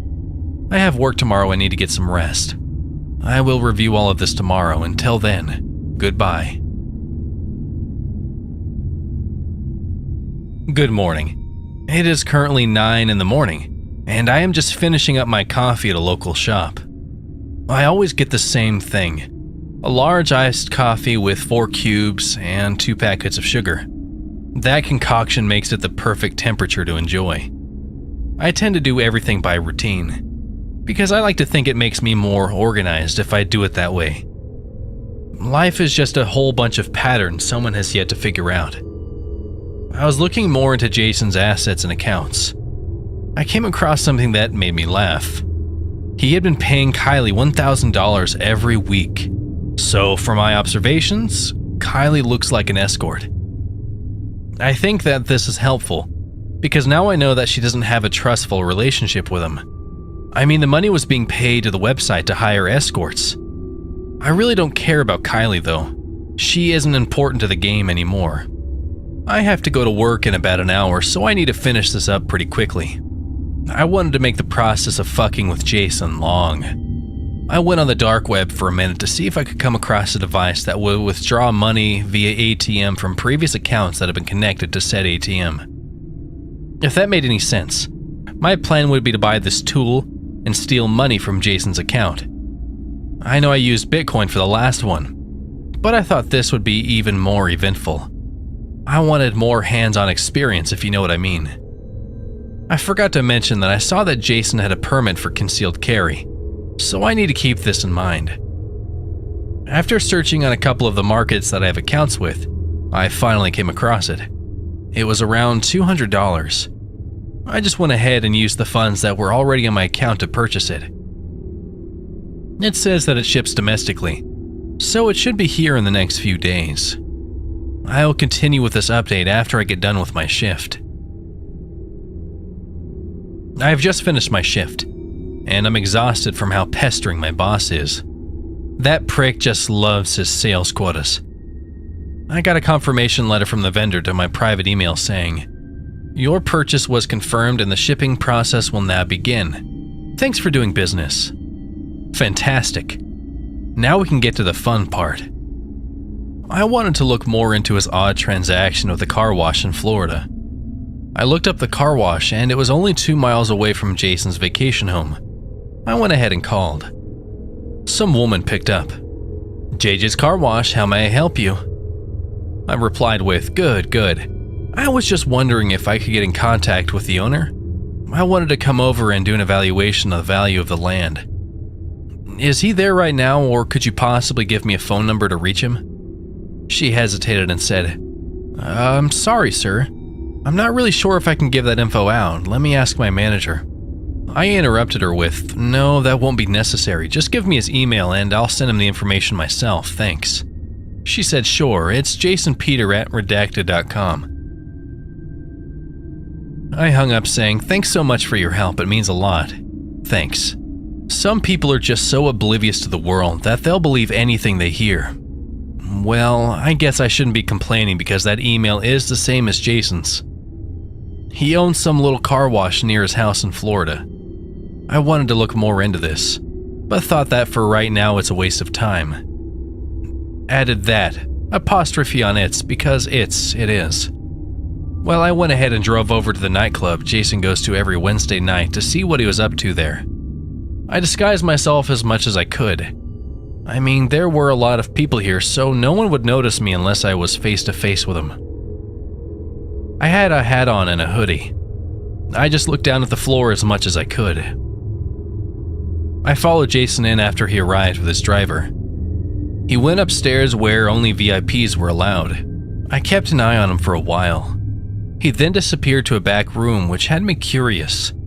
I needed to figure out a way to get upstairs without anyone questioning my authenticity. I went to the back room where I guess the staff gets ready. I found this work shirt that was black and an extra pair of pants that were a size too big. I had a belt on me, so that wasn't an issue, and I put on the clothes and now I looked like a waiter. I went to the bar and said I needed 6 on the rocks martinis and handed her a tray to put them on. She asked, "You work here?" I said, "Yeah, new. These are going upstairs, so make it quick." She nodded and proceeded to make the drinks. She handed me the tray and I carefully made my way up to one of the security guards of the stairs. I looked at him and said, "These are to go up to Mr. Peterson?" He looked at me up and down and waved his hand towards the stairs, allowing me to go. I walked up the stairs with the tray in my hands and walked through the back door that Jason had recently disappeared to. I saw a few ladies that were all intoxicated and a couple of men sitting on the couch. There was a nice electric fireplace next to a computer desk that wrapped around the corner of the room. It was a decently big room with a mini bar as well. I walked over towards the men. I said, "Excuse me, gentlemen, but I have 6 martinis ready to drink in my hand." I could tell that they've all been drinking because of the way they were slurring their words. Jason spoke up and said, "Perfect, thank you. Here's a tip." Handing me a $100 bill, I took the money and pocketed, saying, "Thank you. If you need anything else, please call down to the bar." I walked out. That room was soundproof as well because when I walked out, my ears were rushed in from loud music from the dance floor. I saw another door to my right and my curiosity piqued, and I walked through. It was this long hallway and a little red sign saying exit. Nothing special here, so I just walked out back downstairs. I went ahead and walked over to the security guard and asked him something. "Which one of these guys is the owner?" He replied with, "You should know this. Mr. Peterson just took over ownership a few weeks ago." This caught me off guard and I said, "Oh, right, thanks." I was mind blown because of how many properties this guy owned. Where was he getting all this money from? I mean, I know that he owns a security company, but 2 houses, 3 companies that all pay in cash, a personal driver, large bank transactions. All of this wasn't adding up. I went online and did some research. I have the suspicion that Jason is laundering money through his businesses. I don't know who he is cleaning money for, but it's probably someone who doesn't want their money fucked with. This could be an issue because if I fuck with Jason's life and his financial situation, that someone else could be looking after him. I don't fear anyone will find me, I just make sure I do everything securely. I should be getting the ATM snipping tool soon and hope to make a move on Jason and uncover his dirt. I'm getting excited just writing this right now, knowing that it could possibly ruin not just Jason's life, but his whole operation. Before I do begin my adventure, I need to make a couple of precautionary steps. I logged onto the dark web and found a trustful hacking service. I would never hire someone to hack, unless I didn't have the skills to do the task. I mean, if somehow I turned up dead, my plan would still carry out. So I found someone who could ruin his life. I have been chatting with him now to see what type of services he offers, and I found one that fits my purpose. I also told him I wouldn't buy unless I failed my game, which means death. He understood and told me how it would work. He said I would need to put the money in escrow, and I told him if I didn't respond within 2 weeks, that the money will be sent automatically. By putting the money in escrow, it means I can't take it out and he can't accept the payment unless all conditions are met with a third party. I set up a zombie computer to be the third party. Usually the vendor or market you're on will have an escrow system, but I wanted to make sure that he would certainly get the money if anything happens to me. So I set the zombie and sent the escrow away. The payment was $600 to do whatever was necessary to either ruin them financially or put them in jail. This hacker could make them be known as a child porn user by encrypting his computer with files that would have him arrested. I was thinking of this option or go to a darker market which would put a price on Jason's head. Now, all of this was set up I could move on and take Jason's money. I watched him after work for a few nights to see if he would use an ATM. He was at a little food market having lunch and used the ATM to withdraw $40. I know this because my little tool tells me. So I would watch him from across the street to see when he left. He left after eating and walked back to his car where his driver was waiting.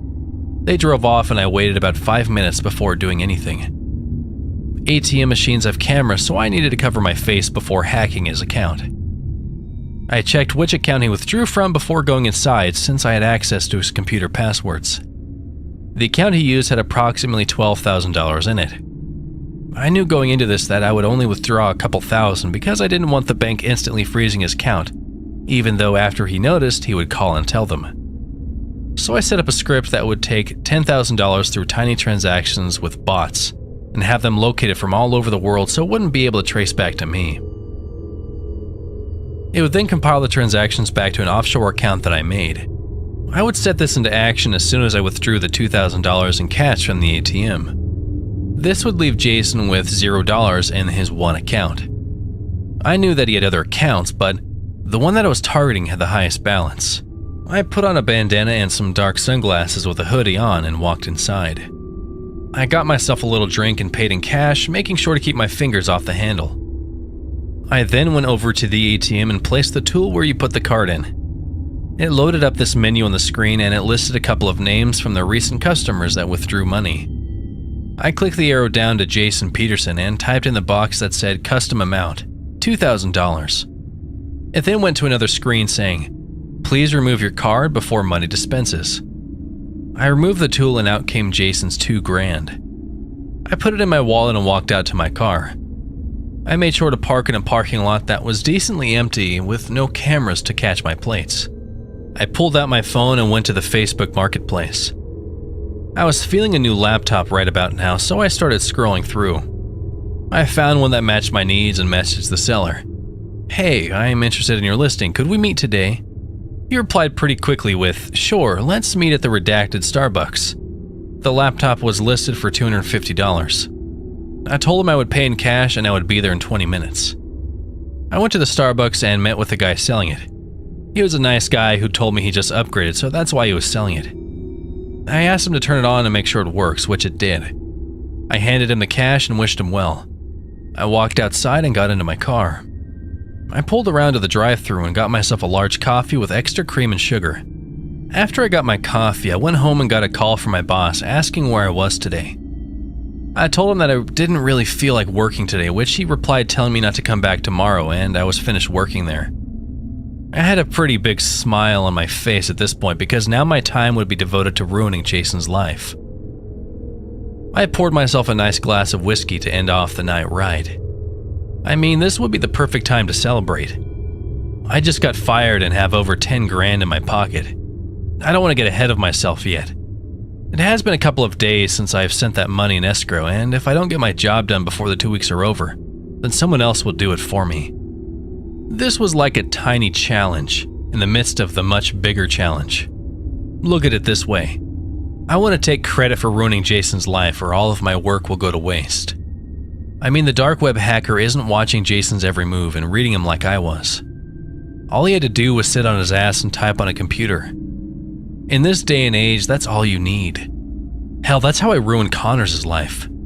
I told you from the beginning that I wanted to up my game. I had the proper funds now to really up my game. In the morning, I went to a local Walmart to pick up a few things. I wanted to make a homemade suppressor. I was looking at the prices on the dark web, but if I could save some money doing it, then why not, right? So I looked up how to make a homemade suppressor and picked up the right supplies to make it. You need some PVC pipes, steel wool, a drill, and a few other things, and you got yourself a suppressor. It didn't take too long to make, and it fits real snug on my .50 caliber sniper rifle. No, I wasn't going to kill Jason because that would be too easy. I wanted to fuck with him a little longer before really getting down and dirty. I pulled his strings like a puppet, if you will. My plan was this. I would find a time where Jason was alone, and I would call him. I would tell him if he wanted his money back, that we would have to meet. I would specify that he and only him would come, and if anyone else was to show that his funds would be long gone before he ever got there. I would then drug him with chloroform and take him to a secluded place where no one would find us. I would then tell him to give up all the information on the people he works for, or he and Kylie dies. I thought to introduce that I know Kylie, that it would motivate him a little more. Just the strings in his life. If that didn't work, my plan would be to tell him that the police were raiding his house for child pornography, which I downloaded onto his computer. I would show him his files from my laptop remotely to prove it, and if that didn't work, we would figure something else out. I wanted to move forward with this as soon as possible. I grabbed my car keys and headed out the door.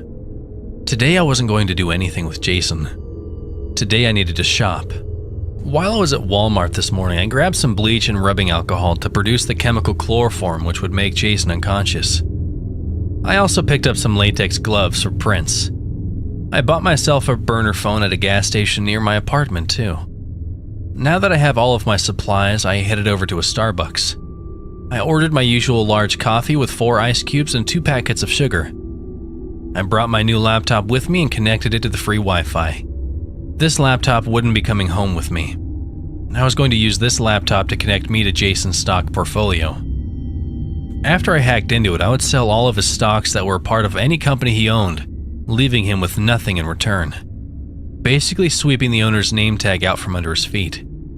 I would then corrupt the hard drive and throw the laptop into the dumpster.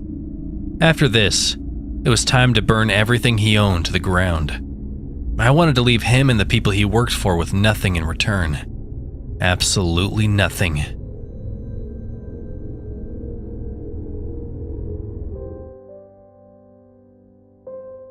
I guess to begin with, I had a career of narrating creepypastas on YouTube. Originally, it started out as a hobby, but I eventually got to a point where I could do it full-time and make a decent living out of it. I'd been interested in creepypastas for a few years and listened to a lot of narrators. My favorite was always Demon Creep. Whenever he read stories or did Let's Plays on his channel, I had written my own stories and sent them to him. It gave me the idea of, I want to do this. So I practiced my storytelling abilities, and with some tech classes, I began my own YouTube channel. I would narrate other people's stories I found on Reddit, and on occasion, narrated my own stories. I would even post non-creepypasta related material like music and videos. I did some experimentation with ASMR, but found that to be unlike me. My narration voice had a Let's Read or King Spook kind of quality. A deep, velvety tone with a hint of something sinister behind it, like a madman's lullaby. Sorry, I guess I got some of Liam Vickers' sense of poetics as well. Now, if you're wondering about my channel and want to check it out, don't bother. I deleted it, as well as all of my social media and fundraising accounts, and changed my email. I made sure no trace of my work existed anywhere on the internet anymore. After what I had just gone through, I felt like it was best to delete everything. To me, one story can make or break my career. You can probably guess which one I happened upon. One story I received, one that practically got me arrested, turned out to not be a story at all. It was a murder confession. Now, sometimes I would go to creepypasta.com and select stories there, but I also had a subreddit in which people could submit their stories to me. This story came through there. It was submitted by a user I didn't recognize. I can't give any details about it because, as far as I know, everything is still under investigation. The story went as follows. I was driving down a dark road in an almost blinding rain. The back road was slick and wet, that I nearly drove myself into a ditch. It would have been very easy to drive off the road and get into an accident if I didn't have my headlights and high beams on. I was listening to the local radio broadcast, being informed of some missing people from the Tri-City area. All were young women with seemingly no connection to each other. After a while, the rain had finally stopped, and I could see everything a little more clearly. The clouds overhead had parted, and the moon had revealed her rays on this back road. Up ahead, I could make out the shape and lights of a parked car on the side of the road, the blinker signaling hopefully any other traveler out tonight. As I got closer, I could make out the shape of a person leaning against a vehicle, wearing a bright yellow coat. I got closer and found that it was a young woman, standing outside of her car. She was pretty enough, to be sure. She was naturally tan-skinned with matching hazel brown hair. Her bright raincoat was the only other source of brightness around here.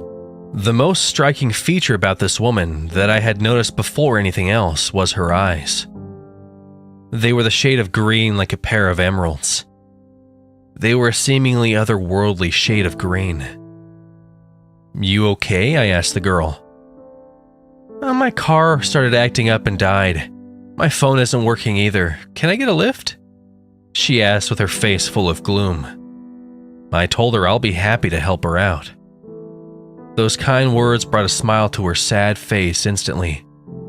"Oh, thank you so much. She squealed as she practically jumped into the passenger seat. I drove off, leaving her lonely car behind in the darkness.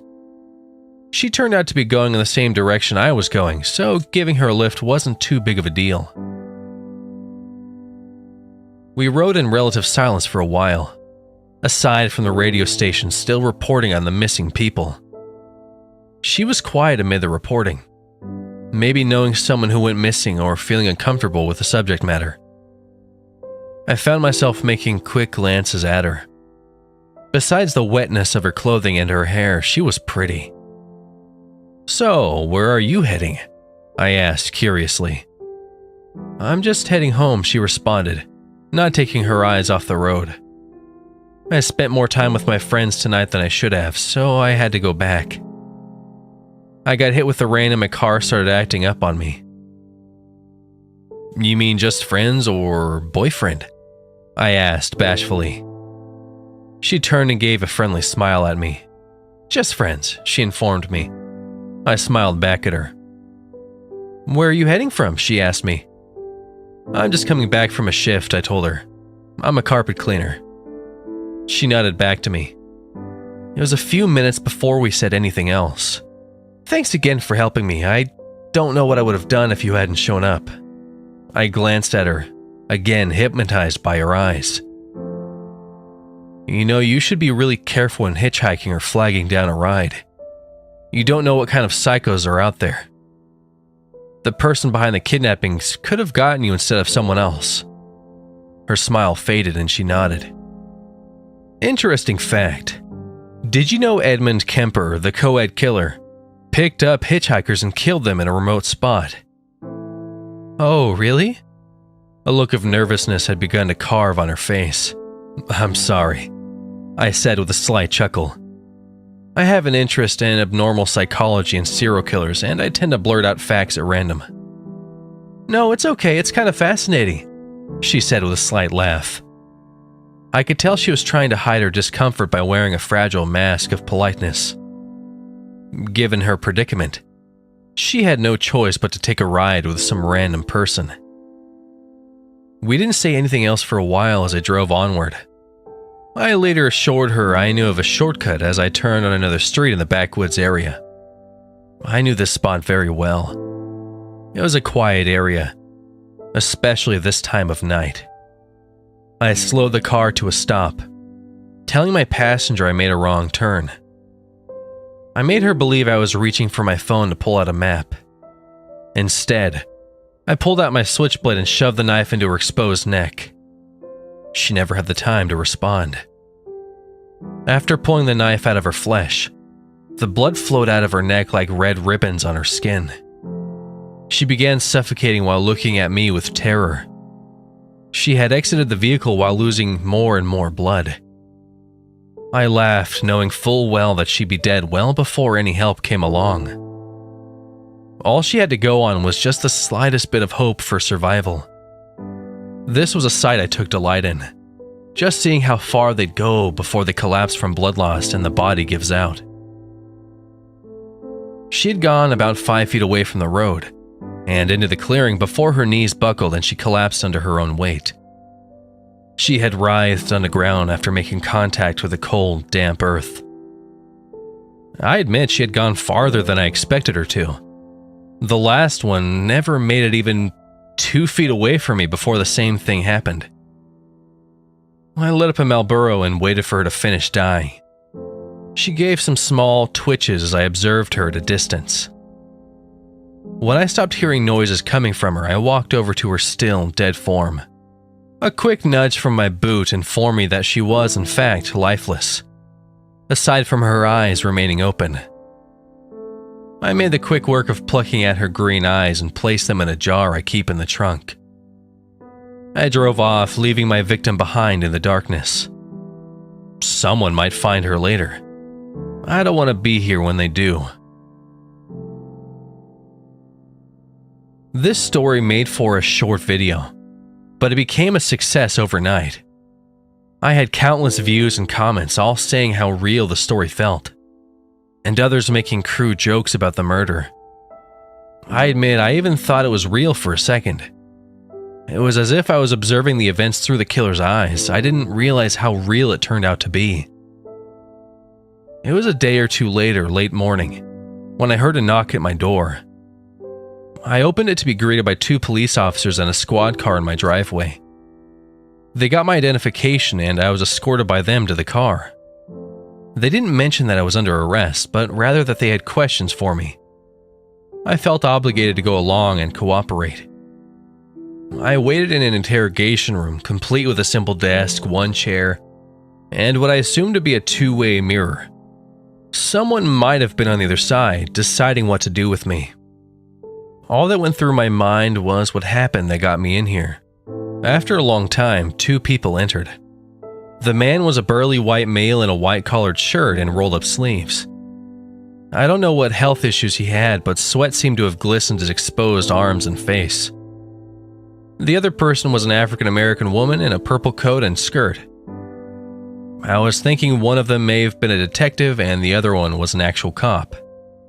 They'd come inside and their stoic faces had stared right into me. "We understand you have a YouTube channel, right?" the woman asked. I had answered in the affirmative. They inquired about my latest video, about a murder. I told them about it and asked what was going on and why I was there. They answered me, and the explanation still gives me a feeling of nausea and freezes my blood. About 7:30 a.m. in the previous morning, 2 civilians were driving down Old County Road, an unpaved dirt road just outside of town. They stopped on the road due to a flat tire. While making changes to a new one, the passenger noticed a strange white shape in the clearing off the road in the grass. They'd gotten close enough to see the shape better and screamed loud enough to break the morning silence. The sight was a body of a young girl, mutilated and dead. She laid still, pale and damp from a mix of morning dew and dried blood. There was an obvious knife wound in her neck, aimed right at the jugular vein so she would bleed out the quickest. That wasn't the only detail about this gruesome discovery. There were also 2 bloodied holes where her eyes should have been. 2 red, dark caverns in a frozen face that had become home to insects. An ambulance and the police made it to the scene and began the investigation. The victim in question still had her ID and wallet with her. The killer obviously didn't want anything of monetary value from her, but I know what they did want. The one detail on her card that stuck with me was her eye color: green. The police had other leads in the Tri-City area. There were other reports of women either going missing or being found as bloodied corpses, all with missing eyes. This killing spree had been going on for about a year now. The only 2 things that linked these victims together was that they were all given a ride by someone else due to car problems, and their eyes were some shade of green. This person, who they called the Green-Eyed Killer, was still at large as far as they knew. The details of the scene weren't yet known to the public at the time my video came out. The police were digging for details and clues, and somehow one of them caught my video and linked me to the murder. I told them the details about how I got the story submitted to me a couple nights ago on Reddit. They were skeptical about my explanation, but decided to keep me in a cell until they decided what to do with me. They did a search of my house and checked my laptop. After a few hours of finding the story like I told them, and finding nothing else to link me to the crime, they let me go. But they kept my computer for a while. I didn't follow the details of the investigation after being let go. I eventually got my laptop back, and when I did, the first thing I did was tell my fan base about what had happened, and that I made the toughest choice of my life. I thanked everyone for all the love and support, and I deleted everything. My Reddit page, my channel, my social media accounts, and my fundraising accounts were all deleted. I got rid of everything because I didn't want to go through another incident like that. Worst, I hated the idea of profiting off a murder just for views. I'll end it with a warning. If you're a young woman with green eyes and your car breaks down during the night, be careful who you get a ride from. They may be the last face you ever see. My name is John. I've never murdered anyone, but I am a notorious serial killer. I say that because I am directly responsible for the deaths of numerous people. I know I'll never be caught. I can only imagine what you're thinking while reading this, though I'm not sure it matters. The fact is, I'm not sharing this story because I feel bad about what has happened or because I have some need to get it off my chest. I've just been reflecting on last year and decided it might prove as an interesting tale. For what it's worth, I've never considered myself to be a bad person. Do I have problems? Of course. Am I intentionally malicious? I don't think so. But I suppose I'm not the most trustworthy source on that. Everything started in January of last year. I was a high school dropout, kicked out of my parents' home at 17 and living in a shitty apartment in a bad part of town. I was working my third consecutive overtime shift at a rundown diner. The place was old, and I think its position as a historic site is the only reason people in our town even frequented the place. It made just enough to squeak by, but we seldom had the money to fix things that were obviously broken, let alone make wholesale improvements. My manager, Gregory, was a mean-spirited older man. When he wasn't peering at us with his hawk-like gaze, he was in the back, cursing the passage of time that stole his football-playing youth, along with most of his hair. Every morning he lumbered into the diner with a scowl that would give crocodiles goosebumps. His first order of business was generally to delegate tasks in the rudest way possible and belittle anyone who so much as asked a question. An extremely conservative man one night. He screamed at one of the female employees because a customer had made a rather disgusting comment during happy hour. "How dare you come into work looking like a slut?" he said in regards to her light makeup and naturally curvy body fitting tightly into our worn-out outfits. "Don't you ever come back to work looking that unprofessional again." After that conversation, she took his advice and never came back. Funny how a man who, in the past, has made crude remarks to other female employees in a half-baked attempt to get into their pants can belittle someone for that. Suffice it to say, his creepiness and warped sense of logic and morality extended to all parts of life. I was taking a smoke break outside by the dumpster when Gregory decided to come out and meet me.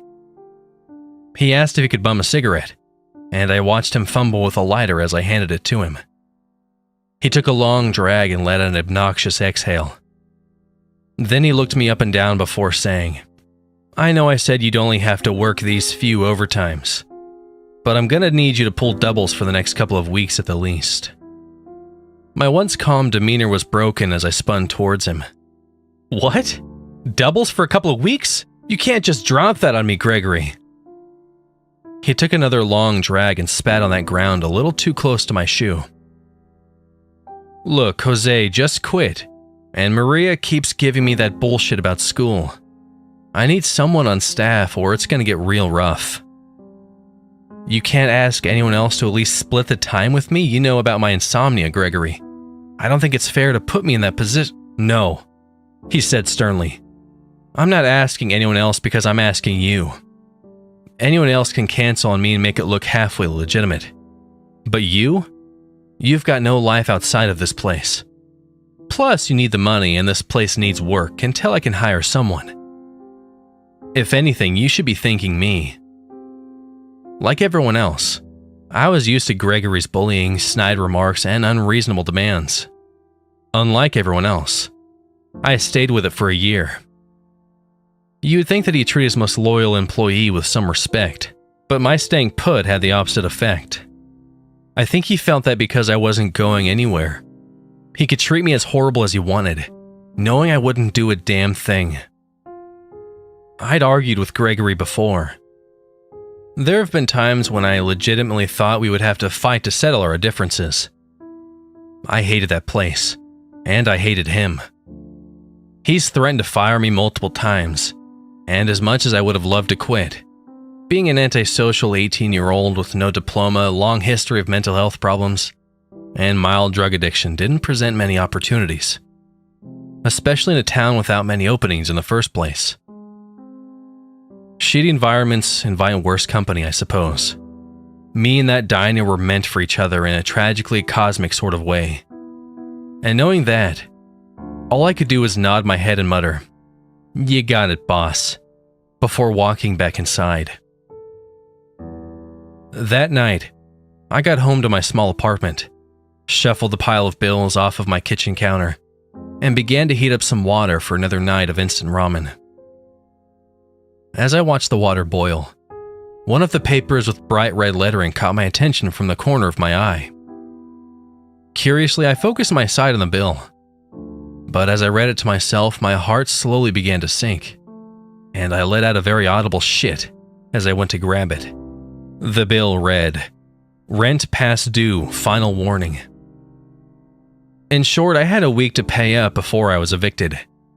The issue being I wasn't supposed to be paid for another 2 weeks as I had just gotten my paycheck, and it wasn't enough to cover my rent. Thinking about how I could have let such an important letter go unnoticed, my mind was a blur as I tried to recall the previous weed-heavy nights. I could see my hands start to shake as the stress began to eat at me. In response, I grabbed a shot of vodka to dull my senses. Sitting on the couch and letting the alcohol take effect, I grabbed my vape pen and took a long hit to silence any thought of a panic attack. But even in my intoxicated state, the thought still nagged at me. What the hell was I going to do? I stared at the boiling water on the stove, walked over to turn it off, and ordered a pizza using some of the dwindling funds I had in my bank account. Ultimately, it was a problem for another day. During my third day of pulling double shifts, I tried to start my beat-up sedan and was met by a sound that clearly indicated it would have to be a day when I just took the bus. I tried to text Gregory, but my phone often takes a while sending messages, and I knew he might not see it until I got there. Running on 3 hours of sleep, I groggily made my way to the bus stop, where the bus came early, half an hour late, and dropped me off a little farther than where I needed to be to get to work. The early morning's debacle made me about an hour and a half late, and I was instantly met at the door by a furious Gregory. He immediately dragged me into his office, where he screamed at me for not being on time. I tried explaining to him that it was out of my control and that I tried to contact him. Still, he blamed me for not ensuring that I had reliable transportation, and that I should have just figured it out. I'm not sure what it was, but he seemed on edge far more than usual. When he kicked me out, I could feel the entire diner staring at me. I tried going along with my regular shift, and for the most part I was doing well, but I could feel the fatigue starting to kick in. The only thing keeping me going was some coffee I snuck from the coffee maker, an Adderall pill I bummed from a coworker, and the drive to make it to Friday so that I could pay my rent. But the effects of having to do double shifts and insomnia were coming in strong. A couple of cute girls had made an order for 2 Caesar salads with a side of fruit. A pretty simple order, but before I could leave their table, they stopped me to chat for a little bit. It only took me a second to realize that I was being flirted with. Being flirted with was a very rare thing for me, so I was pretty stoked when it happened. Despite all the stress of the past week, it felt amazing to have an extra bit of positivity to drive me forward. In retrospect, I may have clung to that positivity too tightly. Between the exhaustion and mild daydreams of asking one of those girls for their number and seeing where things went, a small lapse in awareness was all it took to mix up their order with another table. I apologized, and as I went to give the food to the correct customers, I tripped over my own feet and sent the food and dishes careening to the floor. The diner went silent as everyone turned to look at the mess I had made. In that silence, I heard a loud curse as Gregory came marching out of his office to inspect the incident. His eyes grew wide at the broken plates before focusing on me. He put his hands on his head and dramatically yelled, "What the hell are you doing, you goddamn idiot?" I was left stuttering, trying to come up with a good response. I could see the 2 girls stifle giggles, and I looked back to Gregory with worried eyes. "Look, Gregory, I'm sorry. I've been drained and stressed. And I just had an accident, I'll clean it up.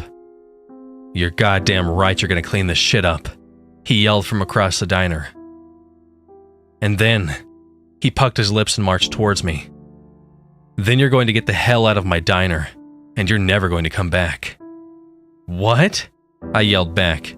Because I dropped some damn dishes? It happens. I've worked my ass off for you for a year, and you treated me like this because of dishes? His eyes narrowed, and the old man looked as though he was ready to come to blows. Don't you fucking yell at me. You come in late, you fuck up orders, and as soon as you walk through those doors, I could smell the weed on you. Some of us have real issues to deal with, and you come in here claiming you're exhausted. He gave a fake chuckle. I don't care who you are. You don't come into my restaurant high and then try and pass off as being tired. Truth is, I've wanted you gone for a while now. Last weekend I found someone to take your spot. A little earlier than I thought, but you've shown me today that I really don't need your loser ass around here.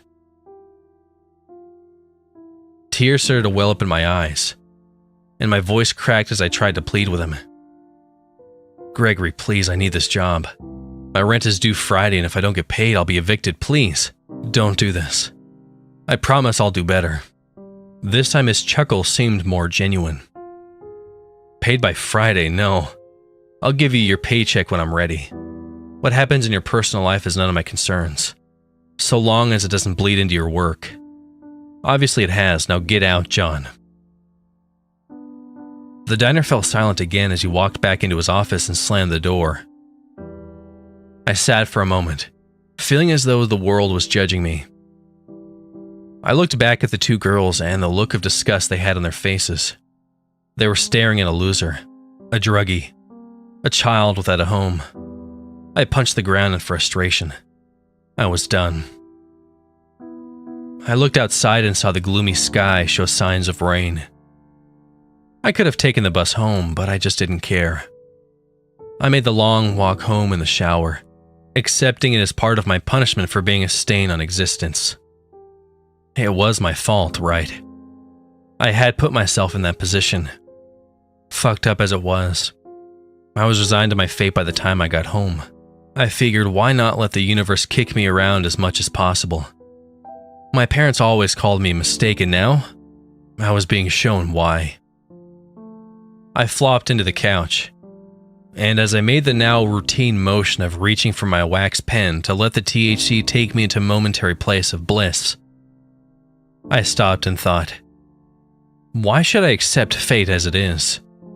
Why the hell would I let a horrible man like Gregory treat me like trash? My whole life, I had been pushed around and stepped on, and I just accepted the role of being everyone else's punching bag. And for what? I never set out to hurt anyone, and yet everyone else wanted to hurt me. I couldn't do that anymore. It was time I took matters into my own hands. That night I made a plan to break into the diner safe. If Gregory was there, I would deal with him in whatever way I saw fit. I knew from the onset that I'd be an immediate suspect in a robbery. But the fact is, I didn't care. I was desperate. Plus, winter was coming and my options were limited when faced with being out in the snow. The next morning, I went and got everything I needed. A BB gun, a hammer, rope, duct tape, and a crowbar. 5 minutes before the diner closed, I drove up to the empty lot, downed a small bottle of tequila I keep in my glove compartment. Then I waited 20, 30 minutes just to be sure. When I was satisfied that no one else was coming in after the last car from the night shift had left, I was confident it would just be me and him all night. I donned a cheap wolf mask I found in my closet, slid the BB gun into my front pocket, and the hammer into my back pocket. With the rest of the supplies in my backpack, I made my move. I kicked open the front door and immediately walked to the back office. I furiously pounded on the door to coax the old man out. When that ugly, vile man opened up to see what was happening, I immediately swung at his face, dropping him to the floor. Then I took the crowbar from my backpack and swung down on his knees. The apparent cracking gave me a sense of satisfaction I had never before felt in my life. I tied him up with a rope and duct taped his hands and feet together. The old man cried on the ground, asking what it was that I wanted. I pulled the gun from my front pocket and waved it in his face. I made sure to stare into his soulless black eyes. A year of torment and hate stared back at me from that void. I couldn't help but make it personal. He needed to know that his actions caused this, that he made me a victim, and now he was paying the price.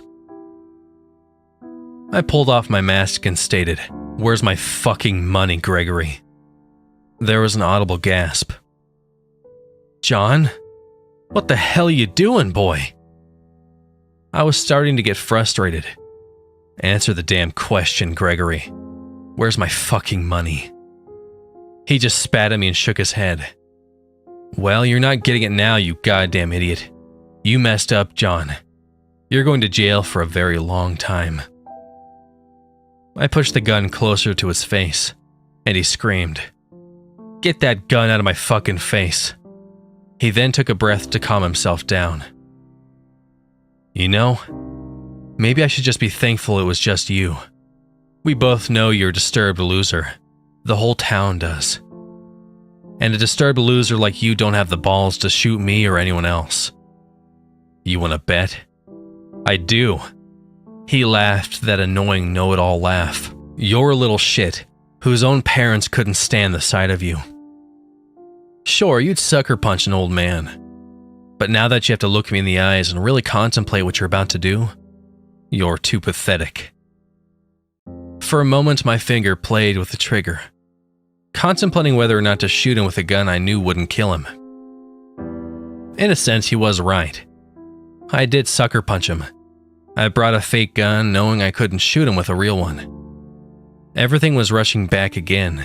Pain, darkness, despair. Being a fucking loser.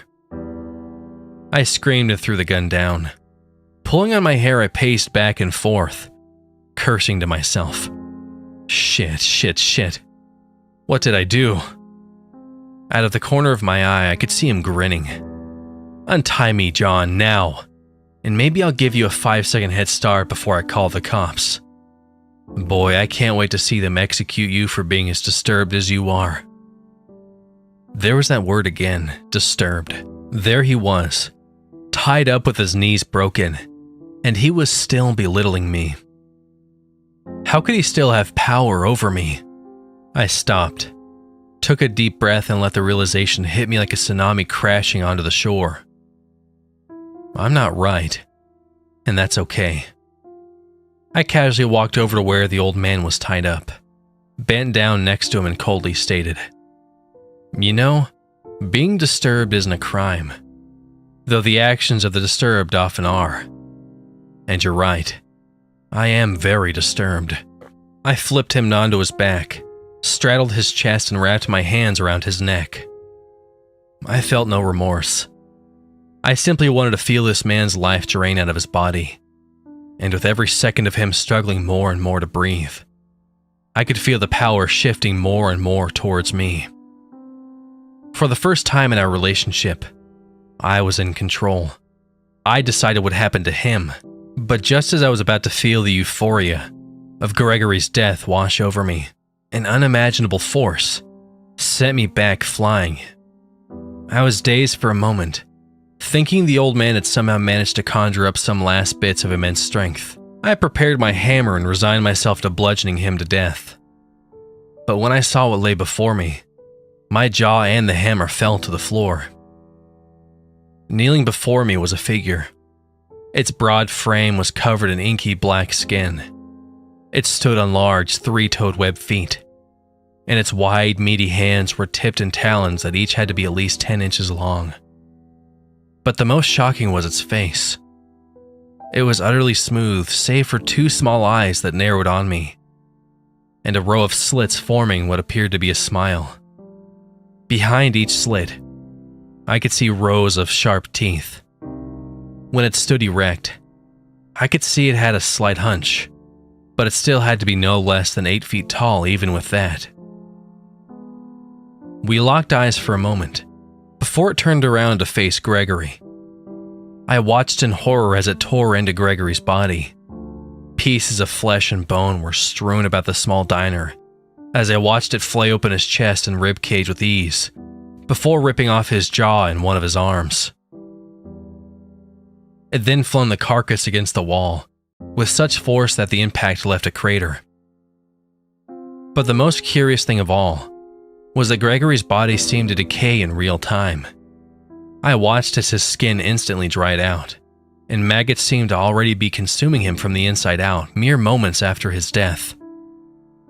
The hulking figure spun back around and kneeled in front of me. I scurried back and screamed in terror. I knew the thing could have just as quickly killed me as it killed him. The fear inside me grew every second. I had no idea if it had something planned or if it was merely wanting to go on another violent rampage. It flattened out its hand in front of me, and only then was I able to grasp the actual size of the thing. If it wanted to, it could wrap 2 fingers around my entire torso and carry me in its palms. I screamed, "Get away from me," while I shut my eyes tight, waiting for it to crush me in its massive palm. But instead, what bubbled up from the inky black surface was cash. It motioned for me to take it, and only hesitating for a moment, I stuffed the stacks into my bag. I wanted to thank the creature for what it had done, but I didn't know what to say. Luckily, I ended up not having to say anything. To this day, I'm still not sure how we communicate. If the voice is real or in my head, I'll never know. But what I heard was an ethereal sounding echo that simply said, "I know you have questions. They won't all be answered right now. But for now, just know that I am your guardian angel, John, and I will always protect you." All I could do was mutter out a weak, "Thank you," and with a blink of an eye, it was gone.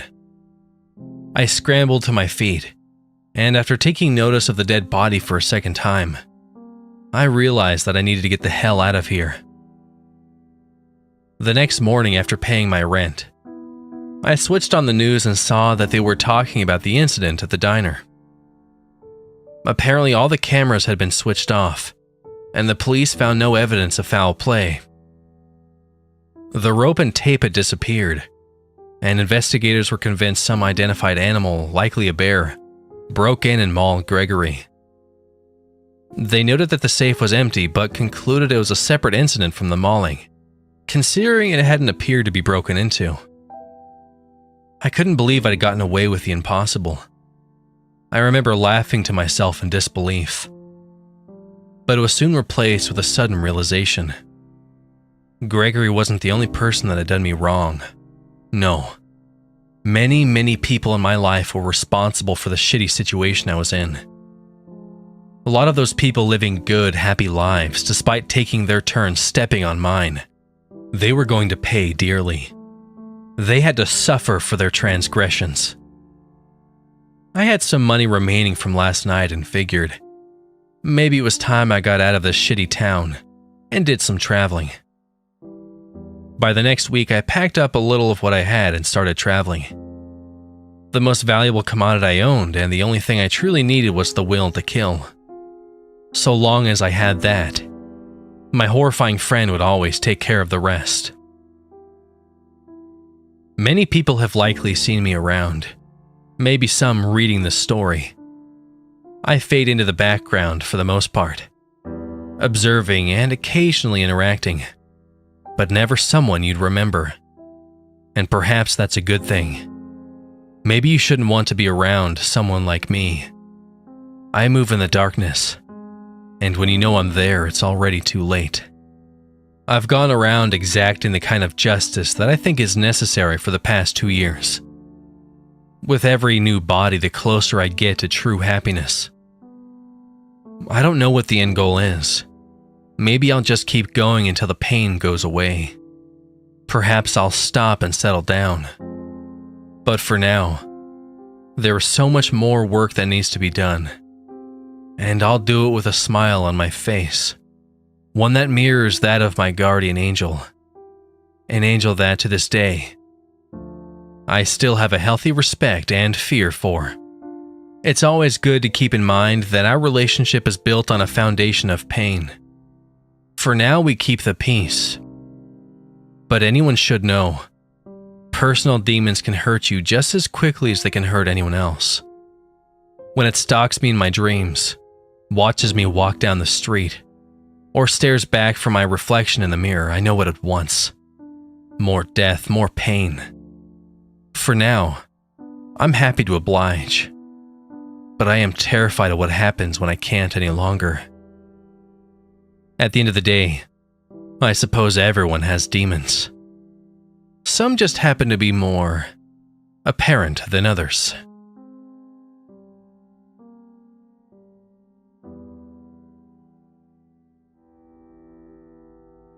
As a civil inspector in Ohio, I spent most of my time scouring overpasses and government building projects. If there was a fault on a foundation or an oversight on a public blueprint, it was my job to sniff it out. The work was dull but straightforward, and I liked it that way. I wouldn't get rich, but the position was comfortable, and I could leave my house each morning secure in the knowledge that today would be much like yesterday. That comfort was stolen from me in the spring of 2019 by Cincinnati's derelict subway tunnels, and I haven't worked a day in civil inspection since. In the early morning hours of March 3rd, a tiptoeing earthquake rattled windows in Georgetown, a small community along the Kentucky border. It was so subtle that most residents weren't roused from sleep. A passing shudder of this table or that floor lamp, all that spoke to the creeping seismic activity beneath the soil. Generally, this wouldn't have meant anything to a Cincinnati-based civil inspector living 40 miles away, but cruel circumstance would make it my problem. Someone associated with the city government, whose home was along the Brighton Avenue, started raising stink about a dip in the roadway that jolted the passing traffic. Supposedly, the problem was a sudden development. The word about the tiny Georgetown tremor reached Cincinnati, and suddenly every voice in local government was ablaze with references to structural stability, theorizing about sunken ground or displaced earth. The long-abandoned, half-completed subway system beneath the city ran right under Brighton, which only served to throw more fuel on the fire. Despite the fact there had been no measurable tremors in Cincinnati, it was fast decided by people with frayed nerves and few wits that an inspection was needed. No one wanted to be the one who was fingered for doing nothing if anything went wrong. So dollars would have to be spent to see if a minuscule earthquake had managed to shatter several feet of concrete from 40 miles away. When straws were drawn to see who would get that not-so-illustrious job, my name came up. Though I didn't see any reason to justify the city's worry, I wasn't about to turn down burning through a paid afternoon strolling an empty tunnel for my wages. I've tried to work out an excuse I could have used to escape that ill-fated patrol, but there was no way for me to know what lay in store for me. In my mind, this was yet another case of an easy day for easy pay, and I make it my habit not to question easy pay. The day started out innocuous enough. Sunny, unseasonably warm, relatively quiet. I took the keys I'd been given to the large, gated entrance near I-75. The rumble of passing traffic muffling any reservations I might have about the tunnel that waited beyond. Only when the large metal doors swung shut behind me and the roaring traffic dwindled to a stifled drone did I feel apprehension. There are two parallel tracks making up the larger portion of the completed tunnels, separated by a large central concrete wall. The wall is punctuated here and there with cramped 6-foot-high access passages, meant to give maintenance crews the ability to slip from one to the other on foot. There was very little actual railway though, the money having dried up far before the final stages of construction.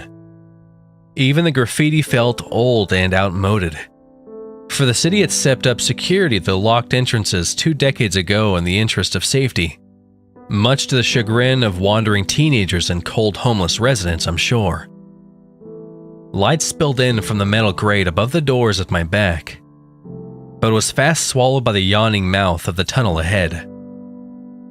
The noise of each breath I took seemed to cascade down its darkened interior like applause, amplifying each rise and fall, each scuffle of my hands against denim as I raised a flashlight from my belt and banished a bit of the shadow.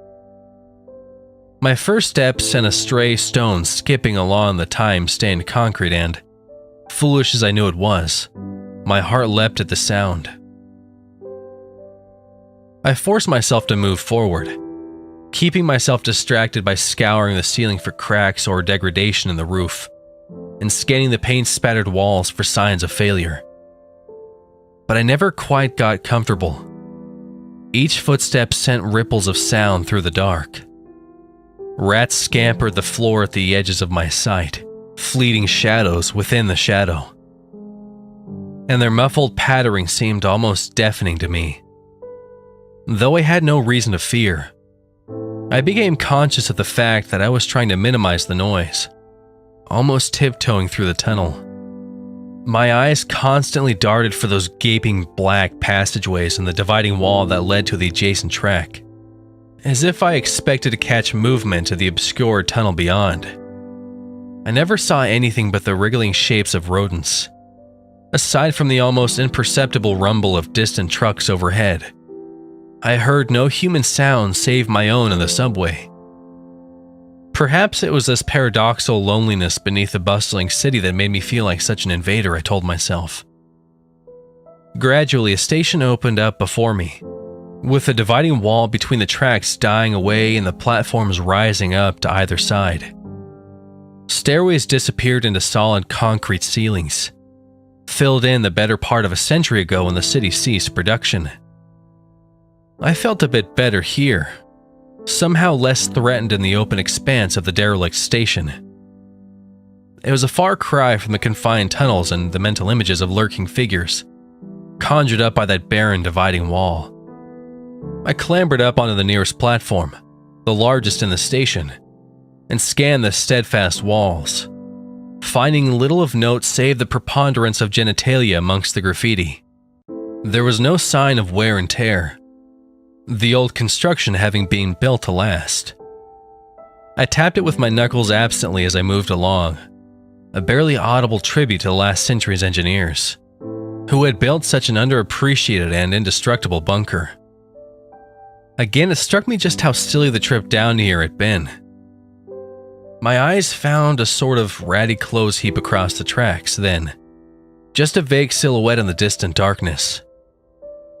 I made my way across to the opposing platform, curious as to what had been left behind in the urban tomb after all these years. As it moved into view, I saw mounted blankets and twisted jackets, matted and filthy with neglected age. I saw a low ring of old bricks, the bones of a makeshift fire pit which hadn't hosted wood in ages. Finally, I saw the beaten old steno pad off to the side, stained and dog-eared, and the haphazard writing sprawled across its pages. I don't know exactly what compelled me to take up the little pad and start to flip through. I had already decided that my task was pointless, so I'm sure a little boredom played a role. I had hours to burn down there, and I wasn't about to find a gaping chasm in the roof. Regardless, I began to read. As I went, what little comfort I took in the open space of the subway station slowly trickled away.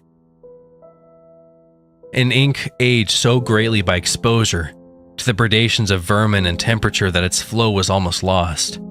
The first few pages of stilted, aggressive penmanship tell of how the writer had ended up alone in the tunnels.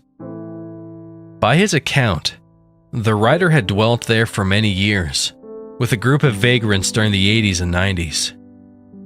When authorities had warned the squatters that the tunnels would soon be locked off, he had stubbornly opted to hide in the deepest portion of the ruins, evading notice while the rest packed what little they had and moved on. When the barriers clanged shut, he'd crept back to his accustomed spot on the platform, determined to either survive on a combined diet of stolen canned goods and trapped rat, or die in his own terms in the tunnels. There was only cursory information about what led to his presence there, however. Apparently, he had only begun writing at all because he believed someone else to be in the tunnels with him, and suspected they were rifling through his camp while he was away. He frequently addresses whoever's banging around in the main tunnel at night, or the man in the tunnel, with the ending to his introductory pages reading, "If you're sitting in my camp reading this while I scrounge for rats near their entrance, do yourself a favor and either make yourself known, or keep to your part of the subway. I have a gun on me, and it'd be a bad idea to spook me at night." Several entries, perhaps made each day, detail how the man in the tunnel continues to scatter stones before going quiet at odd hours of the night, or mumble not quite right words he can't decipher which echo around the subway system. The speech was described as sounding deaf, as if the speaker were slightly mistaken and atonal but couldn't detect the difference. Never could he catch a glimpse of this person. The one weak flashlight he had on him couldn't reach far down the tunnel, and his unwanted guest always seemed to go silent as soon as the rider was awakened or alerted by the noise. Then comes the fourth entry when things get very eerie. An old cat who had come down to the tunnels through a tiny grate to hunt rats and poke around his camp, dubbed Ollie by the writer, had been missing for the day of the prior entry. The writer had taken to calling for him whenever he came into the tunnels or got up from his perch on the platform to stretch his legs. When on that second day the writer finally managed to drift off, he was awakened by faint, distant calling from far off down the tunnels. Again, he described it as slightly off, as if spoken over chewed food. He swears in the notebook that the voice was calling Ollie over and over, in much the same tone and rhythm that he had called the name before. He laments in the entry that he had no way of contacting the world beyond the subway gates, and mentions that he is going to attempt staying awake for the next couple of days, perhaps now writing more for his own security of mind than for his assumed visitor. Though I can't know how long passes between the penultimate entry and the final, strange encounter described in the last pages. I believe it to be no more than a day later given its phrasing and flow. The writer, apparently dazed by lack of sleep in front of the small fire he'd made on the platform, and rocking back and forth to keep awake, was surprised by a noise just above him. From the ceiling of the platform, on edge and holding the small revolver he carried in his lap, he raised the weapon almost reflexively, and saw outlined by the fire what he describes as some big-ass, pale, naked guy hanging from the ceiling.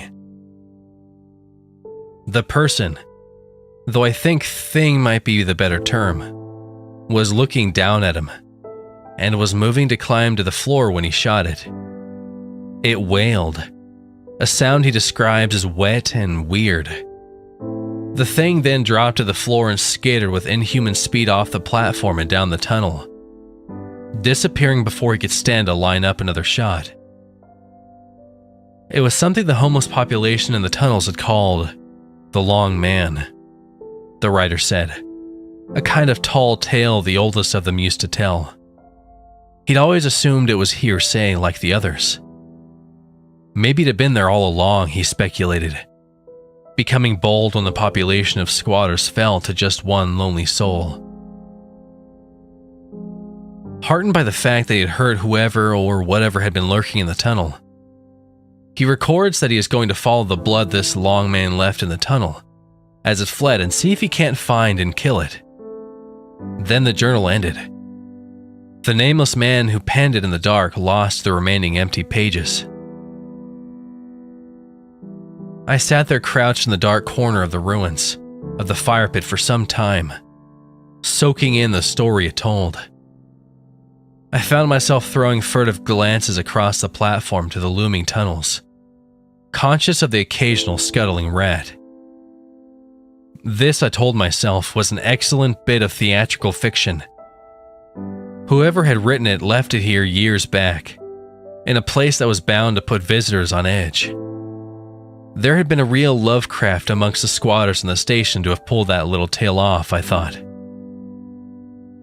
As I tried to shake away my nerves and restore what little comfort I built up in the yawning subway station, I put the little notepad back down in its place. Fool that I was, I dismissed my worries, consigned the story to the world of fiction, and strode back to the tracks. Looking back on that return to the tunnels and the first steps along the route to the second station, I do think the story made an impression on me, whether I dismissed it or not. Each step upon the concrete was cautious and measured, and I took care to steer clear of broken glass or pooled water that might ring out beneath my tread. Distracting myself with observant glances at a roof I knew would yield no scars, I reassured myself that it was only a couple miles until the end of the line. Then it'd be back to the surface to tell the city where it could shove its earthquake theory of pothole development. The shadows seemed deeper and the rats seemed more numerous, my mind reading foreboding menace where I assured myself there was none. Much as I told myself I was being foolish, I couldn't make myself calm down entirely. I almost made to whistle or mutter to myself, just to break the silence and prove myself a fool. But I couldn't bring myself to do it. I just kept my head down and moved along. It was only when I came into view of the second stop along the tunnel that I was given pause. Somewhere in the gloom up ahead, barely captured beneath the waving beam of my light, a snap of motion caught my eye, just visible across the intervening 100 yards or so. In a flash, it sank behind an intervening concrete pillar and out of view near the farther tunnels. I froze, processing the motion, my head spinning as I went through an animalistic on-the-spot internal debate over whether to cut out the light and try to hide. Though it had only been visible for a moment, I could have sworn the thing that moved was ahead, lurching backward out of view. It took me a moment to gather myself, but I was emboldened rather than frightened when I heard a stone clatter in the distant tunnel. I strode forward, light in hand, speaking for the first time since closing myself into the echoing vault. "Hey!" I shouted. "Whoever's up there, I'm not here to run you off." The words of my supervisor came to mind, a warning to watch out for vagrants in the tunnels. Suddenly my mind felt at ease, giving a familiar shape to the nervous tension I'd felt in the dark. I had no idea how a homeless resident would have found their way back in there, but perhaps I'd found the fiction writer from the prior platform. "I'm here to check for damage," I told the empty air, my voice amplified by the soaring arched ceilings. "I'll be in and out fast as can be." I moved out into the station, the echoes of my footfall once again deafening. I shined my light into the oncoming tunnel, but saw nothing save dust and distant darkness beneath the beam. I scanned the platforms and saw this junction was much as the same as the last, vacant and gaping. Only several trash heaps and scattered hunks of debris littered the ground, and the ceilings were as sturdy as they'd ever been. Again I called out to the darkness, and again no response came. I spent a moment debating whether to proceed, but ended up deciding against an early retreat from the tunnels. After all, I was familiar with the overpasses and derelict buildings of the city, and I was no stranger to squatters. If I didn't bother them, they wouldn't bother me. That's what I kept telling myself at least, forcing each step and scanning every aperture in the dividing wall between the tracks. There were more debris from construction here, with piles of pallets and bundled piping pressed up against the dingy walls. I made an effort not to pry too much, keeping my eyes forward, hoping whatever homeless person I'd spotted just sat tight and let me get my ill-advised rounds over with. I spoke now and then, laughing off the futility of the search for flaws in the structure, making sure I made my position known in the dark. "Stupid I'm even down here, really," I told the dusty, stifled air. "Managerial shit. Big waste of city dollars. What can you do, though?" The words were torrential in the confines of the subway, but I felt more secure. I wouldn't be sneaking up on anyone in here, and now that I was convinced there was an occupant, that was my best bet to keep the day simple and straightforward. I wasn't about to rock up on some spooked homeless guy in the dark. The more I thought about it, though, the more uncomfortable I became. As concrete as the simple idea of squatters had been, and as glad as I was for my apparent solitude in the tunnel, I couldn't reconcile one thing. The longer I walked, the more it gnawed at me. Until I slowed to a near crawl the better part of a mile from the second station. The last opened up before me, still and silent, and I halted the words of warning I'd been forming just as they began. Whoever it was, they'd never once used a light. I'd never seen a flash in the dark or a stray beam bouncing off pooled water. What kind of squatter didn't need light?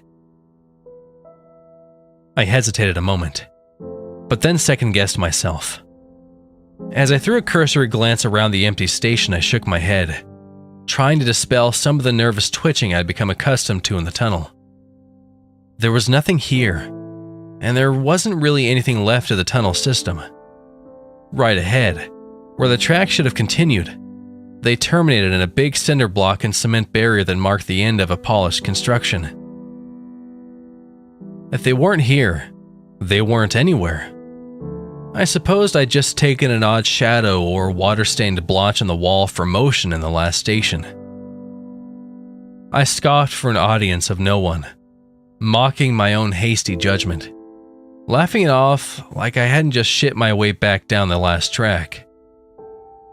I pressed forward to the barrier, feeling I owed it to myself to at least check that before I turned to go. Then I could at least try to tell myself I'd been nonchalant down the subway. It was only when I drew near, high on the feeling of relief that had flooded me when I found the last station empty, that I grew nervous.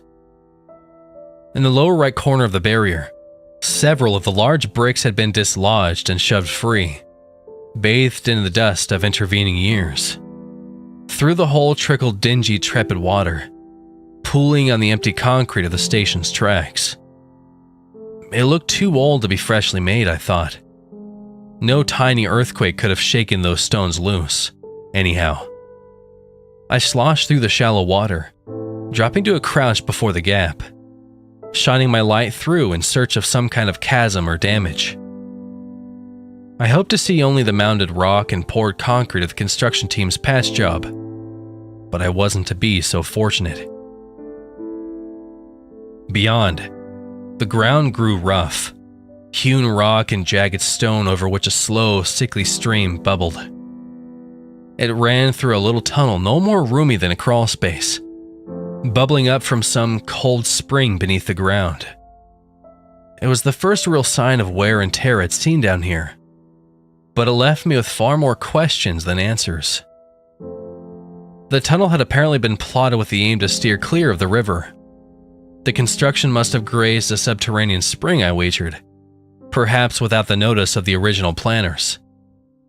The years had done the rest, eating through a path towards the derelict barrier. The water would have had to work fast, though. Could it even have carved the little creek bed that quickly? And how in the world had it shifted to cinder blocks off the wall? Perhaps there was a homeless resident in the tunnels, I reasoned. He'd broken the wall in search of water, maybe having heard the murmur of the stream from the station. I nodded to myself, working it out in my head. Then, at the end of my vision, something moved at the rear of the spring-fed stream. Just above the waterline, emerging from whatever crevice in the stone was vomiting forth the sour water.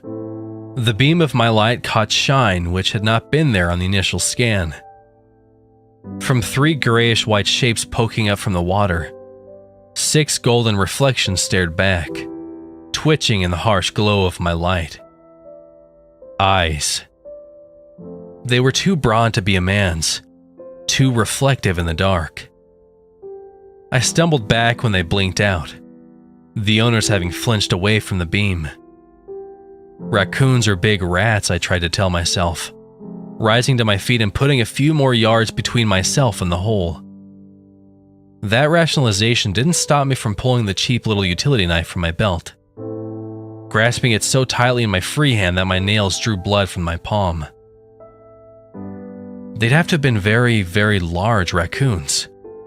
Moreover, the pale shapes in the water had been wrong, rounded and broad, too much like a person's skull. I made for the far tunnels, throwing a few shaky glances over my shoulder toward the gap, though I was still busy trying to convince myself I'd been spooked by animals on the one hand.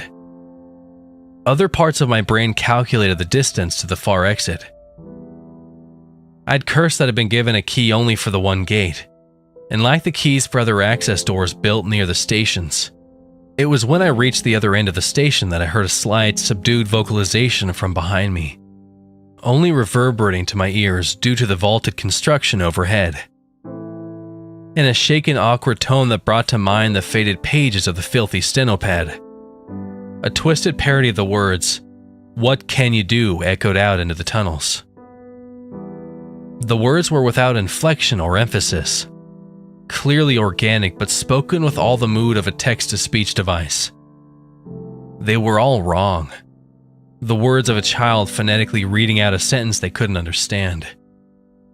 There was no tenderness or clumsy comedy in them, though. Only cold, detached interest. I ran, not yet daring to look back. I made it perhaps 100 yards down the tunnel when, just as I began to believe I'd be left alone, there was a clamor farther back along the tracks. Though it took me a moment to place it over the noise of my booted footfalls in the stifled darkness, I eventually deciphered the noise. The slap of many bare feet upon concrete. My pace quickened, pressing me to the limit of my physical ability. I cursed that I let myself slip out of shape, damning myself with weekends off spent lounging around at home with a book in hand. But the adrenaline helped push me along. Only when I could hear the nameless things gaining in the dark did I make a gamble. Without slowing my pace, I dug through one of the holes in the dividing wall. I hoped beyond hope that whatever was close on my heels hadn't fanned out in both tunnels. I flicked off my light as I crossed on shaky legs to the far wall, cautiously feeling my way into a crevice between the concrete and some stacked, filthy wooden pallets, and held my breath. The fleshy sound of the footsteps swept past down the other tunnel, half muffled by the intervening wall. They were as odd as the voice had been, unlike the rhythm of a regular sprinter, as if every few steps were punctuated by leaps or scuttling crouches. Imagination did the work my shadow-blinded eyes could not in the all-consuming gloom, giving twisted forms to the capering horde as they wound further away down the track. Though my initial mood was relief, it was not to last. First, I thought of escape. With only one exit available to me, I felt cornered. The things now between me and the distant exit. Even if they'd pass me by for now, what chance did I have of slipping past whatever those watchers in the stream were in the dark? There were more immediate threats, though. Only a heart-rattled minute or two after their passage, a noise reached back to me from where the mob had run. A sort of sonorous clicking, like a tongue off the roof of the mouth. It echoed down the tunnels and, after a brief pause, was answered. No echo could muddle the fact that the responder was frightfully close in the dark. Perhaps 20 feet off. The most disconcerting thing, though, was that the noise came from above. Again, it sounded. Many such noises joined in. Most were distant and scattered, but the one nearest to me was methodical, purposeful. It shifted from one side of the tunnel to the other, unseen limbs scraping across stone with cautious, barely audible grace. I stifled each breath, ears strained, every hair on my body standing on end as I braced for whatever came next. It came lower, clicking all the while. I recall thinking it had to be directly above me, on the wall of the tunnel I huddled against. I froze as best I could, restraining a jolt of fright as some tiny fragment of stone or debris was dislodged in the dark. and clattered to the ground beside my arm. There was one final click, loud as thunder to my ears, then silence. What came after happened in a flash, but my experience of it is sticky and slow, stretched wide by tension. I waited for a breathless eternity, expecting each moment a miraculous resumption of the clicking which never came. My knuckles must have been blanched white in the dark against the knife, every muscle in my body tensed like coiled wire. When the hand brushed against my throat in the dark, I don't think the grasping thing on the wall knew what I was. It was probing, suspicious but not decisive. I didn't give it time to figure out, though. I would like to say I put a bold plan of action into motion, reacting just as planned when the cold, unseen fingers grazed my skin. I reacted in a blur of spastic flailing, though. Still, it likely saved my life. The ropey, spinely thing above my head had come quite close, and I got lucky with a jab I made in the dark. My knife found purchase, leaving my hand wet with warm, irony blood. I wasted no time in drawing back, hitting the grasping thing again and again and again, within the span of a few seconds. As if just finding its voice, the thing screeched. I can't describe the raw power of the noise, far louder than any gunshot I've heard. The cry ruptured my right eardrum, and left my head spinning with near concussive force.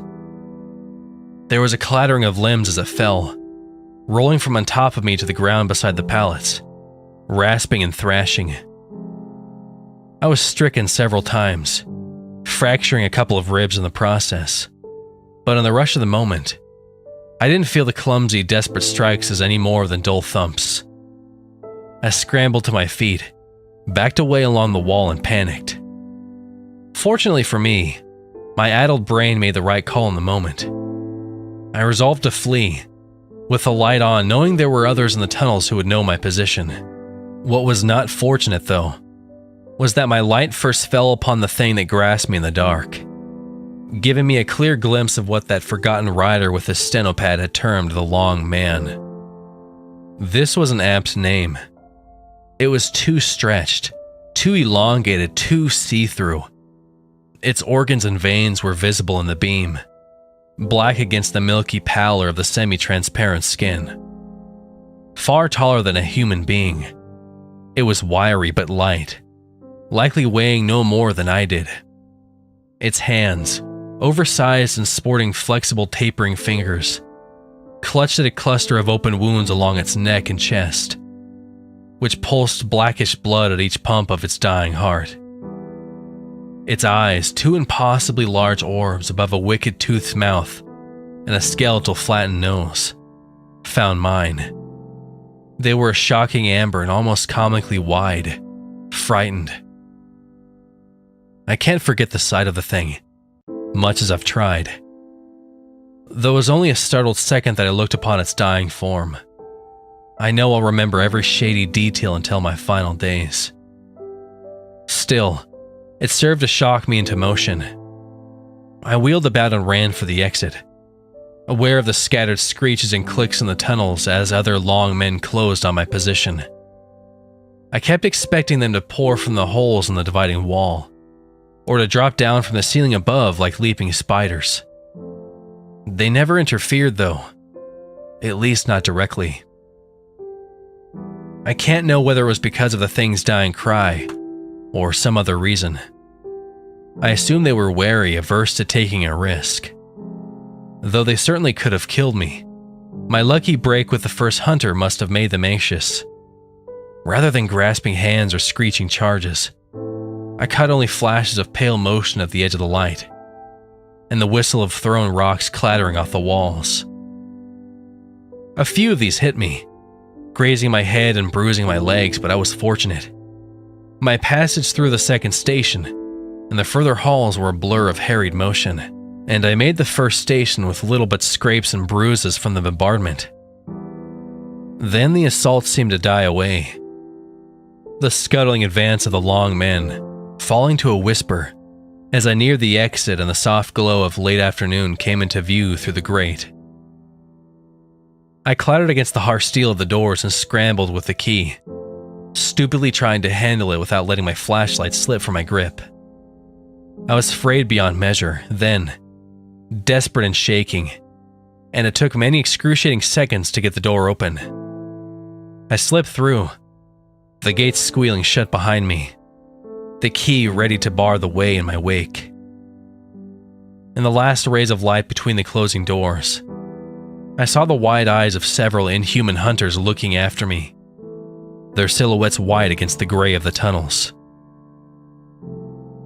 I told my supervisors there were dangerous squatters in the tunnels, never letting the truth of the situation slip. When the police came to question me in the following days, I told them much the same, recasting the encounter as one of urban violence rather than a monstrous encounter. Though I'm sure they sent men into the tunnels, no one has ever followed up with me. I've never found it odd that the city began talks about filling in the tunnel system entirely, soon after my inspection.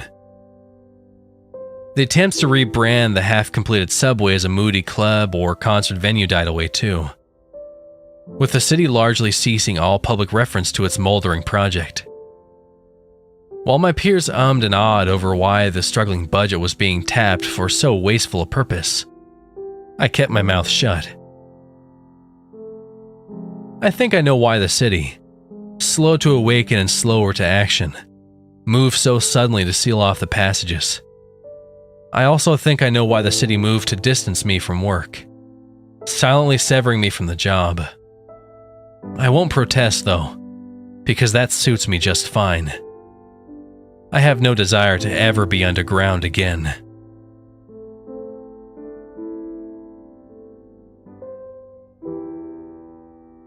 No one knew where they came from. Slowly but surely they appeared.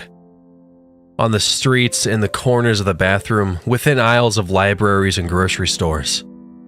Slender figures stood in gray suits, and they were all over the news, seemingly within days. At first reported as hoaxes not unlike the classic Bigfoot stuff we saw on TV, or even the iconic Slender Man phenomenon. It then quickly morphed into a psychological dilemma, plaguing the minds of many within minutes. While everyone got crazy over Slender Man all those years ago, communities left and right were now making quick exits out of town when the Faceless came around. The press gave them that name. It wasn't just any cult persona of terror. Truly, we thought it was some sort of invasion, an onslaught that couldn't be stopped.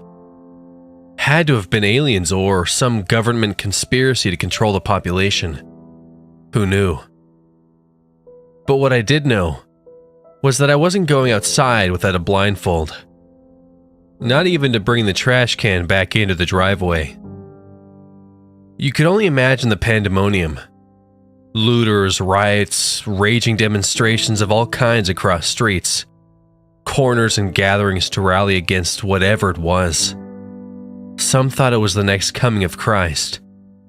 Others thought it was E.T. phoning home and transporting all of us to the next Earth, consuming every natural resource, as if we were the invaders without even knowing it.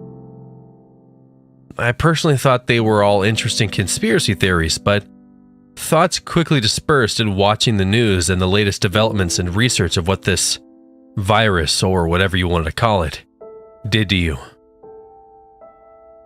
It became known that if you ever come across the Faceless, you had only an average of days. Days when you could remember who you were. They had already documented the metamorphosis in detail, tying the pieces together from incubation to inception to completion. Once you placed your gaze upon any one of them, in any situation, the infection began, sealing orifices in your body shut like glue suddenly. The only way I could describe it was as if your body hemorrhaged, bloating and reacting to a histamine that would elevate and close up channels in your system. Much like how the flu would clog up cavities and sinuses and leave you a complete mess in bed. Somehow though, The kind of inflammation one would experience managed to contain every necessity necessary for basic living. Breathing, beating heart, even sight. At least until the eyes would completely shut and disappear. Disclaimers across the newscast for all. What you're about to see may be graphic and all would watch, constricting a need for the mob mentality, but with that intention. It's not like the media wanted to cause a panic. But what else would you think would happen? People will simply just freak out. Within seconds, the inflammation would completely close eyes shut, sealed tight, cemented down and somehow smoothed out with no semblance of what used to be eyelids. Just an empty space in the face, followed by the hollowing out of all the crevices where the nose, mouth, and even ears were. To imagine what that felt like, the idea that I couldn't even put it into words, was horror enough for anyone. No one could pinpoint the incubation period. It varied from person to person. Some saw a timeline of weeks, whereas others were more like minutes. Researchers extensively conducted prognoses, sampling blood for any signs of viral infection, but to no avail. The mystery only contributed to the conspiracy theories floating around as flying saucers do, vaporizing White Houses and Pentagons like it was nothing. And then people would really start to panic, thinking this was a true war of the worlds. These aliens, or whatever they were trying to erase us, not eradicate us, or experiment on us, or enslave us. They just wanted us gone. At least that's what I thought. I couldn't help but wonder, though. Were the faceless the alien invaders, or something else? Not much else was done as far as research up to a certain point, according to what the news would tell us. I personally thought it was to avoid panic, leaving out certain salient details. It seemed that the infection would apparently reach a peak of volatility and severity that patients would no longer be allowed in the public eye. And all of us who were not infected would never hear another word of it. It was almost like they would all disappear. An exponential eradication, starting from utility workers and contractors, those working out in the public. They were the first to go. Stadiums, schools, restaurants, anything that thrived at the height of gatherings of large groups. Those were on the front line in a raging outbreak of terrifying magnitude. And then others from more contained environments and malls and industrial buildings were next. What about those more solitary? Writers, artists, even dancers. They were generally next, but much more sporadic. And it didn't make much sense except for the fact that those, including myself, had less opportunity to run into the faceless and face the contamination. The scary thing was, the opportunity came at random times. Like I had mentioned, you never knew when you'd run into one of them. They never spoke. They never chased you. In their oddly clean gray suits, like harmless mannequins, they'd simply stare at you with their nothing eyes, empty gazes locking tractor beams into your soul. Then slowly raising a finger to point directly at you. That's when it would happen. The transformation would begin. You knew your life would be over. It didn't even matter how far away you were if you saw one, and somehow one saw you. You knew you were seen if it raised a finger to you. You were free to believe that it was time for you to disappear.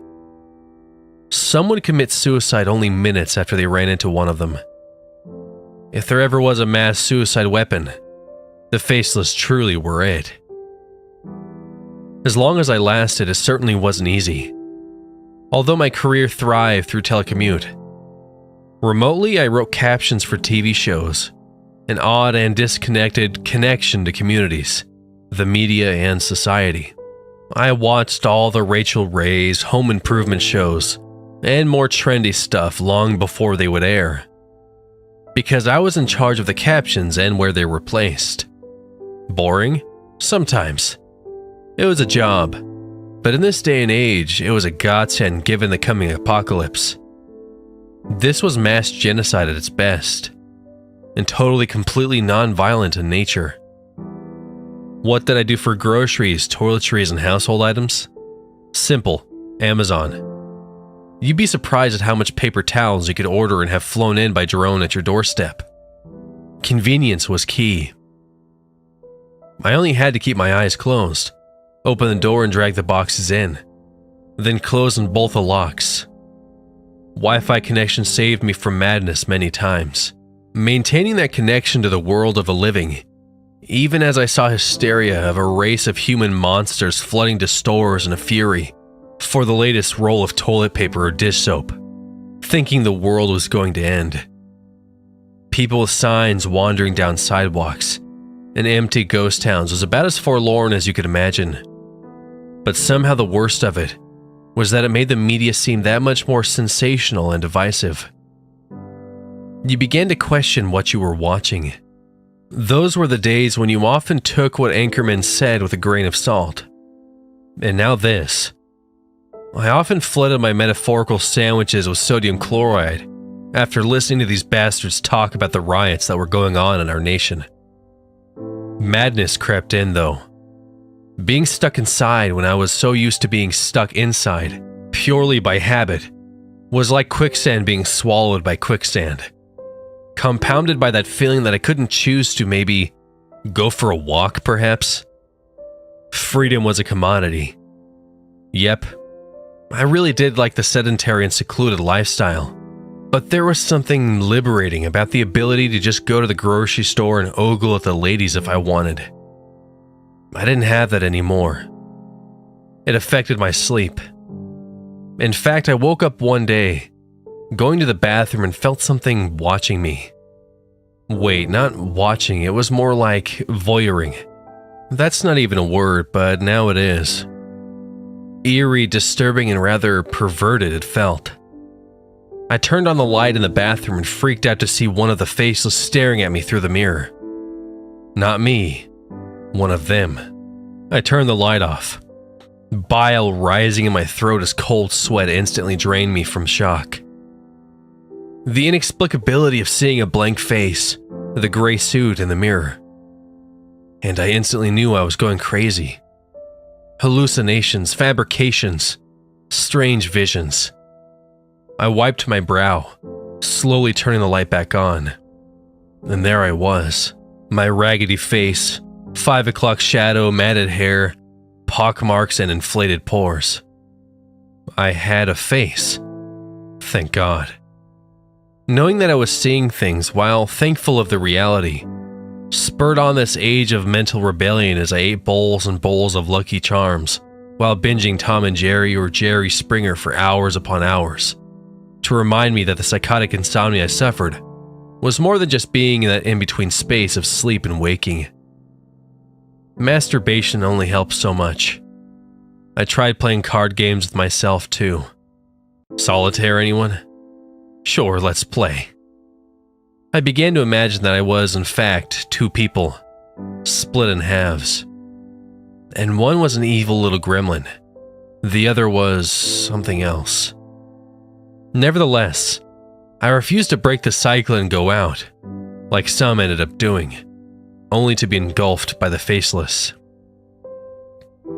Sometimes it was hard refusing to watch the news, but you sort of had to. Just to maintain any semblance of humanity, connection, communication. There were times I thought the news was actually having a real conversation with me, too, and I, of course, spoke back. This just in. More outbreaks of the faceless reported in the cities of Chicago, Los Angeles. And by golly, Jack, did you put on deodorant today? I shoved another spoonful of Lucky Charms into my mouth. Yeah? Duh. Well, you certainly don't smell like it, as the faceless continue to be spotted in rural areas of the Midwest. I thought it was fun, though, as that anchorwoman was hot anyway. I couldn't remember the last time a hot chick even said one word to me. As the days went by, though, even with the residual income always streaming in and the lack of festivities not ever coming up dry for me, the monotony still swallowed me up like quicksand. and before long I was breaking my mirrors. I didn't want to look into them anymore, especially when they were cracked. The images were fractured and even freakier than usual. My home wasn't a home. It was a prison. I started to wonder if this is what the Faceless wanted out of all of us. To imprison ourselves. And perhaps this whole thing was a ruse.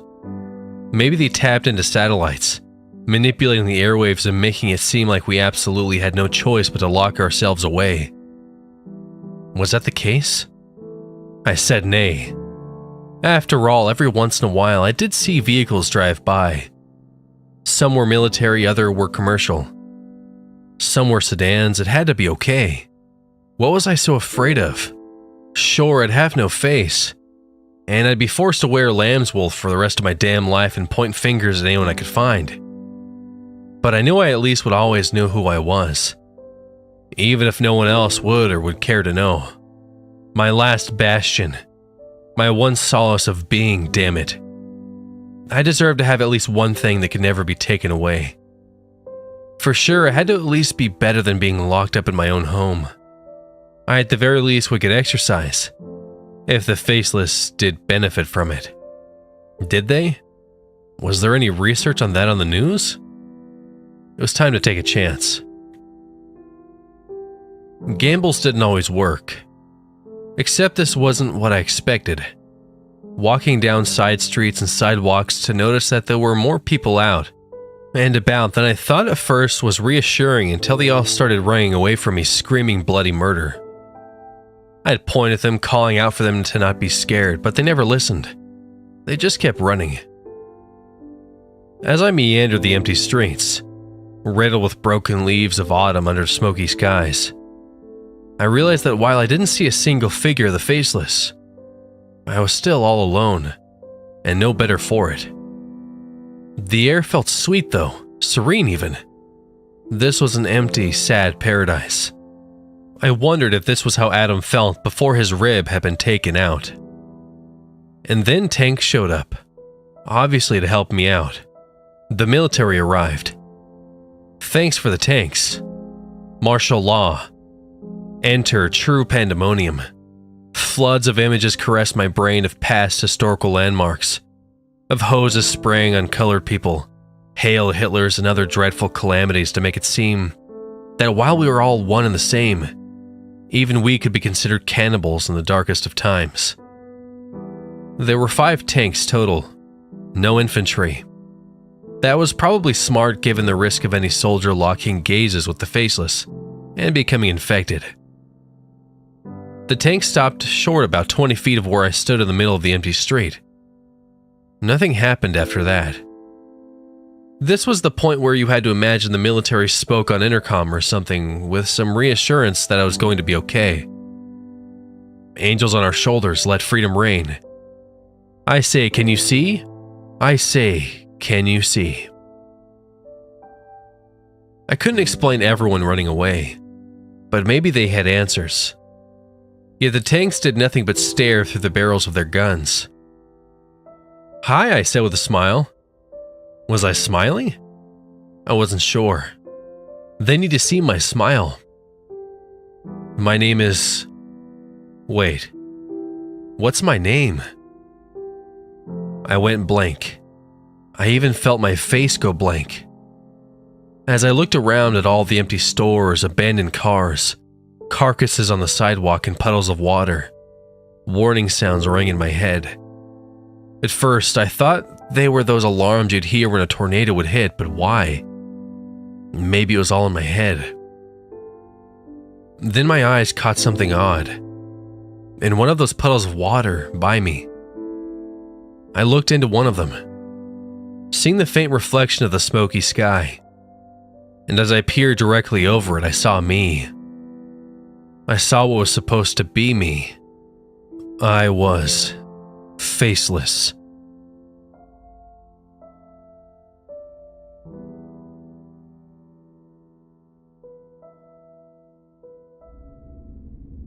They say ignorance is bliss, and I'd have to agree. Let me explain to you why, and you should probably sit down. This letter is going to be a long one. No one is sure how the band Bliss came to be, and no one is sure how such a big group with 8 members was able to stay in the spotlight for so long. So I tried to investigate. What else was I supposed to do on a Friday night? I was bored.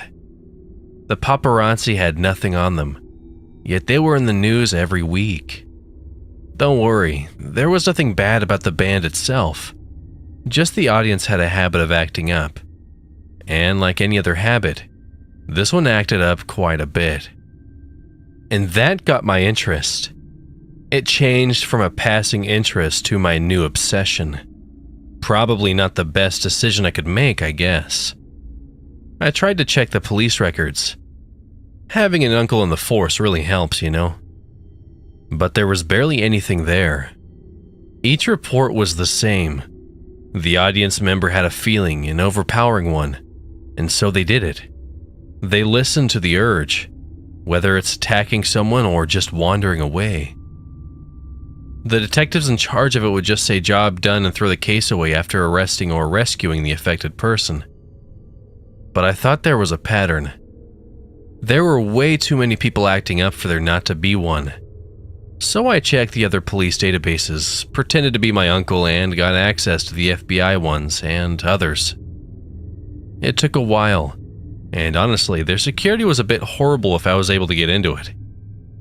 But yeah, I'm back on track. The pattern. There was a pattern, multiple patterns in fact.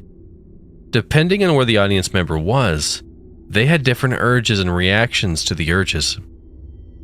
The ones closest to the food stands reported that their feelings leaned towards hunger. Even if they just ate, they would feel ravenous and they had to eat. Each one forgot that they had a wallet, and they attacked the stall keepers for purposefully starving them. Nearly all of these cases were closed. Apparently, the police think drugs were involved, and I get it, I guess. I would think the same too in their shoes. I'm getting off track, let's move on.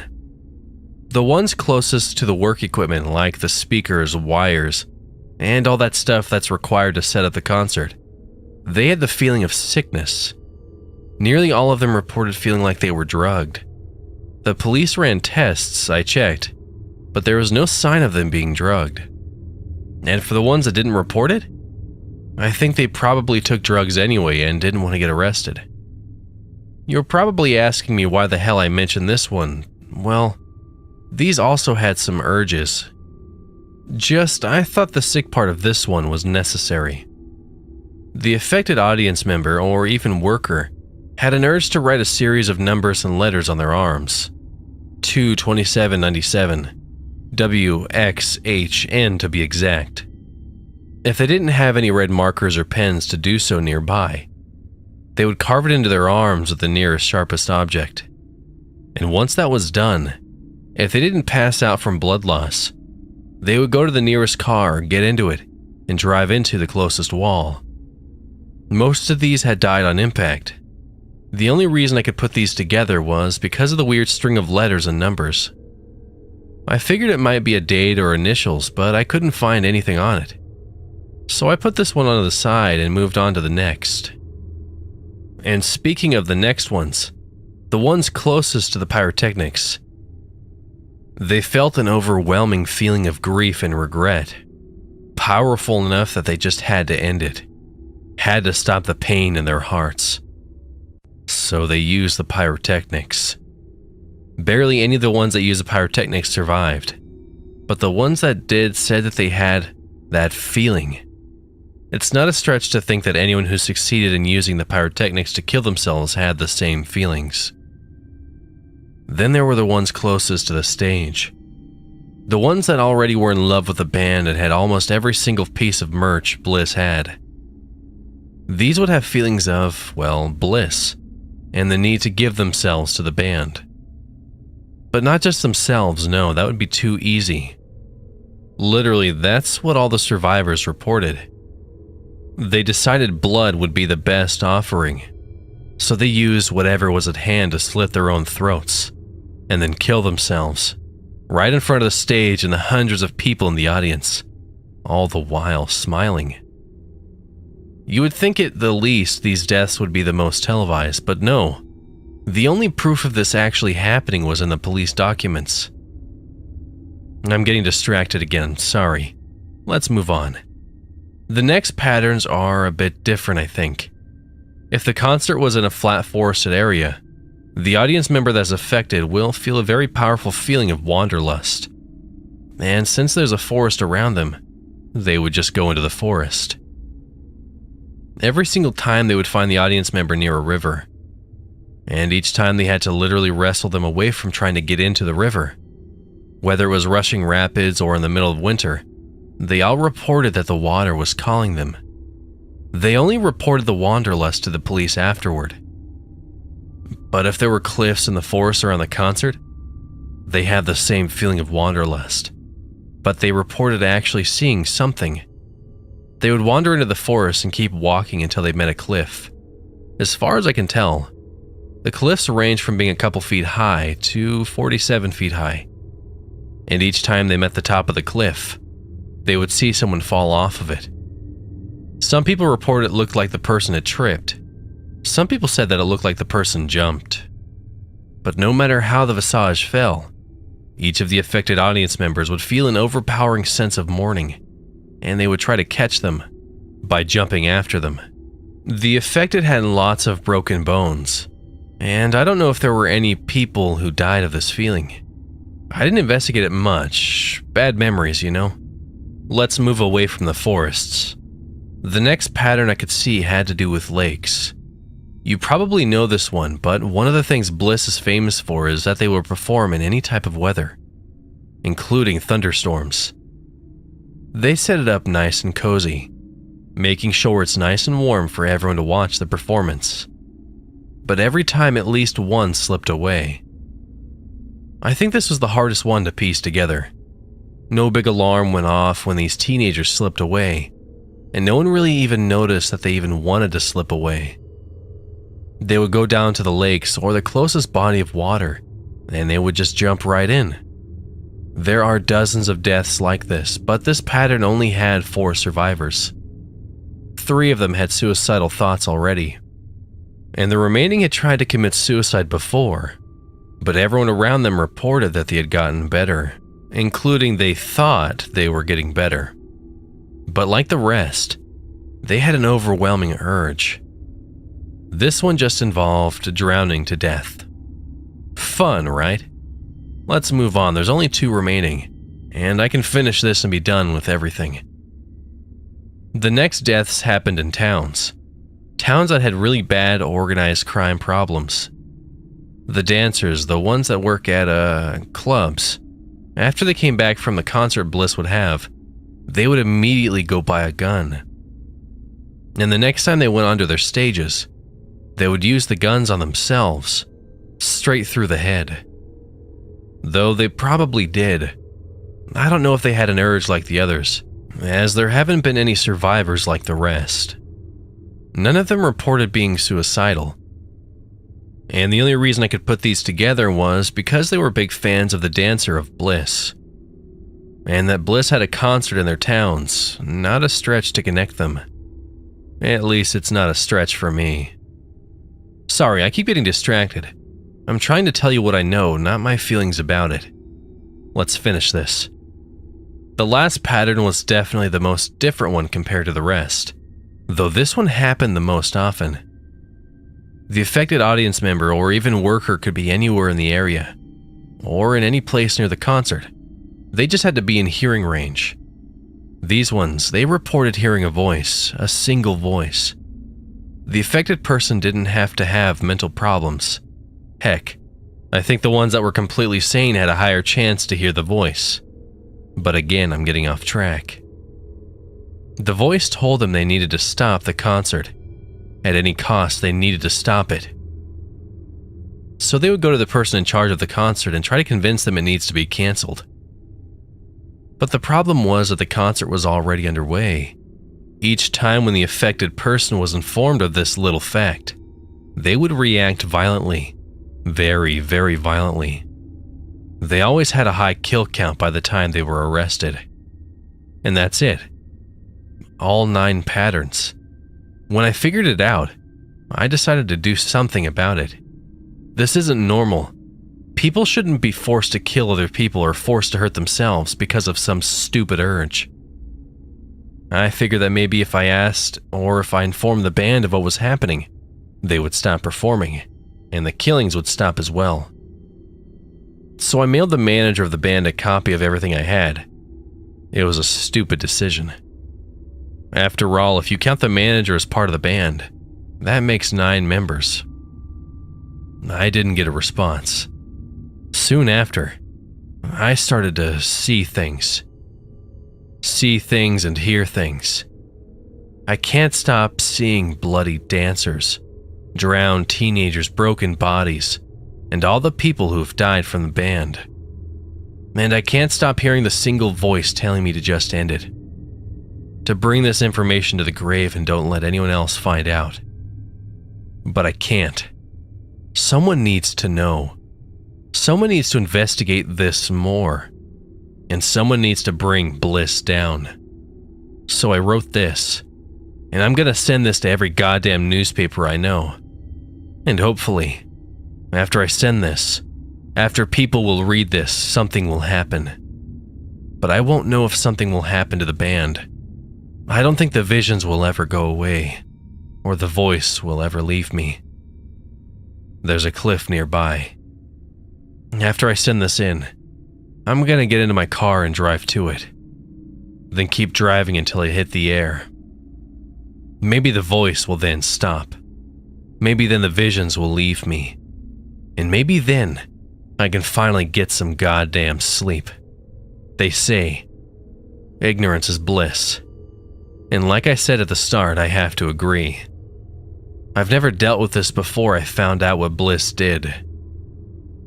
I gotta go. Hopefully, whoever is reading this can actually do something about it. Goodbye, and good luck.